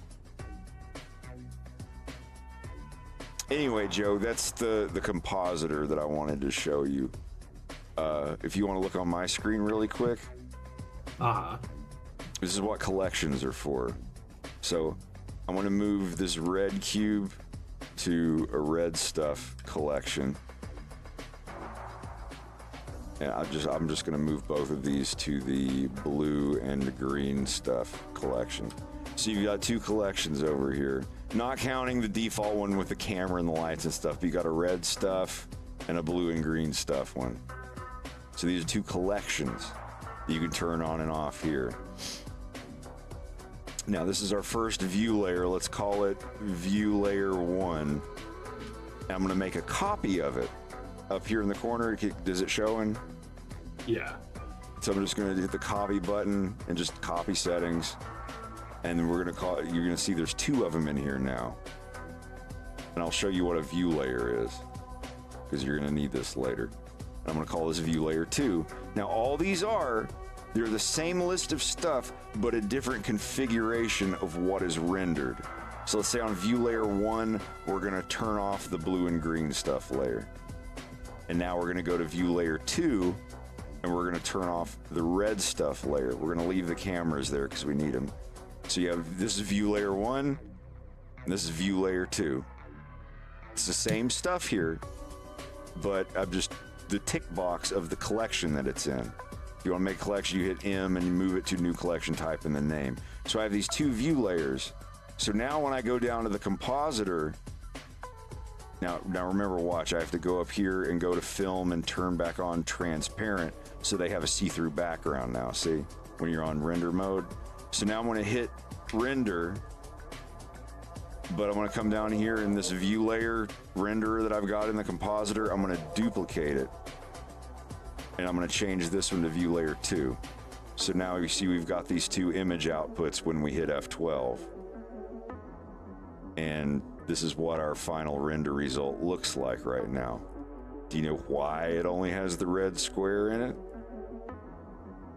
Because this is the image that's going to it. If I cut this line, our image is just black.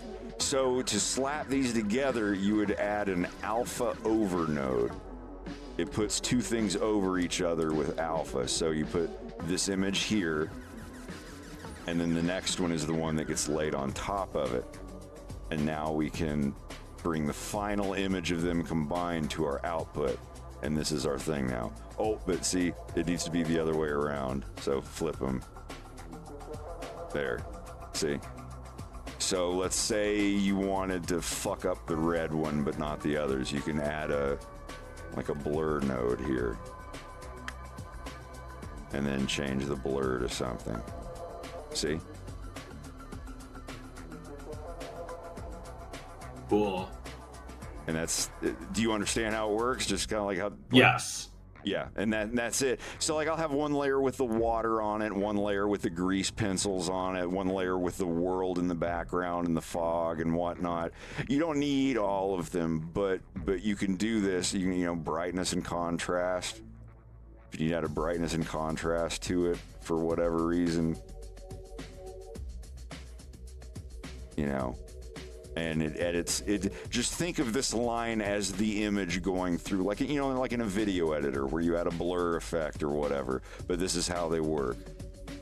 And you can take the timeline, you can start the timeline here, and let's say like this blur here, you want it to start at 0. You go to timeline 1 and you just hit I or add a keyframe there. They turn yellow. That means that they have actual keyframes of animation. Yeah. And now you move it to like say frame 50, and let's like drag these up to some big amount and then hit I on them again. And now you see they have the keyframes there.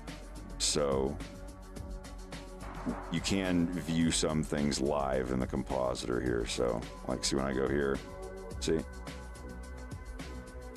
And that's what that layer is going to look like. You can even have it outside of the camera too. You don't want it to show up if you want it to show up everywhere. But that's like this feature where you can view the effects here, the live compositor down here. This was just added into Blender like a few months ago, and it's fucking amazing. Some of them don't work still. But here's one like bloom. You want to add bloom to your cartoon. Let's delete this brightness when we don't really need it. Like, see, we still have the blur here. But let's say we wanted to add bloom. I forget what it's called. Glare. It's a glare node. So you add that here. And let's make the material a little bit brighter.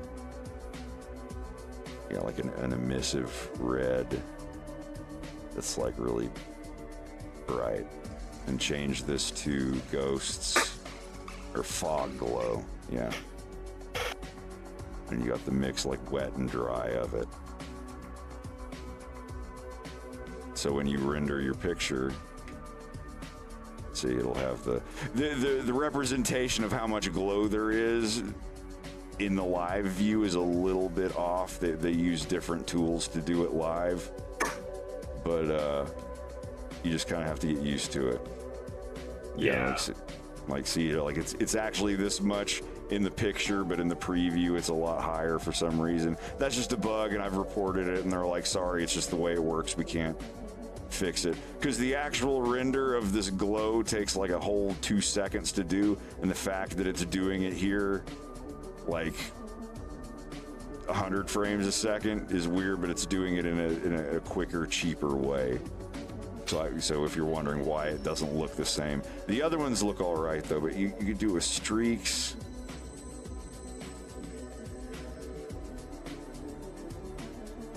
If I can. Yeah, like how many iterations of it? Simple star.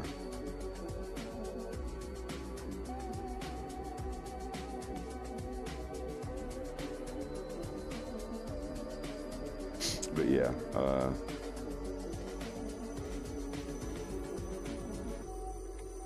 that's how you use the compositor.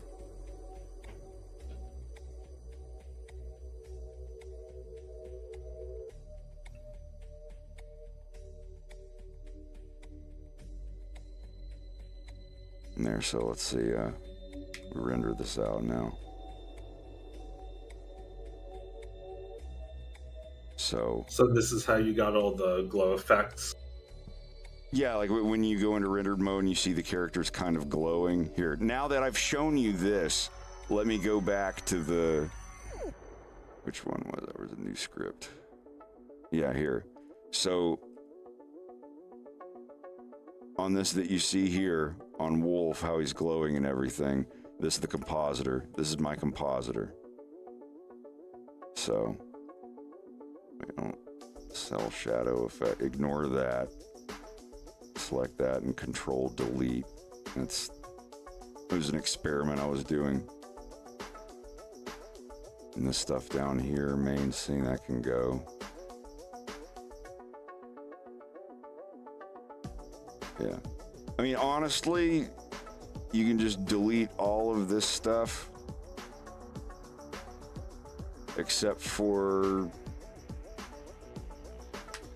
these here. So what I would do here, I'm just going to go ahead and delete them all anyway. So running the image, this is the view layer node. You have to have one of those. It's the layer you're rendering. Popping it through.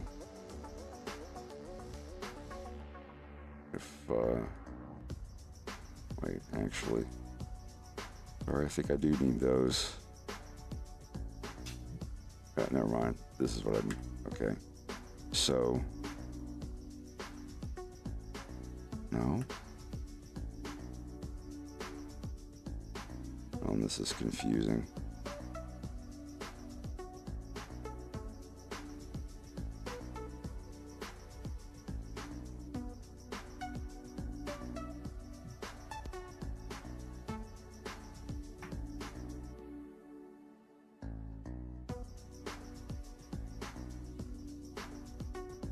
Alright, yeah, I'm just going to delete all of this. And I'm going to go to film and turn off transparent for now. And I'm just going to add in a view layer node again. Or layer node. just called, yeah, render layer, not view layer. All right, and then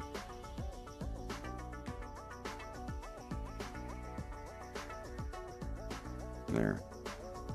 So there's my picture now. So now that's all this is, just this raw render of this scene. It's just image output straight to the compositor, and this is the image editor here. So to add the glow, I would add this node, search, and just type in glare, and add a glare node, and oh, that's pretty neat looking. Yeah, this is an effect you can get though. It's fucking neat.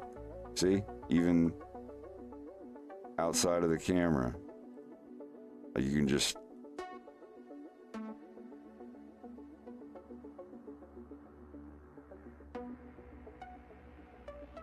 It's wild.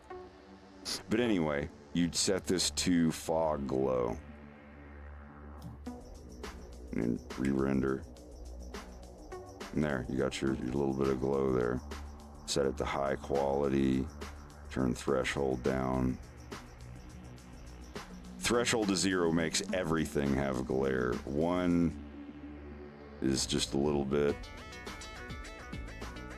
You can keep setting it up higher and higher until there's only a little bit of something, but I usually leave it really, really low so everything has this kind of glow to it. You know, set it to 0.5, whatever. 0 is a perfect mixture of the original dry and the wet effect, like we were talking about the reverb the other day. -1 is none of it. This is all original picture. +1 is all glare.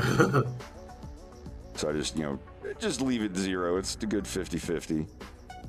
Threshold, like I said, is the sensitivity. Like down here really low means like even dark colors will have glare. Up here really high, only the brightest colors will have some kind of glare on them. Like the shine in his eye there. I usually, like I said, I usually leave this low, so kind of everything has this glow on it. This is the size of the glow. It could go 6, 7, 8, 9. That's all the settings.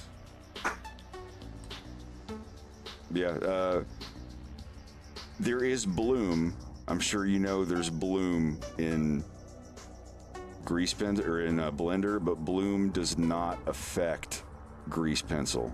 Grease Pencil is not part of the 3D shader pipeline. It's added after everything's already rendered, so it's not considered for bloom. So if you want bloom on your Grease Pencil without having to add it in a video editor or something after the fact, use the fucking compositor. And yeah, like I said, the live preview of this one node is fucked up. But I usually have, like, there's the viewer and then there's the one that goes to your actual render. So I'll put one down here that's not quite as sensitive. So this one is what goes to the viewer. And I set that like really far down, like what it's actually going to render. And then this one's going to the actual render of my picture. Like I said, that's a workaround for now. But yeah, this is how you do it. You go to the compositor and tick the box use nodes, and it will automatically give you a render layer box and an output composite box, and then you just draw a line between them and add the different nodes. There's a bunch of different effects. Did you know there's the Photoshop oil paint filter?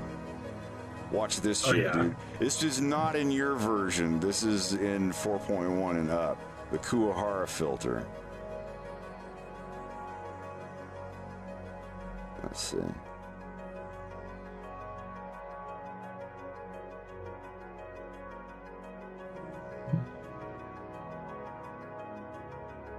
Yeah, see.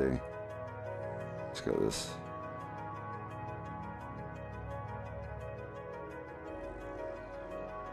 It's basically like a live oil paint filter when you set it to anisotropic. It's really brand new. Because I used to put these into the oil paint filter in Photoshop, back when I used Photoshop, to get like this isn't just for grease pencil, this is for the backgrounds and stuff too. It looks fucking amazing. And once this came out like 2 months ago, I knew for a fact I was completely fucking done with Photoshop. That's the only reason I ever used Photoshop, was the oil paint filter, and now that this exists and it can just do it live, oh man, it's insane.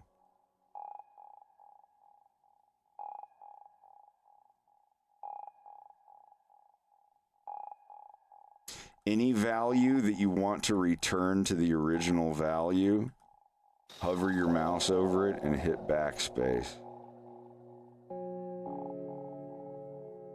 There is a slider. Are you on a different blender? Because your screen hasn't been moving for a long time. I mean, I've been watching you. Oh, okay. I didn't know if you were like working on something. No. But yeah, try out the compositor at some point. It's definitely worth it. Cool. And now, like as of, like 6 months ago or earlier this year, the live view of the compositor is a thing. Just the thing, how you can see it just moving around in the camera. And that's very new. You're fortunate to jump in right now, because that shit took a very long time. I jumped in right when they did the entire like user interface change. It's like, hey, I learned this entirely completely different keyboard setup of Blender. And then 2 months later, it's like, oh, well, like right down to left click being select instead of right click, like huge changes. And I had to completely relearn it again. I stayed on 2.79 for almost a year until I was like, all right, fine.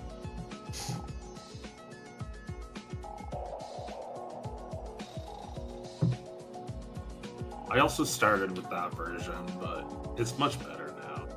Yeah, it's. I see some of the things that were quicker to use back then, but they were very like plain, and they didn't have all the extra options and stuff. I'm used to it. It's better now. There's always going to be the Luddite people. They're like, oh, it was the best one ever. And, like it for 5 reasons, yes, but for 6,000 reasons, this one is better than 2.79. I think a fun challenge would be to like go back to like 2.5 and try to make like a short, like couple second animation with that. If grease pencil was even in it. Yeah. Oh man.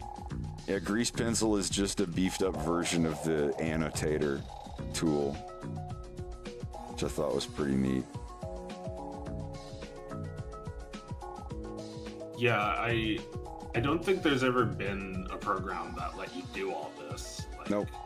They all have an annotator, but that's just it's just a note thing, and it's free. The entire program is and will always be 100% free.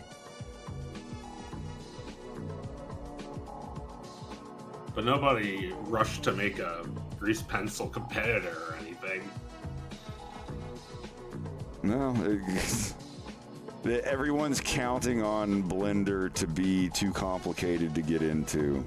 And teaching schools. Schools keep getting all the Adobe contracts and all this stuff.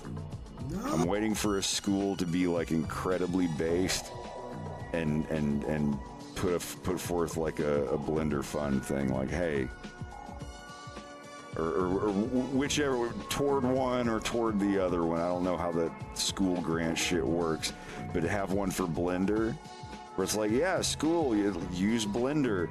And it's free. You don't have to pay Blender Corporation anything. Unlike Adobe, like you just teach them. It's just they don't have any teachers that can teach. It'll take like a film being made entirely in Blender, or mostly, to make like $1 billion, like just to be a big like theatrical hit, for that to even be considered, unfortunately. Yeah. We're heading there though, because I'm sorry, but there's Spider-Man and the Ninja Turtles, and that's it. And those are like billion-dollar properties as it is.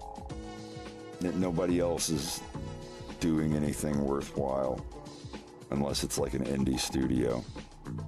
You got DreamWorks, you got Disney, Pixar, and then you have like France and Mexico and a couple other places doing some really awesome stuff.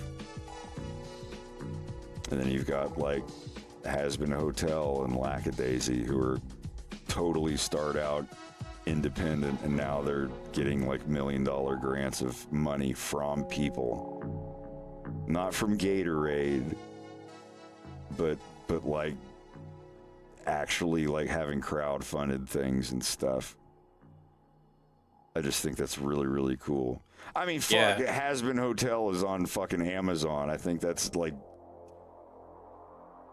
winning the game completely. But the fact that there's a lot of independent animators who are getting decent chunks of money and finishing their stuff and having it be very well received, I love that. I want in on that. So it would be nice one day to have some crazy millionaire drop $5 million in my lap to where I can just be like, all right, here's a compound. You 10, 15 people come and live here, and we'll cook, and it'll be our own like little private militia of animator people. That is my like pipe dream. By the time I'm 49, I want to be like the big boss of animation. Even if we're still working on stuff, I want to be like the dude that makes his own private army of animators and trains everybody. I know it sounds silly, but I'm 100% dead serious about it. Not like, like arming people and making everyone wear camouflage and salute me when I walk in the building or anything.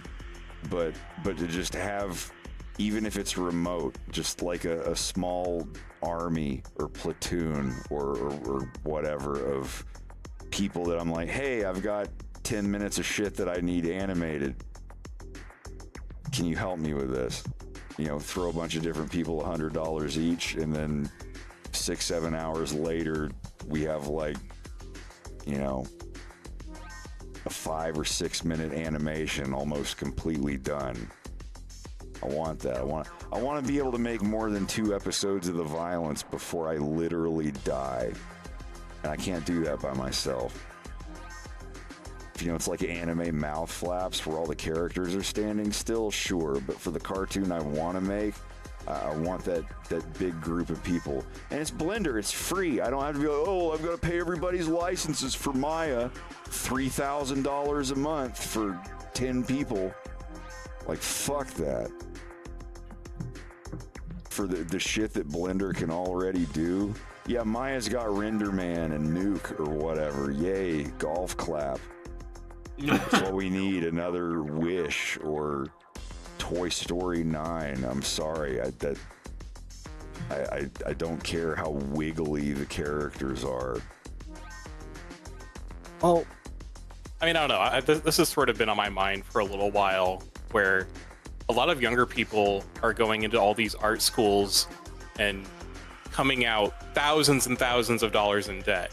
Yep, but like sometimes up to like $100,000. Yep. And then they're going into this animation industry where right now we're seeing it just barely hanging on by a thread. Like a lot of these artists that go into a Netflix show, they pour their heart out into all this animation work, and either that cartoon never sees the light of day, or they're like, great, season 1 is done, it just got canceled, you're out. And so they're constantly looking for, and it's just like they're going through these schools getting in debt just to be put through a meat grinder. And I understand the sentiment that going indie is super hard, and it absolutely is. It's just, something's got to change, like in the industry, for it to be viable. Isn't that sad? I think about it every day.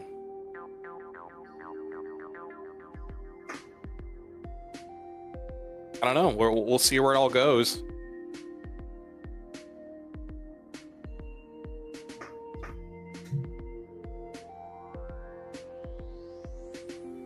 I personally I've been doing indie for a long time now that it's all I could ever want. Like, I don't want to work for a studio. I don't want to have a boss.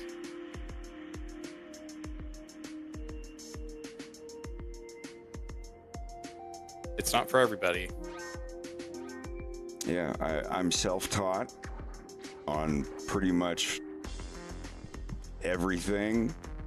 And yeah, it took me like 10 extra years to do all of it, but I'm not going to spend 10 years of my life working off $120,000 of school debt for some old white dude to tell me like 10% of his total knowledge about Blender. No thanks. I've seen the classes in college. They spend a whole day going over the file and edit menu.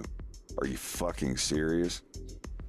For thousands of dollars a semester. Yeah. Like, the file I menu. paid. Go ahead. I paid nearly $3,000 for a class, and the teacher literally said, "Why should I try? More than half you guys are gonna drop out anyway." It's like, well, because we're fucking paying you to, bitch. Yeah. Do this for the people that you know are gonna stay through it.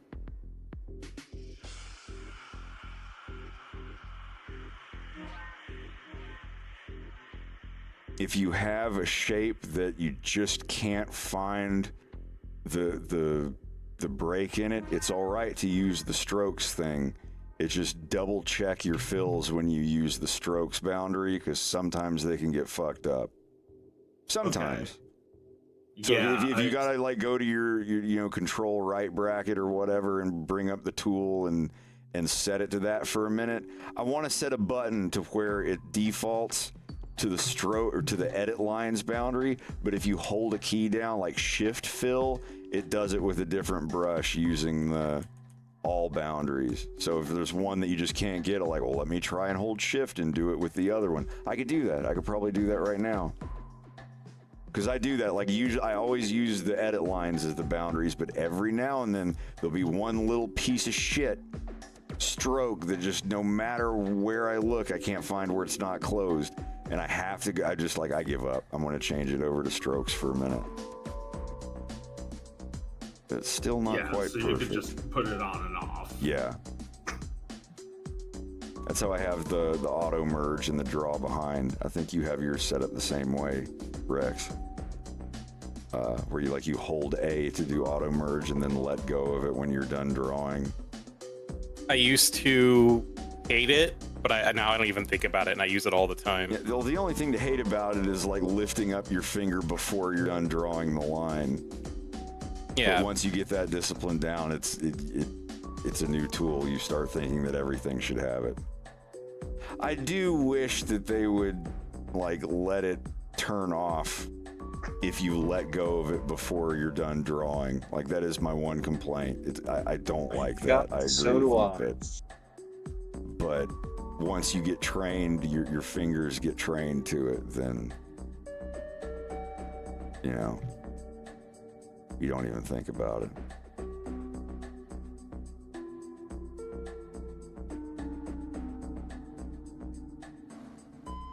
But, if you want, I can set it to where the button toggles it. I originally had it to where it toggles it, but it still wasn't fast enough for me. And I would just be like, I would forget if it was on or not. And I would have to look up in the corner of the screen to see if it was on and be like, oh, it is on. I got to hit it again and toggle it. So yeah, like it's. If you prefer that, though, I can set it up for you that way. It's not a big deal.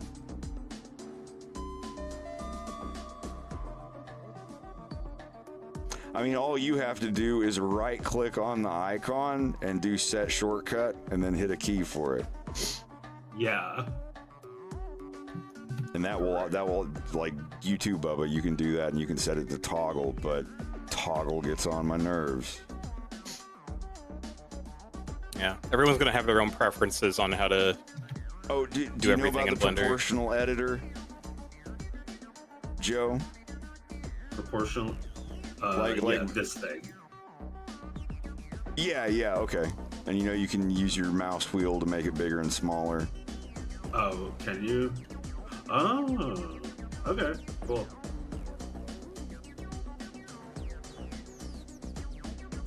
I that's another thing I use like 1,000 times a day.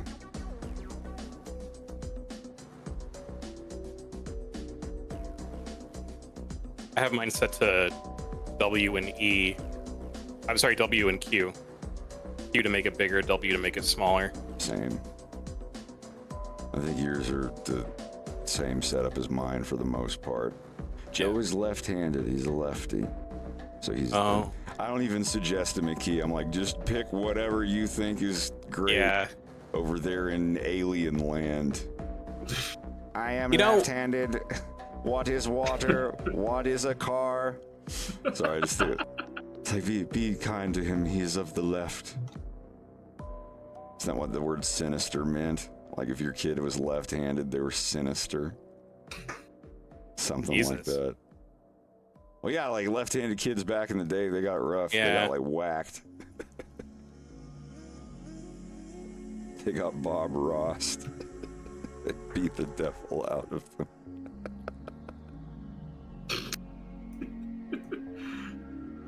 Apparently, it was a bad thing as a kid. If you were left-handed, the teachers were like, I remember in our school, I mean, by the time I was a kid, nobody gave a fuck. I'm not that old. But we had the little scissors in kindergarten, and there were some pairs that I would pick them up and try to use them and be like, these feel weird. And I'd look, and on the handle it said lefty. Sometimes you had to use lefty scissors because all the other kids took all the righty ones. I can't use lefty scissors. Oh, yeah? Yeah, that's the weird thing about me. I'm left-handed, but I do a lot of right-handed stuff, too. Forced to live in a right-handed world. Yeah, it pisses me off sometimes. Like, I bought a mouse recently, and it's like a right-hand mouse.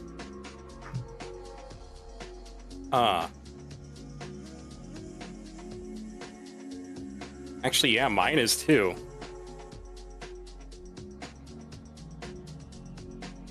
They don't care about us.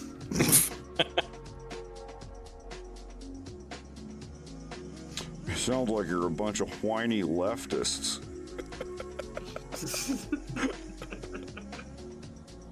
It's like I'm about to sell somebody some coffee.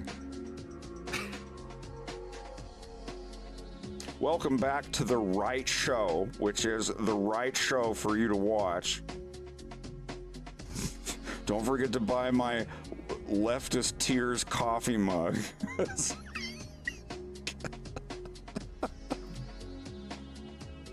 found out after years I just really hate people who draw left-handed.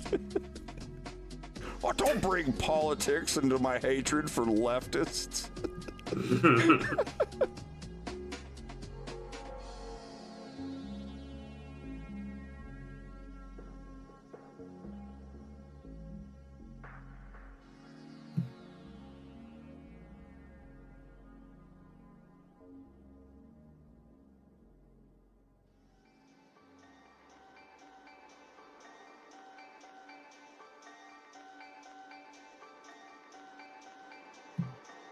Yo, yeah, this Phil sucks. It's like you were saying, this is where people go running and screaming. Yep. And I was doing a little. What are you having trouble with it now?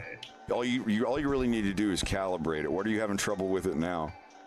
It's just like we're trying to paint this vest over here. It's like, well, your advice was get good, so I gotta go. But like, what are you trying to find the gaps and stuff? Yeah. Oh, there. Yeah, and when you find them, they'll be pretty obvious like that. Like, oh.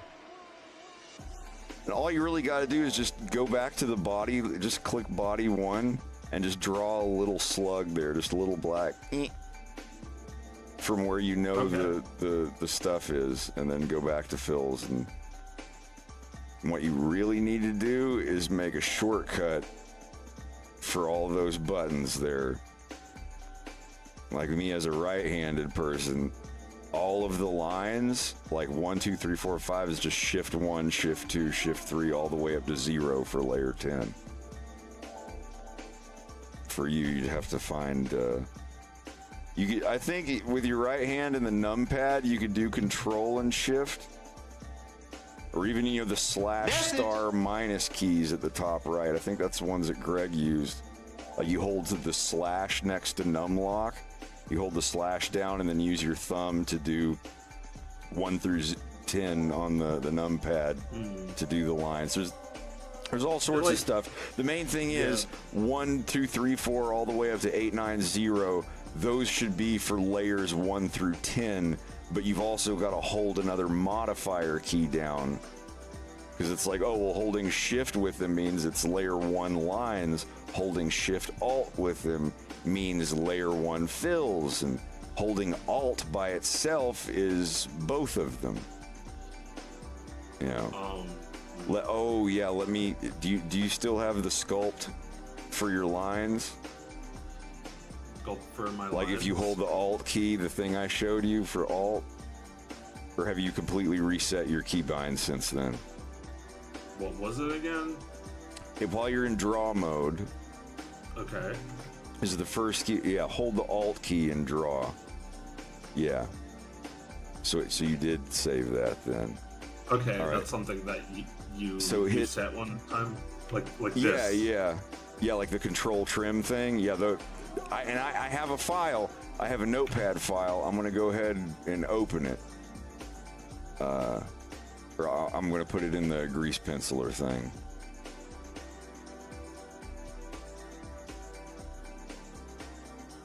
Grease pencilers. Upload file.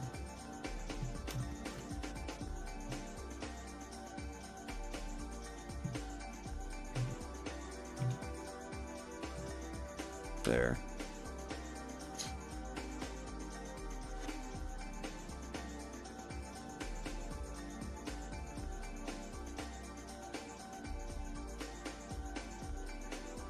Overlay this thing. What about overlay? Oh, it was just like this thing is overlay. Yeah.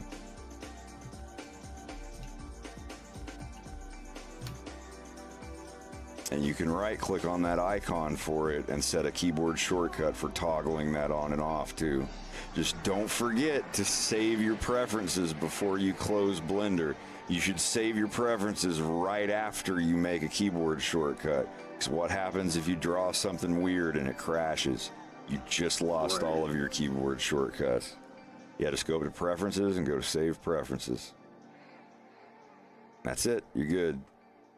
And like I said, once a week or once a month, you want to do a full export of all your key maps just to save them. I name them by the month.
Someone just did a video dub of one of my comics.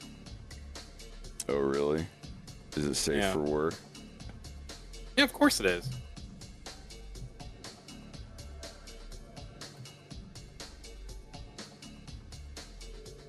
Sorry, I didn't mean anything by that. I was just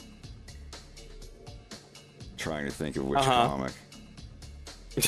It's the Sweat Hearts one. Oh, okay. I thought you're... Okay, never mind. My bad.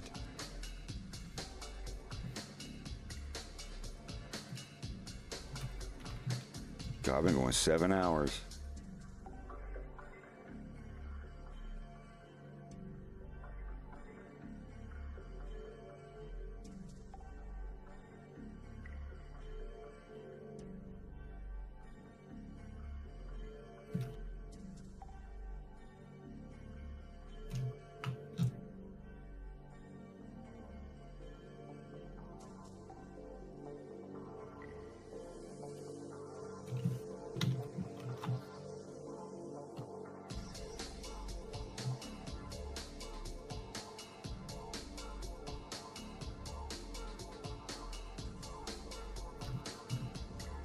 There.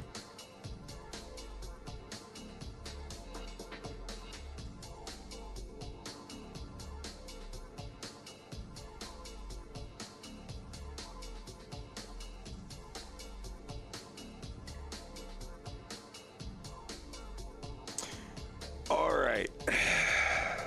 Joe, are you going to stream today? Yeah, I'll do a stream.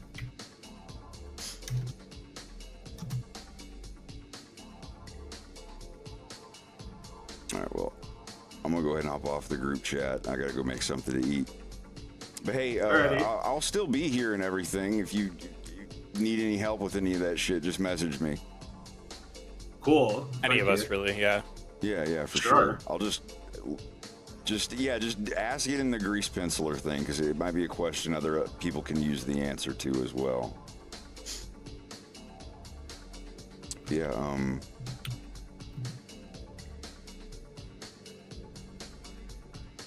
you go ahead and get set up. Yeah. If you're gonna do that now. Yeah. Orf. Okay.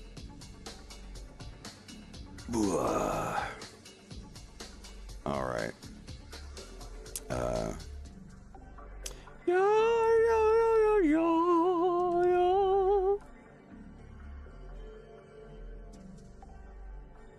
Did I got those?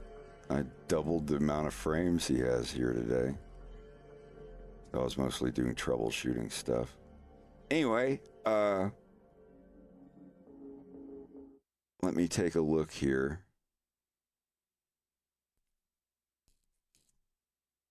Холодильник.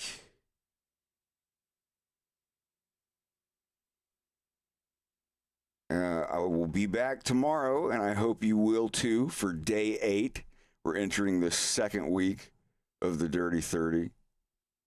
Y'all be good, and I will see you then. Let's go see what Joe's doing.